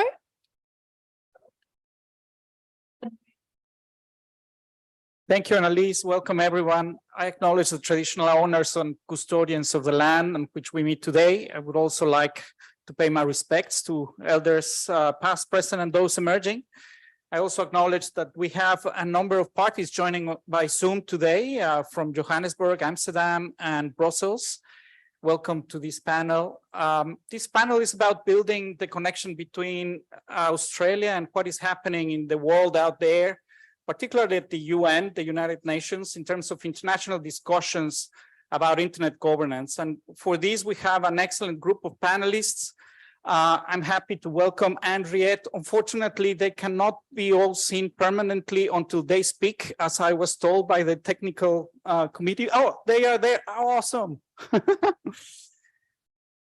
And Andriette Esther, who was appointed by the Secretary General of the United Nations as the chair of the Multi-Stakeholder Advisory Committee of the Internet Governance Panel, in short, IGF-MAG. She held that position for 2 years.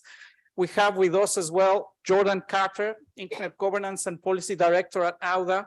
We have Chris Bockridge from Amsterdam, I guess, currently serving as a member of the IGF-MAG, and Liz Ferd, she's the Director General of ETNO, and importantly for this discussion, a member of the recently created high-level panel.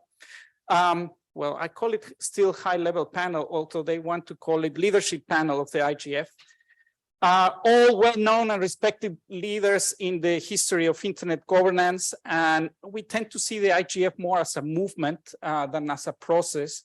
But this is something worth discussing today, I guess. And picking up a few threads of the great discussions that happened this morning in the panel about forging our future.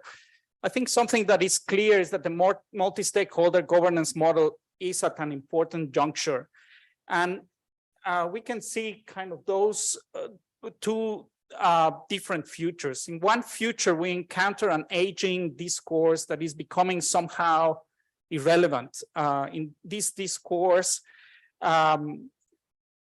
we don't see very much the essence of the internet as it was conceived originally in terms of its operations, the ideal of an unfragmented, interoperable network, and also the ecosystem that has evolved over the years of painstaking effort. And this ecosystem is characterized by its community-driven, by its multi-stakeholder ethos, rooted in bottom-up and organic collaboration.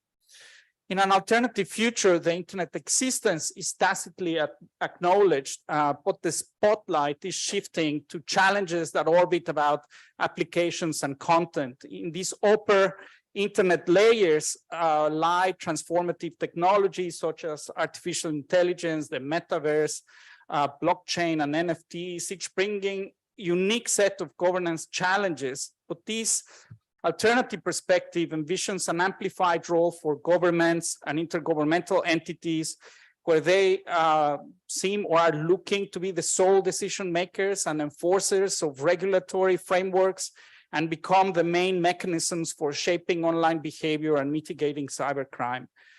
So this is the debate that we're going to have today. We're going to dissect these divergent trajectories, aiming to craft a hopeful future for multi-stakeholderism and the internet in the face of these pressing choices. So let's start with Henriette. And I would like to say that we're thrilled to have her with us. She's a true trailblazer whose influence has shaped internet governance over many years. You have had a very challenging time as the MAG chair during these pivotal years for the IGF. Johanna Weaver, you missed her, but she mentioned this morning that internet governance is having an identity crisis. Could you give us a quick rundown of what's at stake and the key challenges facing the future of the internet governance and the IGF? Henriette, your unique insights would mean a lot for us. Thanks very much, Pablo. I hope you can hear me clearly. Is the connection good?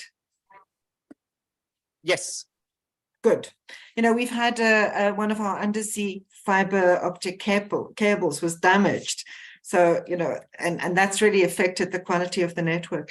Pablo, I wouldn't say my time as MAG chair was more challenging than many others. I think in a sense, you know, it was the COVID years, but I think that on the one hand, that also demonstrated one of the things that I think is at risk, and that's the power of cooperation. I think that during the COVID years, there was a recognition that the internet was what was helping us survive and keeping the world connected to deal not with internet problems, but with real world problems. And as challenging as it was to chair the MAG at that time, there was this spirit of collaboration and cooperation. And the 2020 IGF was actually the biggest that has ever been convened because it was virtual. But what is at stake? I think a lot is at stake. I think we really are, as you say, at a very critical juncture. And I think that we've almost reached a point where instead of multi-stakeholder cooperation and the multi-stakeholder approach being this mechanism for being a means, a tool to create more inclusive internet policy, more social justice, more human rights, more development-oriented internet and other tech policy, a way of bringing together diverse interest groups, diverse stakeholder groups, and actually unpacking what the differences in those interests are and how we can navigate through those, but still by achieving goals that are societal goals, that are global goals. And that was very much what the World Summit on the Information Society was about. Yes, it did enshrine the principles of multi-stakeholder participation, but it was in a context of bigger picture goals, of creating more digital equality and digital inclusion, of a people-centered development and information society that was human rights oriented. I think we've kind of left all the big goals, you know, all the more aspirational goals, and we stuck at a very instrumentalist, almost competitive approach to multi-stakeholder.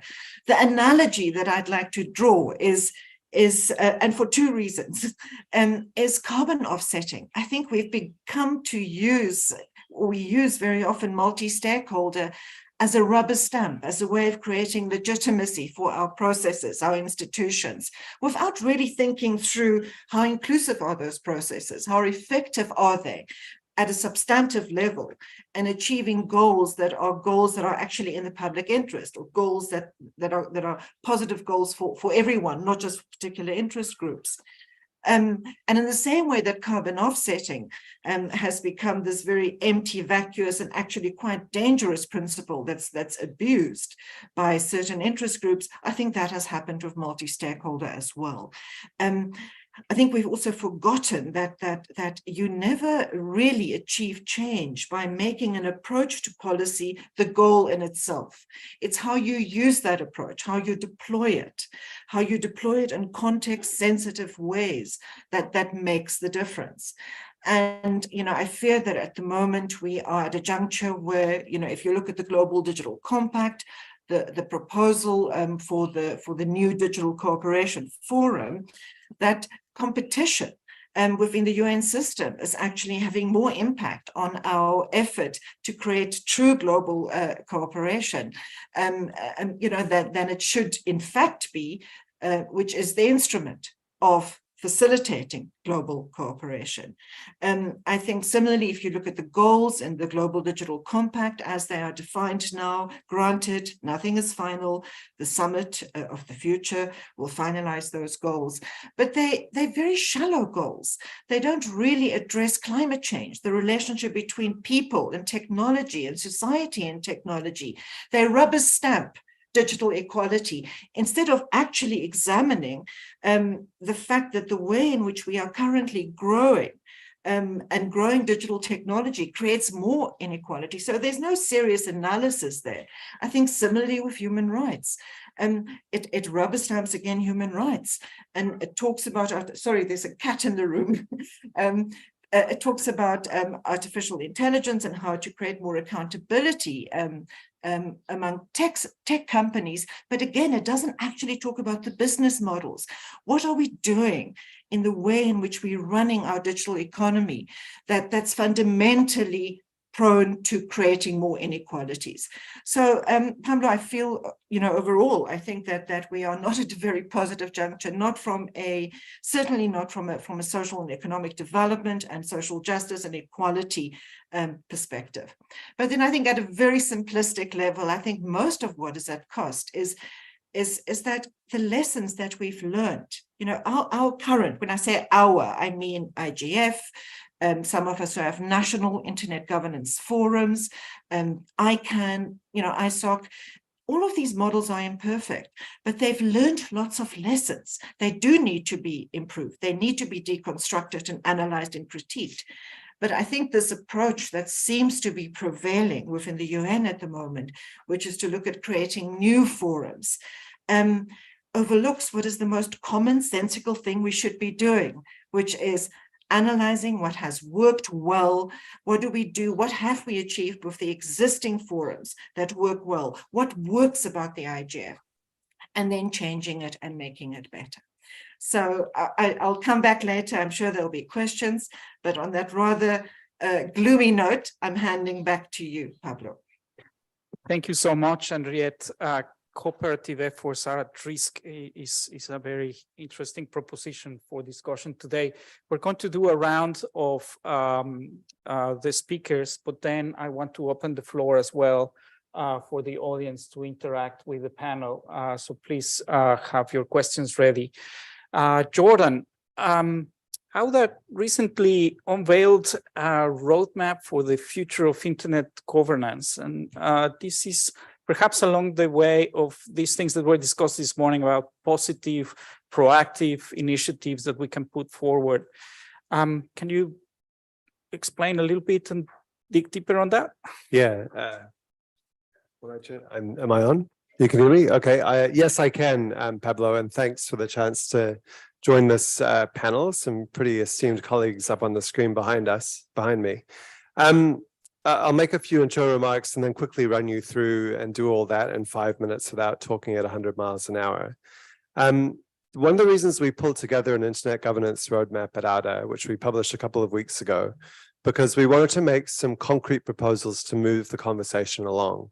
So much of the dialogue recently in circles that we've been hearing is, oh, we've got to have something to say about the future of internet governance. And you ask people, well, what should we say? And they say, yes, we need to work out what we're going to say.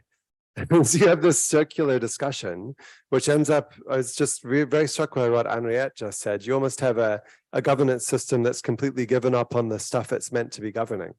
It's a system that's all form and no substance. And so we said we wanted to make a contribution to moving the discussion along. And why now? We've got this WSIS plus 20 review coming along at the United Nations in 2025.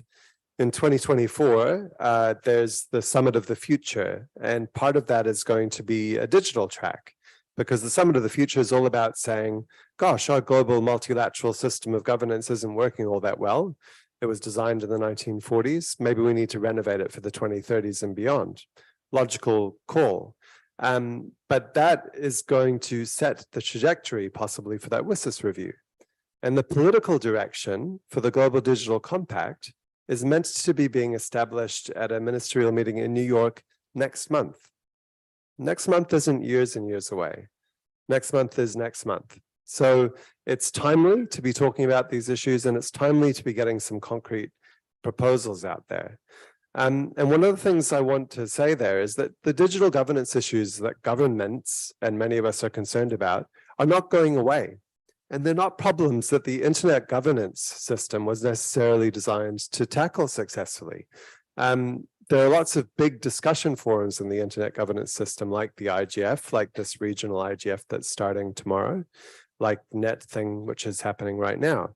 But to solve the challenges of AI governance or to deal with the impact of quantum computing, just to name two of the buzzword topics that are about, ICANN isn't going to solve that problem for you.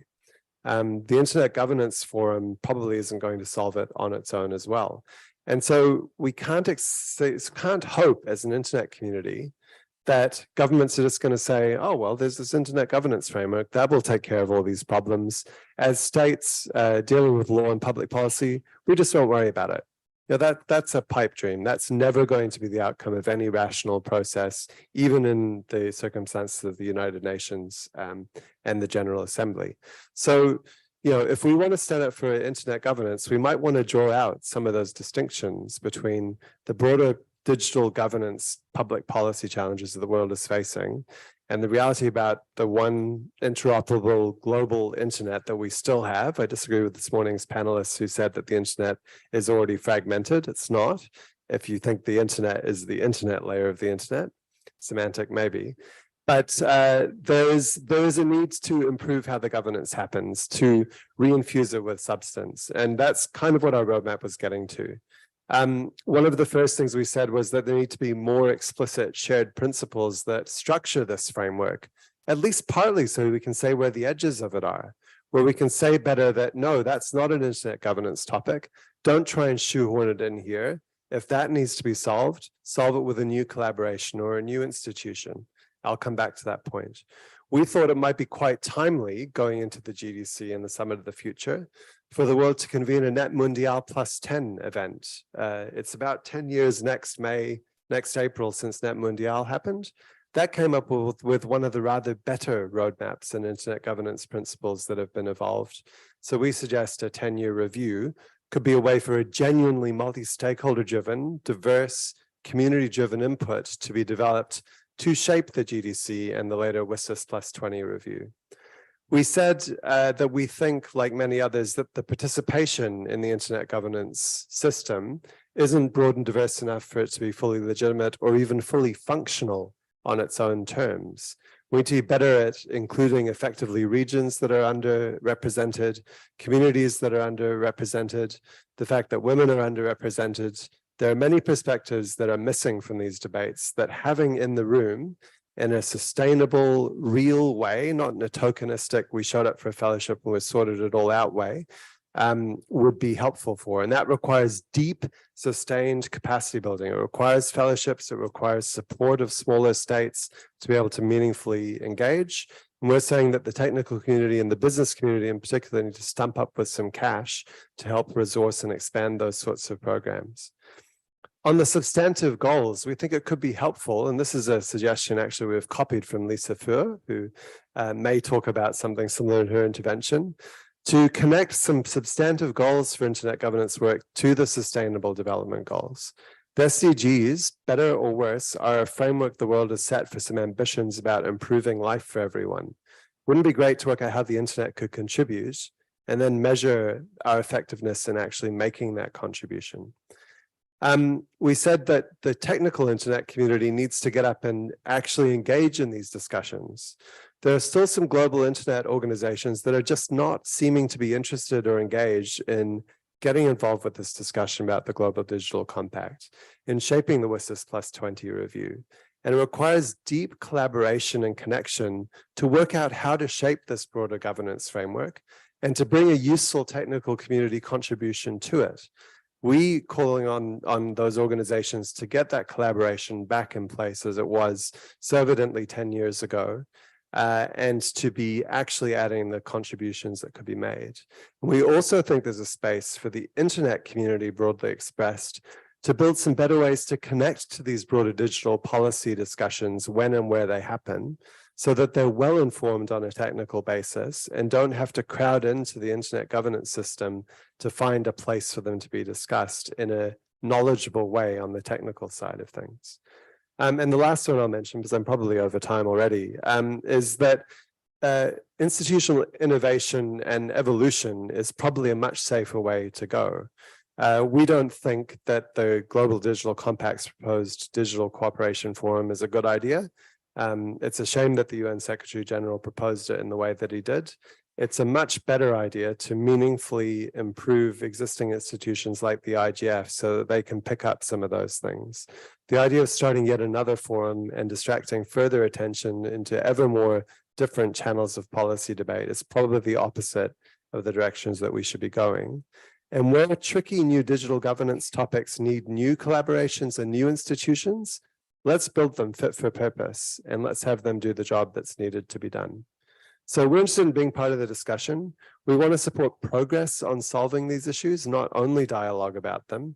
And we want to put our money where our mouth is as well in terms of people's time and concrete contributions to making these discussions and evolutions happen. Because the challenge in front of us all is to either act to improve and develop this internet governance system or risk seeing it being swept away. And if it's swept away, one of the foundations of our modern lives, that free, open, secure, and global internet that we have relied on so much in recent years, is genuinely potentially at risk. And that's not something any of us should live with. Thank you. Jordan, thank you. And Alda's recommitment that is really a full show here. Amazing. Congratulations. Chris, you have seen as member of the MAG, you have first row access to the latest hurdles, including the UN's attempts to reshape the roles, particularly that one of the internet technical community. And considering these developments, do you believe that the IGF remains relevant in the present landscape? And more intriguingly, do you see the continuation beyond the scope of the Global Digital Compact? Thanks, Pablo. I'm hoping everyone can hear me there. I can get a quick thumbs up. Yes, we can. Yes, great. Wonderful.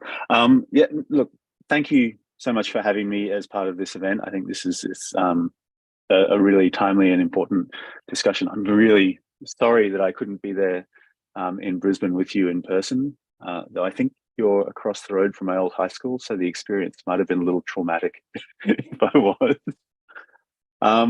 But my challenge at this juncture really is to basically agree with everything that Henriette and Jordan have said without repeating them in my 5 minutes.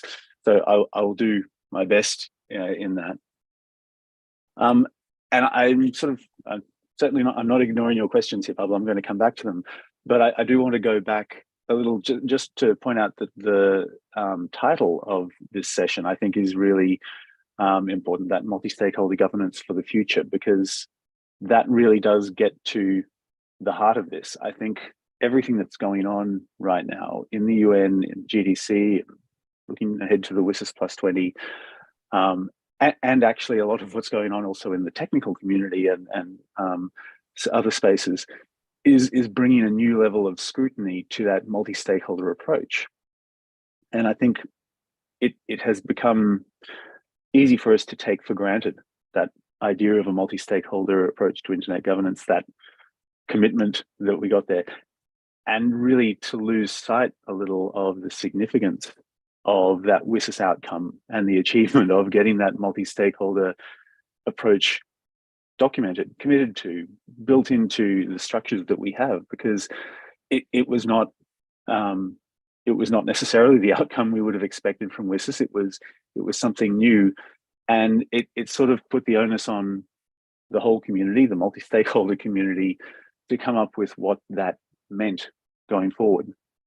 And I think Henriette was talking a little bit about this, sort of the idea that it's become a bit of a shibboleth almost, that idea of multi-stakeholder. It's something we just pay deference to and we talk about without necessarily digging into the reasons why it was there in the first place, the goals that we actually set up a multi-stakeholder approach to work towards and to achieve. And so there's a need for us maybe to get back to that, digging deeper into the reasons behind it. I think one of the reasons that we can lose sight of it a little bit is that it is not just, it's not a consistent model. It's much more a sort of an approach, a principle, something which sets the framework, but which is then adopted in many different kinds of ways by different organizations, different institutions. And I mean, it's useful to look, there are some very basic principles that are reasonably consistent there across these models. There's obviously the openness to the participation of all stakeholders. There's the transparency of proceedings, of discussions, of what's going on. And there is consensus decision-making, because when you have a multi-stakeholder construction of any kind, it's very difficult to have a voting system. So you really do focus much more on reaching a consensus agreement in terms of a solution. Now, I think things start to get a lot more heterogeneous, I guess, when you get to the next stage here, and that's looking at how the stakeholder groups are defined. And so I'm coming from having worked in the ISTARs and specifically the regional internet registries, and their approach there is very much sort of everyone's one giant mass. Multi-stakeholder means everyone is participating as an individual, all working towards a consensus agreement. That's great, and that's existed prior to WSIS, obviously. But it obviously also has challenges for certain kinds of stakeholders, governments being one of them. Now, since the 2000s, and I'm looking here not just at the UN, but also at ICANN, there's been much more of a shift to defining stakeholder groups, and those stakeholder groups having their own specific processes. But that brings its own sort of tension of stakeholder groups jostling for position. And I think that's what Henriette also mentioned, the competition that we see. And it also comes back to what you mentioned, Pablo, in terms of the UN's recent discussion and the discussion from the technical community of the role the technical community plays and whether it should exist as a separate, distinct stakeholder group. Now, I think those kind of discussions are not a bad thing. partly, I think, internet governance, we shouldn't assume it will be easy. We shouldn't assume it will be without some conflict and tension, because that's kind of the process. We sort of argue, we discuss, we battle our way through to a solution. But I think the other important thing is that it makes us think about these stakeholder groups and think about the reasons that we have them. So part of the discussion is, what does this technical community stakeholder group as a distinct entity bring to the discussion here, bring to the process, and why is there a need for us to maintain that? And I think there are some very good, strong answers there in terms of, and looking to what Jordan was talking about, the idea that we need not just to think about, business and how we do business, not just to think about sort of the social impacts, but we need to have a stakeholder group that's also thinking about the technology itself, thinking about the sort of the underlying technical principles of the internet that we need to maintain as we evolve our governance, as we evolve the role that the internet plays in society. So I think this is not a bad discussion to be having. It's actually quite important. When we turn then, and Pablo, you were talking about the IGF and its significance in relation to the GDC and going forward beyond the GDC, I think the IGF's commitment and living of a multi-stakeholder approach is really what makes it so relevant in the present landscape. I mean, we are in a situation now in a context where there are a lot of other models either occurring. We see in the UN, we've got the OEWG doing its work on cybersecurity. We've got this ad hoc committee working on a cybercrime treaty. We also have proposed ideas, the HLAB. I'm sorry, I'm forgetting the full text there, but there was a proposal there for a commission on digital inclusivity and sustainability, I think. And as Jordan mentioned, the Digital Cooperation Forum that was mentioned in the policy brief. These are all floating around and being discussed. All of them, I think, represent a step back from the sort of full multi-stakeholder embrace that the IGF has embodied.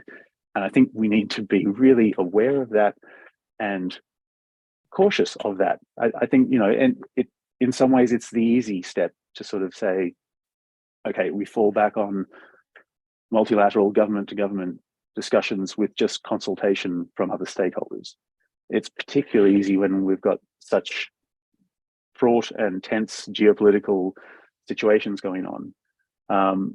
But just because it's the easy solution, don't think means it's the best solution. I think there are important reasons that we established a multi-stakeholder approach, and there are important reasons for continuing that going forward. And the IGF is really our best bet in that sense. So I'll stop there. Thank you very much. I'll look forward to speaking more. Chris, thank you. And Liz, welcome. Very kind of you to be this morning with us today.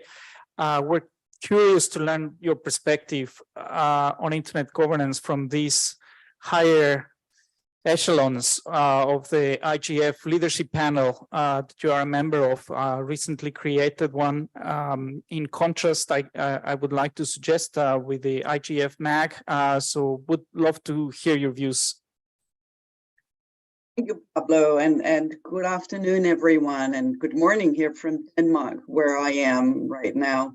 And it's a great pleasure to represent the leadership panel today in this very timely and I think extremely relevant discussion. And I don't want to say in contrast to the MAG, because I think we are working very much with the MAG. So I think the first thing to understand is that the leadership panel for me is not a new and additional decision-making body or council of IGF. This remains within the capable hand of the MAG, which brings together representatives of various constituencies to organize IGF every year. But we have been given a mandate from the Secretary General of the UN to provide expertise and strategic input to the processes of IGF, and also to promote IGF as such, including securing funding. Funding is one of the very important points too, that we will look into as a leadership panel, or we are looking into it as we speak. Our main outputs have in fact been to take the IGF messages and amplify them, not replace them with something new. And I think that's important, that we're not trying to build an overlaying top-down approach to IGF. The MAG is still the MAG. We're trying to look into the more strategic improvements that can be done with IGF to empower and make IGF stronger and not vice versa. And we have made 4 sub-working groups. One is the funding working group. Another one is how we can do outreach. We also have a working group. We'll look into IGF, MAG, leadership panel cooperation, and how we can strengthen IGF together. And the last one is, how do we look at strategic issues and how can we make IGF, as some have mentioned, more goal-oriented, more concrete? How can we empower IGF to be the place you want to go when you look at internet governance and the internet as such? Now, if we look at IGF and what we have looked at both in IGF, but also the process on the future of IGF and the WSIS process, is very important to note that we deal with issues far beyond internet governance in IGF. 20 years ago, it was much more stringent, but now we look at data, we look at AI, we look at climate change, cybersecurity. So I think we need to reflect on whether IGF should have a broader mandate looking at such digital issues that are enabled by the internet. So not to just look at climate, but how can the internet enabling climate or help climate change? What Henriette was mentioning on, we need to look at inclusion, we need to look at equality, we need to look at IGF in a broader sense, but also to make sure all voices are heard there. And as the leadership panel, we work closely with the MAG. The chair of the MAG seat sits in the leadership panel. We have a number of MAG liaisons, people attending our working groups. And we also have joint working meetings with the MAG. We had one in Geneva. We also had in Vienna and Addis Ababa. And I think that collaboration with the MAG is important because the MAG has all the history, all the knowledge from 20 years of IGF, almost 20 years. And that collaboration will make us stronger and not create any, I hope we will not have any collisions. It's more a matter of how can we cooperate in the best possible way. And in addition to being the loudspeaker for the IGF message and using our high-level networks, I think it's important we share the importance of the IGF with the key decision makers. So we want to kickstart a process of the digital set goals for the digital world or the internet we want. And that's where, as mentioned by Gordon, we're trying to build on the idea of the UN Sustainable Development Goals. And I think it would be worth considering what specific and measurable goals for the internet we could create. This is meant to be a multi-stakeholder process, and what should those goals be? Should it be connectivity, access, education, protections of rights online, and what the internet we want? How does that look, and how can we get there? And I think it's a project, and it's a way of not embracing the Global Digital Compact, but to make sure that we have a framing for Internet Governance Forum, hopefully can help create that kind of organization and discussion forum. We need to take all the difficult discussions, because that's what we're missing sometimes in the UN, because it becomes extremely political, where I've seen IGF have embraced and opened up for discussions of difficult issues. I think we need all players to be around the table. So we need government, we need technical communities, NGOs, also industries and local government. So if we can attract all, like the SDGs do every year, that would be great. So with that, I'll hand over to you, Pablo. Lisa, thank you so much. And thank you for joining from Denmark. All right, so that's the backdrop. And I would really like for you to interact with this incredible panel. So what I would like to suggest is to allow for 2 or 3 questions that I will take back to back and then distribute them along the speakers. Who would like to intervene first?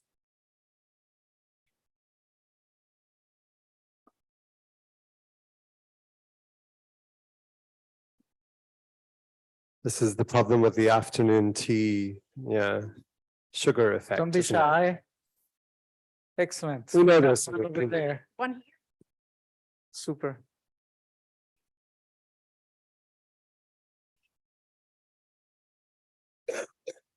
Hi, everyone. It's Bikalpa again. Thank you all the panel members for such an engaging discussion.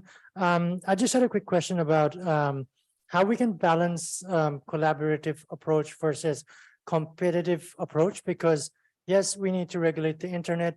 Yes, we need a holistic approach to privacy, but then, you know, different jurisdictions, especially if we talk about even within the Western states like US, EU, and Australia have their own digital economy approaches, which are competing against each other. So, you know, so I think the question is, everyone's trying to compete against each other. So how can we form a collaborative approach and a more holistic approach? Thank you. That's an awesome question, but can you just state for the record your name and affiliation? My name is Bikalpa, and I'm a sessional academic at KUT. Awesome. Thank you. Welcome. You were next, Sandy?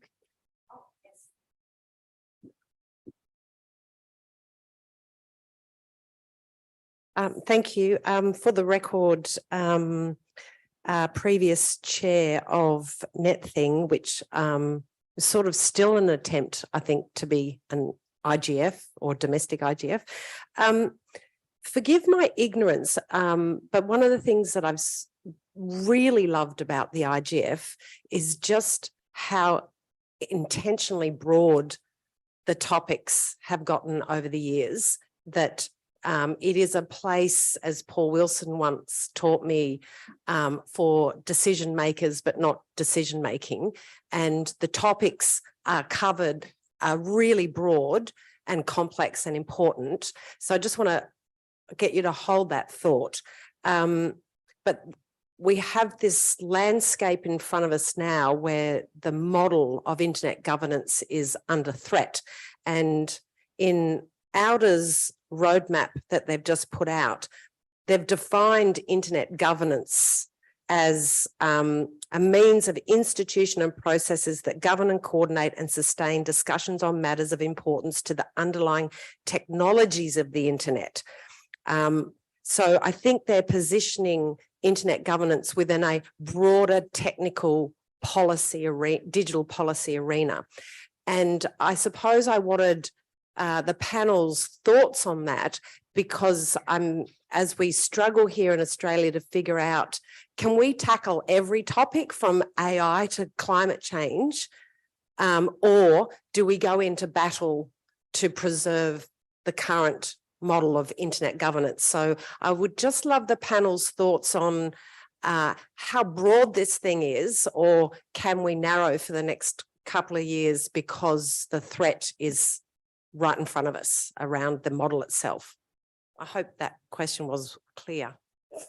Thank you so much, Sandra. Very clear. One more question, the last one, and then we go back. Chat, awesome. Maybe something that would be great is if you can stand up and also look at the camera so they can look at you. The camera is over there. Okay, hello. Hi, Henriette. Okay, sorry. This is a little bit strange. Okay. Indeed. I forgot my question now. No. Okay, my name is Chad. I'm from APC. I guess my question is this, right? I mean, you're saying that there's all of this simultaneous mechanisms, new mechanisms, ongoing mechanisms. So my question is, one, can they all coexist? Or do we really, is the path here to choose one or two over the others? And for us who have not, as we try to engage from civil society as much as possible, but we don't have that kind of resources unless, and that begs the question, right, of being collaborative.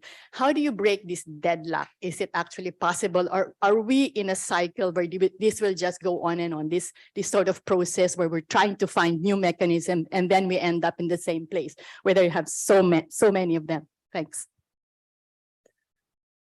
Thank you so much. I really think that these are three very important current relevant questions. One is about cooperative versus competitive. How do we solve that? If I can summarize that. Second one, it was in different layers, but I would call two of them. One is internet governance as underlying technologies or as an all-encompassing governance solution for all sorts of questions, right? And the third one about new mechanisms or fit for purpose. Can I kind of talk about that? Is it okay if we do a quick round? I would like to start with Henriette and Chris because both spoke about these competitiveness and risk to cooperation. Henriette, let's go first, then Chris, then Liz, then Jordan. And thank you, Pablo and Chat. It's lovely to see you. And everyone else who I heard didn't see. Those are good questions. I think they get to some of the sort of substance. I'll try to respond to them and also pick up on some of Lisa and Chris and Jordan's points. I think the issue of competition is, well, let me put it this way. There's always going to be multiplicity of types of governance processes. I work a lot in access. That means I work with telecoms companies. I work with telecoms regulators. They make decisions in particular ways. There's a particular business model. Some work, some doesn't work. We've learned, for example, in Africa and in Latin America as well, in many places, that universal access funds don't really work. They don't work as well as they should. So why do we continue to use that model? So I think that applies to the question that, of what governments are doing in terms of how they're responding. I think there will be different responses. It's good. Policy has to be context sensitive and substance sensitive. I think what we do lack, and Jordan touched on this, is shared principles. So I think diversity, you can even call it competition, different ways of applying the multi-stakeholder approach is good. I do think we need shared principles. I think the Net Mondiale, Jordan, I'd love to discuss that because I think we can also learn from what did not work about the Net Mondiale. And what did not work was that it wasn't connected enough to the UN system. And so we ended up with excellent principles, but that were not taken up by the largest intergovernmental framework in the world. I think on the question of the broadness versus the narrowness, I think to some extent, this whole digital governance versus internet governance debate, it's a non-issue. What is behind both of those areas of governance is the relationship between society and technology. And technology will always evolve. At the moment, our digital ecosystem really has the internet at the center of it. Maybe AI, which is not a new thing, it's been around, it's gaining more prominence. But the bigger picture issues are, how do you make policy in a way that achieves positive results and that prevents harm? And I think that applies as much to broader digitalization as it does to internet governance. So separating them, I think, is not particularly helpful, but I think being specific is, and Jordan mentioned this, it's in the outer roadmap, that if you are going to innovate or create new institutions, do it on the basis of making them fit to purpose and design those mechanisms, not to be a digital governance forum as opposed to an internet governance forum, when in fact the IGF was that Cheryl that spoke from the floor and said, the IGF has been dealing with a broad range of digital issues for years and years and years. So this notion that the IGF is a narrow internet governance space, just doesn't hold any water. But if you are going to create new forums, make them much more focused and design them in a way to have the expertise and the legitimacy and the transparency and the content, the expertise to do their work well. And I think then on Chat's question, I think that maybe Chat, I've answered that as well. I think that there will need to be different spaces. We already have different spaces to deal with different issues. But I think that they have to come from a place not of just reinventing the wheel or just creating more burdens to actually on stakeholders to participate, as opposed to incrementally improving what we have. For example, if we are going to deal with specific issues around climate change and technology, let's work not just with our existing digital forums, but also with the forums, the many that exist that are trying to address climate change and create a little bit more harmony and cooperation amongst them. So I do think the institutional landscape does have to evolve, but it has to evolve from a place of achieving common goals based on shared principles, as opposed to the kind of institutional competition and sort of juggling for power that I feel or influence, maybe power is not the right word. And then just my final comment, I do think that we have to have governments in this ecosystem, and we have to recognize that governments do have certain responsibilities and make certain decisions that is part of the broader internet or digital governance ecosystem. And we shouldn't take away from those responsibilities. Maybe not all decisions are made by multi-stakeholder mechanisms, but all decisions need to be made based on multi-stakeholder participation. Thank you so much, Henriette. Comprehensive. Chris. Thanks, Pablo. Thanks, Henriette, and thank you to the questioners. I'll go through quite quickly here. I think the question about competition is an interesting one, because Miriam Kuna, the RIPE chair, often comes back to this in terms of the RIPE itself started out as cooperation between competing private sector interests. So it was that recognition that to compete effectively, to sort of work in this industry, there needed to be a level of coordination of ensuring interoperability. And I think that's something obviously a little different now, that we're not just talking about network operators, we're talking about a whole other bigger multi-stakeholder sort of ecosystem. But there is a lesson perhaps to be learned there, that there is a need for that underlying level of coordination to ensure interoperability, to ensure that the network of networks still works. On the other two questions, which I think are very, very related, I mean, I think one of the interesting things that's been happening in the IGF in the last year and a half, I guess, is this policy network on internet fragmentation. And one of the three areas that it identified as a sort of fragmentation risk is fragmentation of the coordination and governance level. And that's a very real issue. And it's something that a lot of different actors, in the UN and outside the UN have identified as a challenge. You know, when the issues become so multifarious and the venues become so prolific, it's how do you actually cover that? How do you follow the conversation? And we've seen, you know, that raised as a sort of justification for, say, this new digital cooperation forum that the Secretary General proposed in the policy brief. Now, I think that always reminds me of this next KCD cartoon from years ago, which talked about, says one panel, there are 14 competing standards. The next panel, someone says, we need a new standard to meet everyone's use cases and get rid of these. And then the next panel says there are now 15 competing standards. So just creating a new venue that says we're going to bring all of this together here doesn't make sense.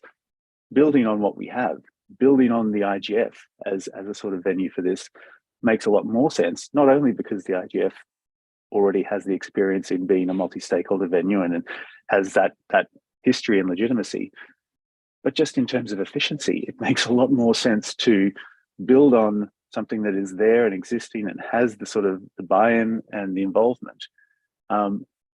Something which has been growing and evolving and producing outcomes, it should be noted, for 17 years now, while chronically under-resourced. So this is, I mean, I think that in itself is a remarkable achievement and something that we need to look at, well, what could we actually achieve if some of the resources that are currently going into coming up with new solutions or new ideas were actually just diverted and driven into the IGF to actually strengthen that approach. So hopefully that's where we can steer the conversation going forward. Please. Yes, just need to unmute myself. Very, very good questions, very difficult to answer. I think on the IGF being very broad, I think it's important we stay broad. I think, as I said before, it's a place where you can discuss some of the difficult issues. And I think this is where all the stakeholders meet each other. So to me, it has been a very important forum for those discussions. But I think the mandate is more narrow than it actually is unfolding itself. So IGF is broad, even if the mandate is more narrow. That's why I think it could be important to look at broadening the mandate. And I think the Digital Cooperation Forum suggestion is kind of a sign of has not been seen as this forum where you actually discuss these things like AI, like data, like how climate change can be helped by the internet. But we have discussed them in IGF. And I think if we can create IGF into a forum where we have a bit more target, bit more tangible outcome, we would eliminate that the Digital Cooperation Forum because it's not needed. We have it already, and I think I agree with Chris and also Henriette. We have a model that can be evolved into something that can embrace what is tried to be mended with a Global Digital Compact and the Digital Cooperation Forum. And on new mechanism, if they can coexist, of course they can. The more mechanisms you put out there, the more work it creates. We lack funding in IGF. If you get another forum, would that suck away all the funding from IGF? There are many concerns, and as one of the people asking questions said, we're an NGO, we don't have the capacity. No, none of us has the capacity to deal with more forum. We want actually to kind of collect them into one forum, and we have the IGF that works well, so why create a new one that will kind of replicate what we're doing? So I think it's more a matter of showing the governments it's an important IGF is an important forum, and we can change it into something a bit more tangible so they can bring something home. And that's why I think creating the SDGs for the internet could be a good idea. And Jordan.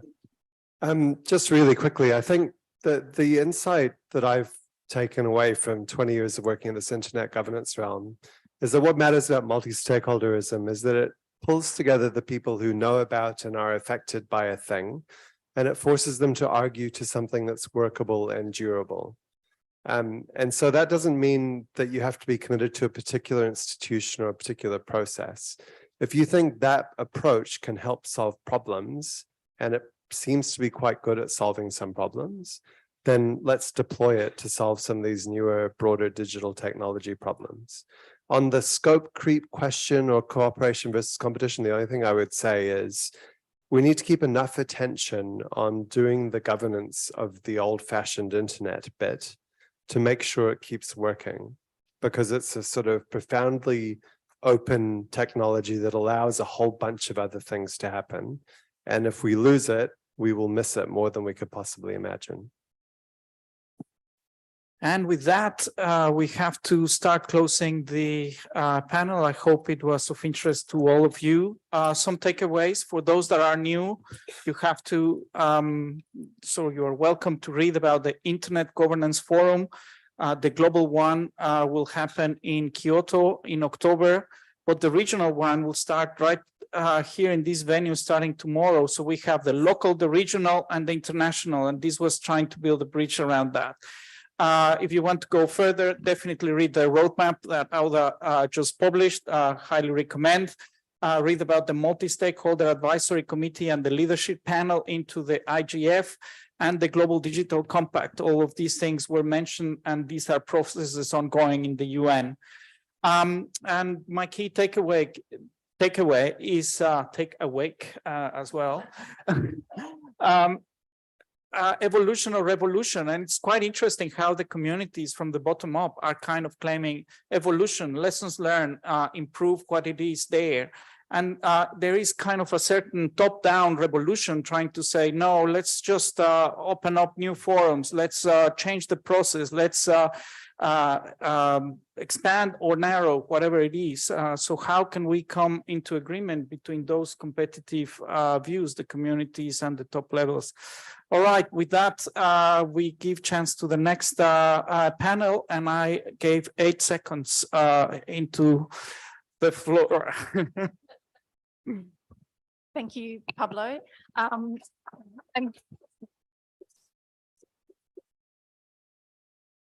thank you also to Chris, Henriette, and Lisa, who I'm not sure what time it is, but I'm sure it's not terribly convenient for them to join us. So I'm very grateful that they've made the time to connect us to some of the global conversations taking place. So we do have one more session to go. It's quite a short one. We don't have very much time for it, but it's a bit of a reflection on the future of NetThing, really. So I might invite the speakers to make their way to the stage now. We have Sandra Davey, who was the inaugural chair of NetThing. Paul Wilson, Director General of APNIC. Ian Sheldon. Thanks, Ian. Director of Internet Governance and the Australian GAC representative. And Cheryl Langdon-Orr, Internet Australia. Would you like to come up, Cheryl, or would you like to stay there? I can bring you a microphone. Through the screen, that's all.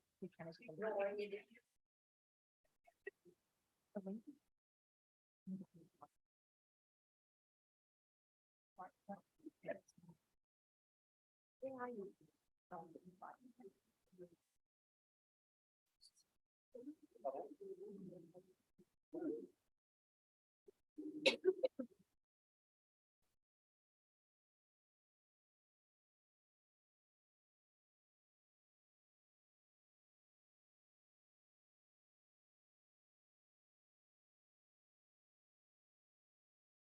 So we've heard quite a lot today about cooperation and collaboration, multi-stakeholder internet governance. We've heard other speakers refer to an identity crisis in internet governance, or internet governance having an identity crisis. Another one I wrote down was, we have a governance system that has given up on what it was meant to govern. Since we are at a really sort of critical juncture now with the Global Digital Compact coming up and the review of the World Summit on the Information Society, I'd just like to ask the speakers to reflect on the things that we've heard today, and how does NetThing fit into this world, really? I might just sort of start down the end, Paul, with you, and if you can just sort of any comments or observations that you would like to add on that. Not on mute. Afternoon, everyone. I'm Paul Wilson from APNIC. It's a pleasure to be here, and as this is a kind of a closing session, it's only the first day, but I hope it's still okay to say welcome to Brisbane, which is my home and the home of APNIC for the last 25 years. So I'm very glad to see you all here. NetThing. Well, NetThing has had a bit of history, including a hiatus for a few years, and it might not be back at critical mass yet, but I know that it can, and it will be if we continue this process. This is part of a global multi-stakeholder IGF system, and there are events, I know from a regional perspective, that there are many, many events, not only the regional event itself, but other national events in Afghanistan and China and Indonesia and India and Japan and New Zealand, Taiwan, Vanuatu, Vietnam. There's a lot of them. And this is all part of a global process, a network, a systematic, to some extent, a network of internet governance that, sorry, I've just scrolled myself. It's nearly 20 years old, this process. So, across the world and across the regions and the national events, the different events, the schools of internet governance, the youth internet governance sessions, it's extremely vibrant.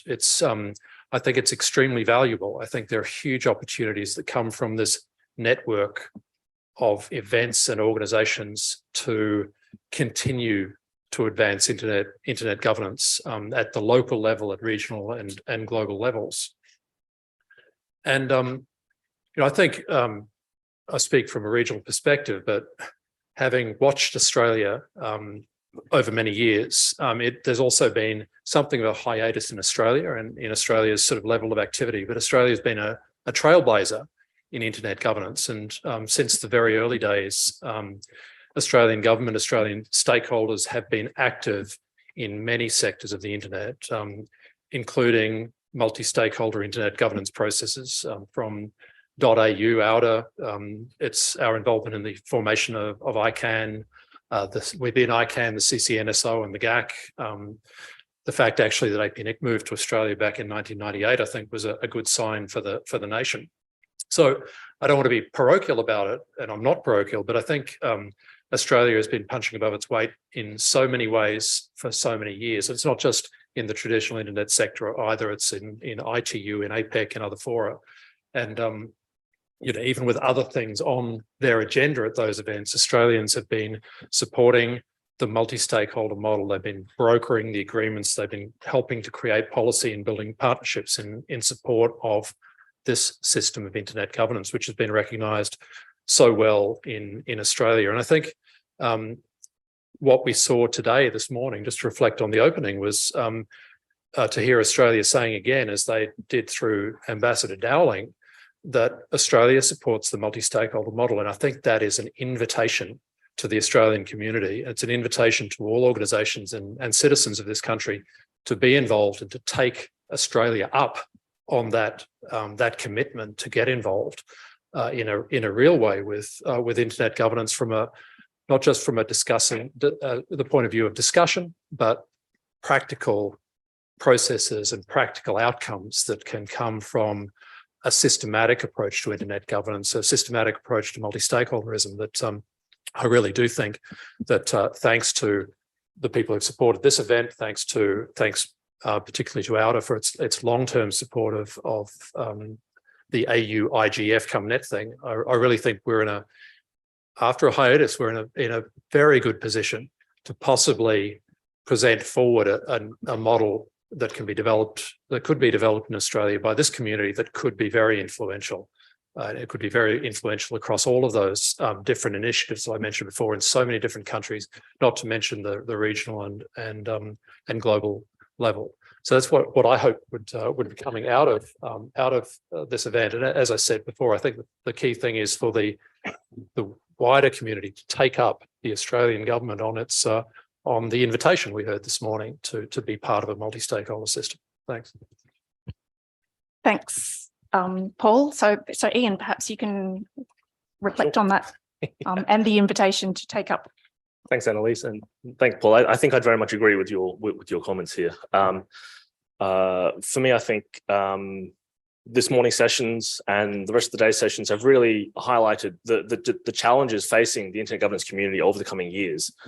And for me, and I think the Australian government, quite simply, it's critical that we continue to demonstrate and dog food, if you will, the importance of multi-stakeholderism in internet governance. I think it's critical that we show this is a process that works. Consensus making policy is the best way to approach these challenges, and I think the NetThing community is the best place to do that in Australia. I think we are facing a pivotal moment, and to be frank, the Australian government really needs the Australian community, civil society, academia, the technical community, to really lend their advice and expertise to tackle the challenges in the coming years. The Australian government's very good at doing a range of a lot of really important things, but I'm also quite cognizant that this room captures quite a broad range and depth of expertise, and that's going to be absolutely critical in navigating the coming processes. A lot of those processes will unfortunately be multilateral first processes, where as much as we would very much like the multi-stakeholder community to have a seat at the table, the Australian government will be your voice in some of these processes. And I think it's absolutely critical that we're able to leverage the entire community in putting our best foot forward and helping shape the global agenda when it comes to internet governance issues. I think there's a great opportunity to drive a national dialogue on some of these challenges. I think there's an important role to help highlight some of these challenges as well, and explaining what internet governance means to those outside of this room, bringing along a lot of other portions of our community and society, and really showing how they can get involved in some of these processes. I think we've really seen a lot of these good community linkages over the course of today, and really demonstrated how diverse and important the Australian community as a whole is. And I think it's beholden to all of us in this room to go back to our communities, to talk, to consult, and then come back together, not just once a year, but over the course of the year, to address some of these challenges. So I think Australia is a fantastic country. I think we punch well above our weight internationally. And I think now is a critical time for us to come together and really put our heads together to show and help guide some of these processes internationally. So there's obviously a lot more to say on this, and be very keen to continue this discussion after this. Thanks, Ian. I think that's important note you made about driving a national dialogue. I think it is important to remind ourselves periodically that multi-stakeholder model is a means to an end rather than the end in itself. Sandra, you are the inaugural chair of NetThing.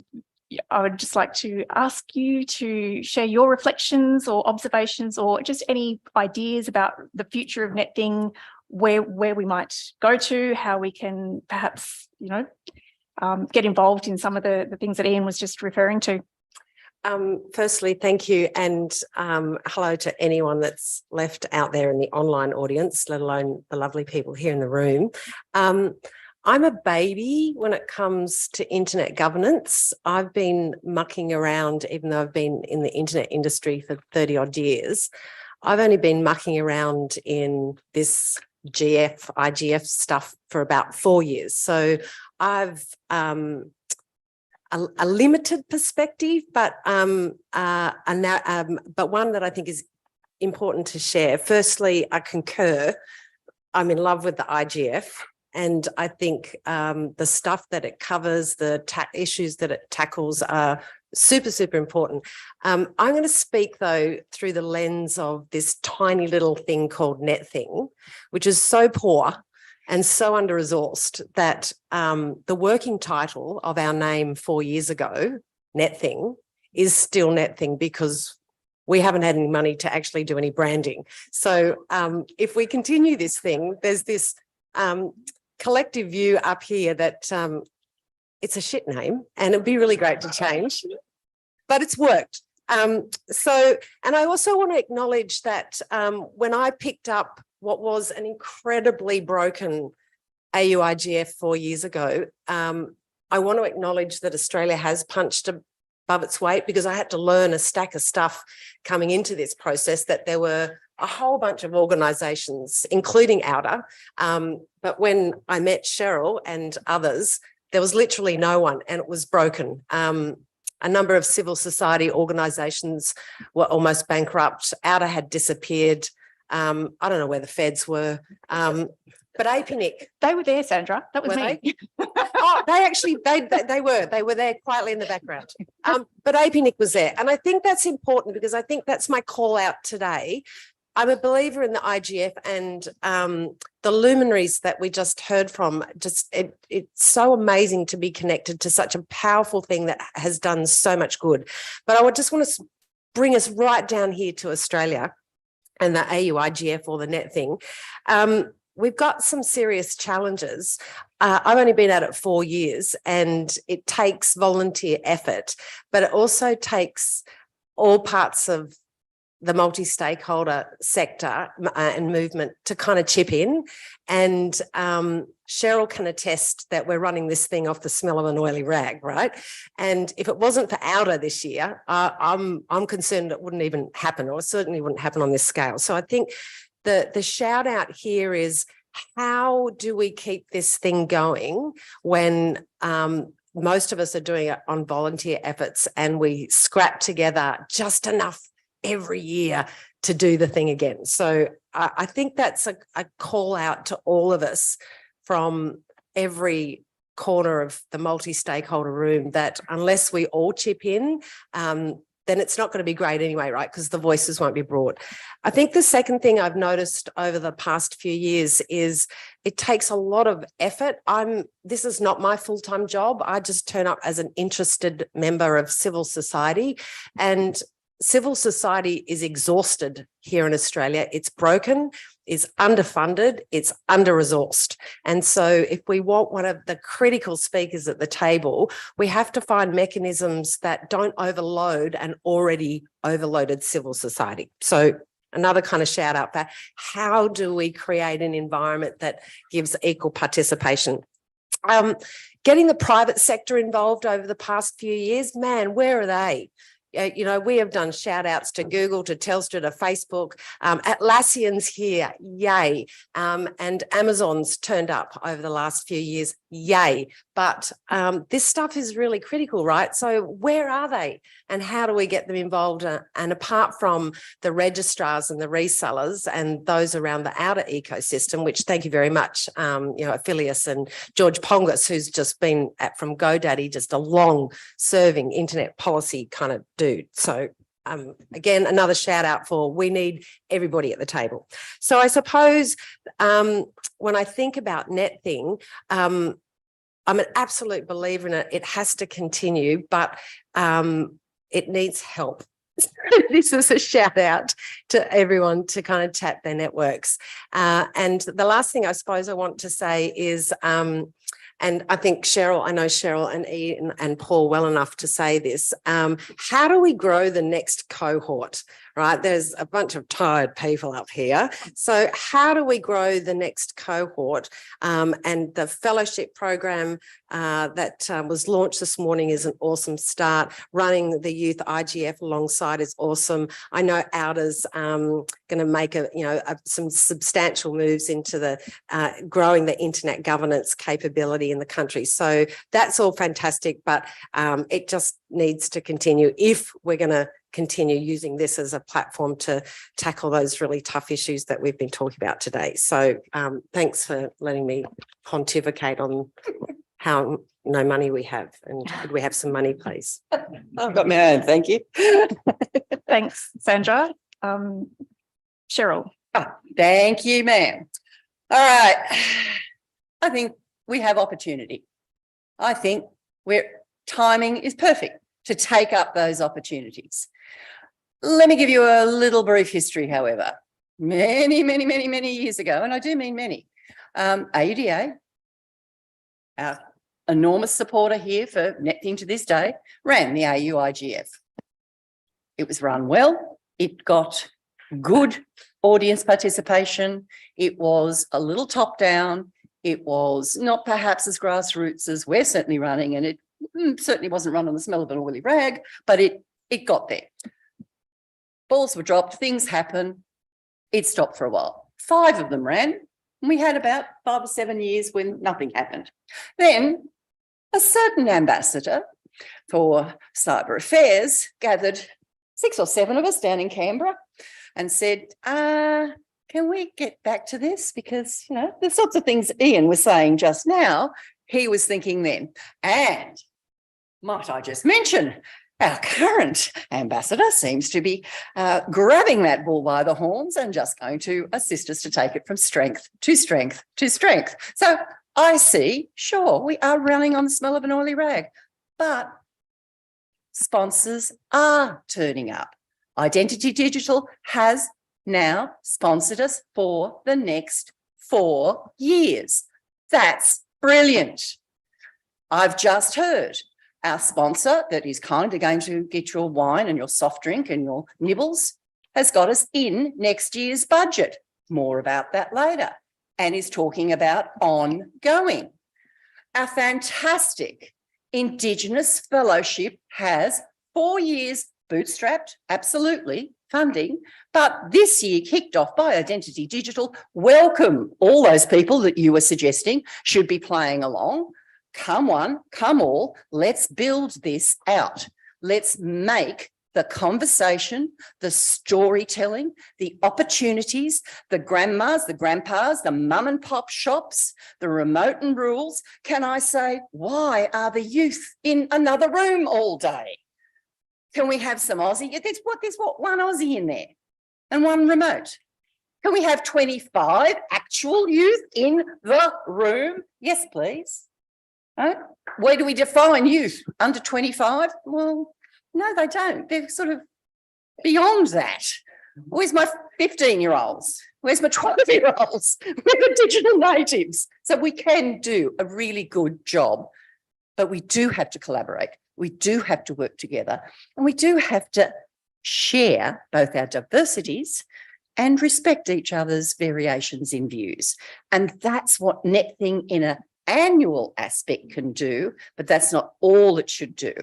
It does need, as you've heard, to get roadshows happening, to get outreach going on, to get curricula developed, for heaven's sake, to get, why you can code or learn about coding in sand with a bit of a stick and the right sort of diagrams and advice. All of that, meeting the need with the possible solution, can be talked about in a Australianly unique need met by something like NetThing. Why is it NetThing and not AUIGF? Because we had to build trust back into the system, and it's hopefully where we are now. And just before I stop my rant, because nothing like a good rant, is there? We both enjoy them. I just want to recognise 2 things. The fabulous folk I'm looking out at, those recognised faces right? I'm seeing so many of you who have built not just the internet, but this whole set of conversations that go around on what many of us call the significantly interested parties, the people who do spend that exhausting volunteer time to talk about all of these things together and to try and build a better model. But I'm seeing 2/3 of new faces. Now that's the exciting part. I'll stop now, ma'am.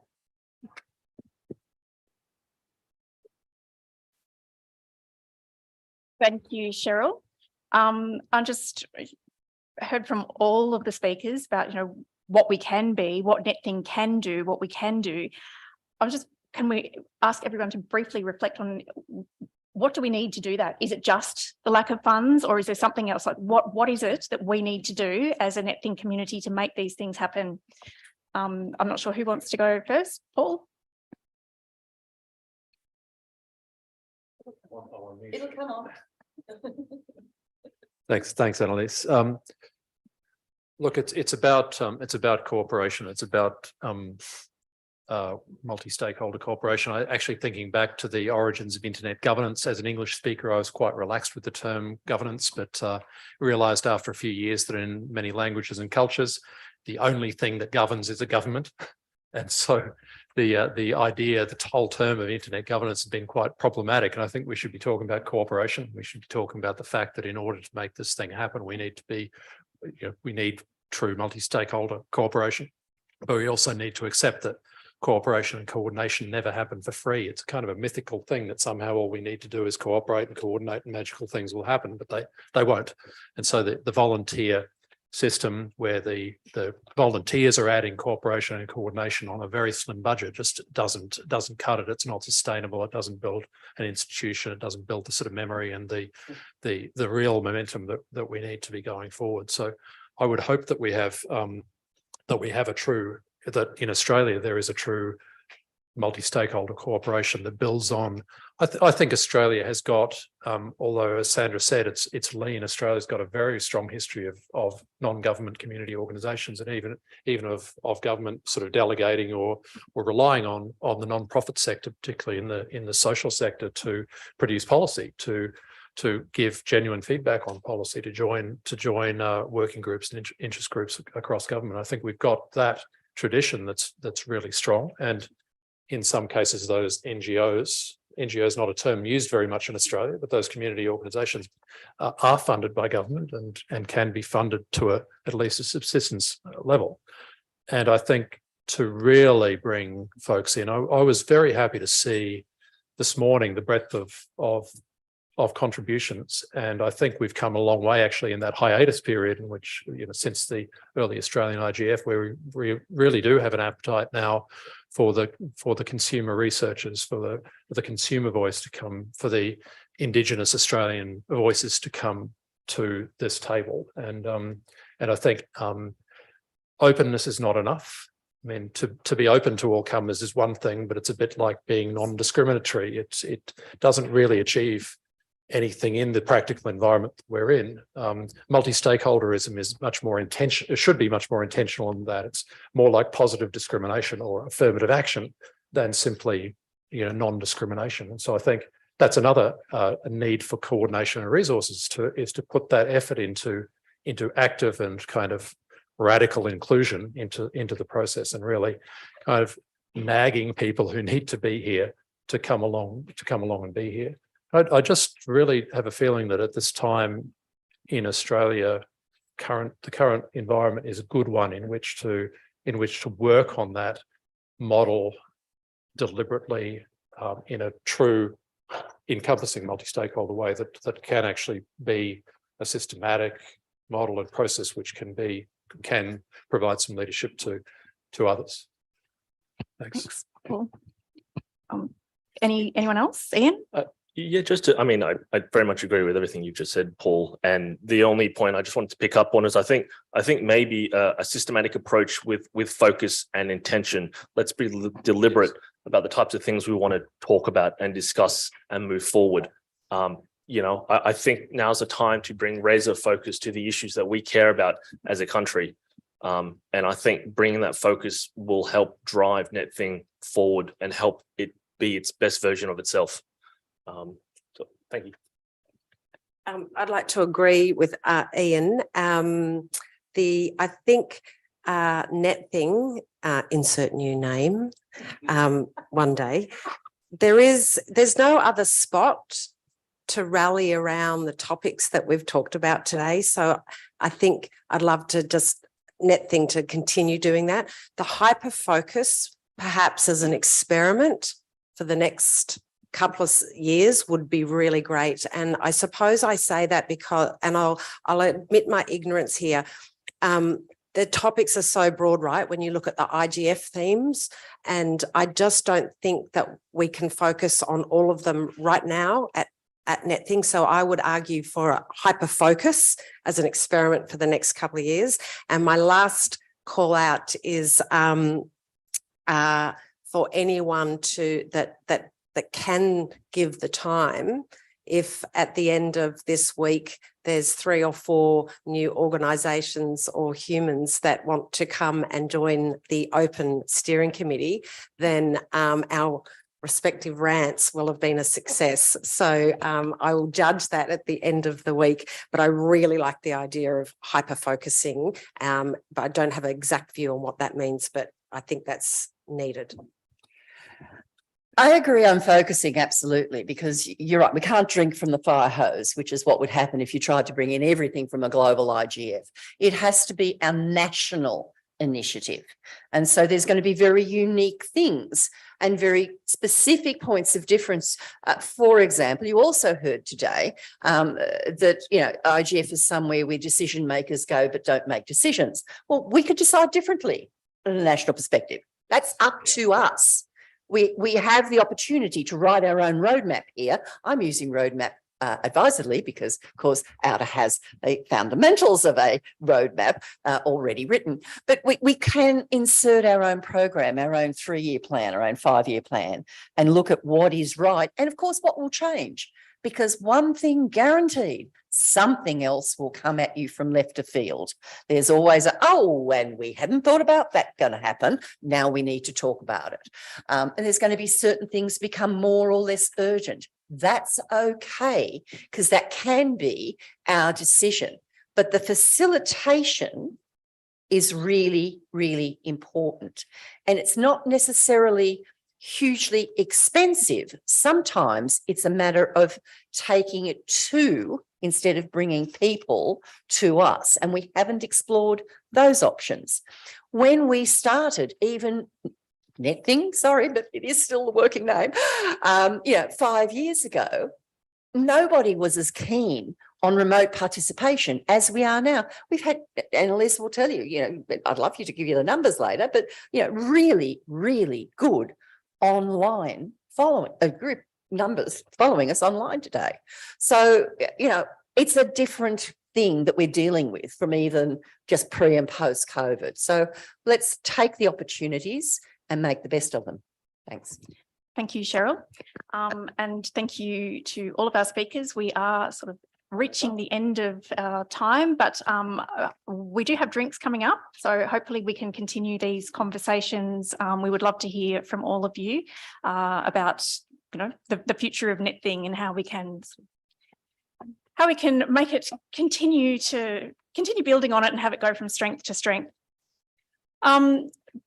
Before I wrap up, so today, this is the end of NetThing, but it's not the end of IGFs. This week we have the Asia Pacific Regional IGF starting tomorrow. So I hope that many of you will be able to stay around and join those conversations. And I wanted to finish by thanking all of our sponsors and partners without whom today would not have been possible.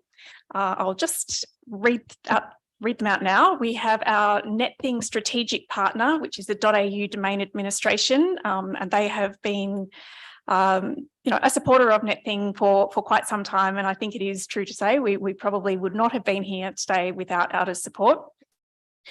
Our principal sponsor, Identity Digital, who, as we have mentioned, have entered into a 4-year sponsorship agreement with us. So I would like to encourage other sponsors to think about multi-year agreements as well. Our major sponsor is VeriSign. Our event sponsors are the Department of Infrastructure, Transport, Regional Development, Communications and the Arts, ICANN, GoDaddy, APNIC, the Internet Association of Australia, ACAN, and our media partner CommsDay. We have drinks this afternoon, NetThing drinks, but they are open to all participants from the other IGFs as well. These are sponsored by our major sponsor, VeriSign. We were expecting a representative from VeriSign to join us for NetThing today. Unfortunately, there were flight issues, and he's still in the United States. If he is watching, Pat, thank you very much for your generous sponsorship of the drinks. And we are sorry that you're not here to enjoy it with us, but hopefully next year. With that, everybody, I think drinks will be just out here. I look forward to continuing conversations with you over drinks. Thank you.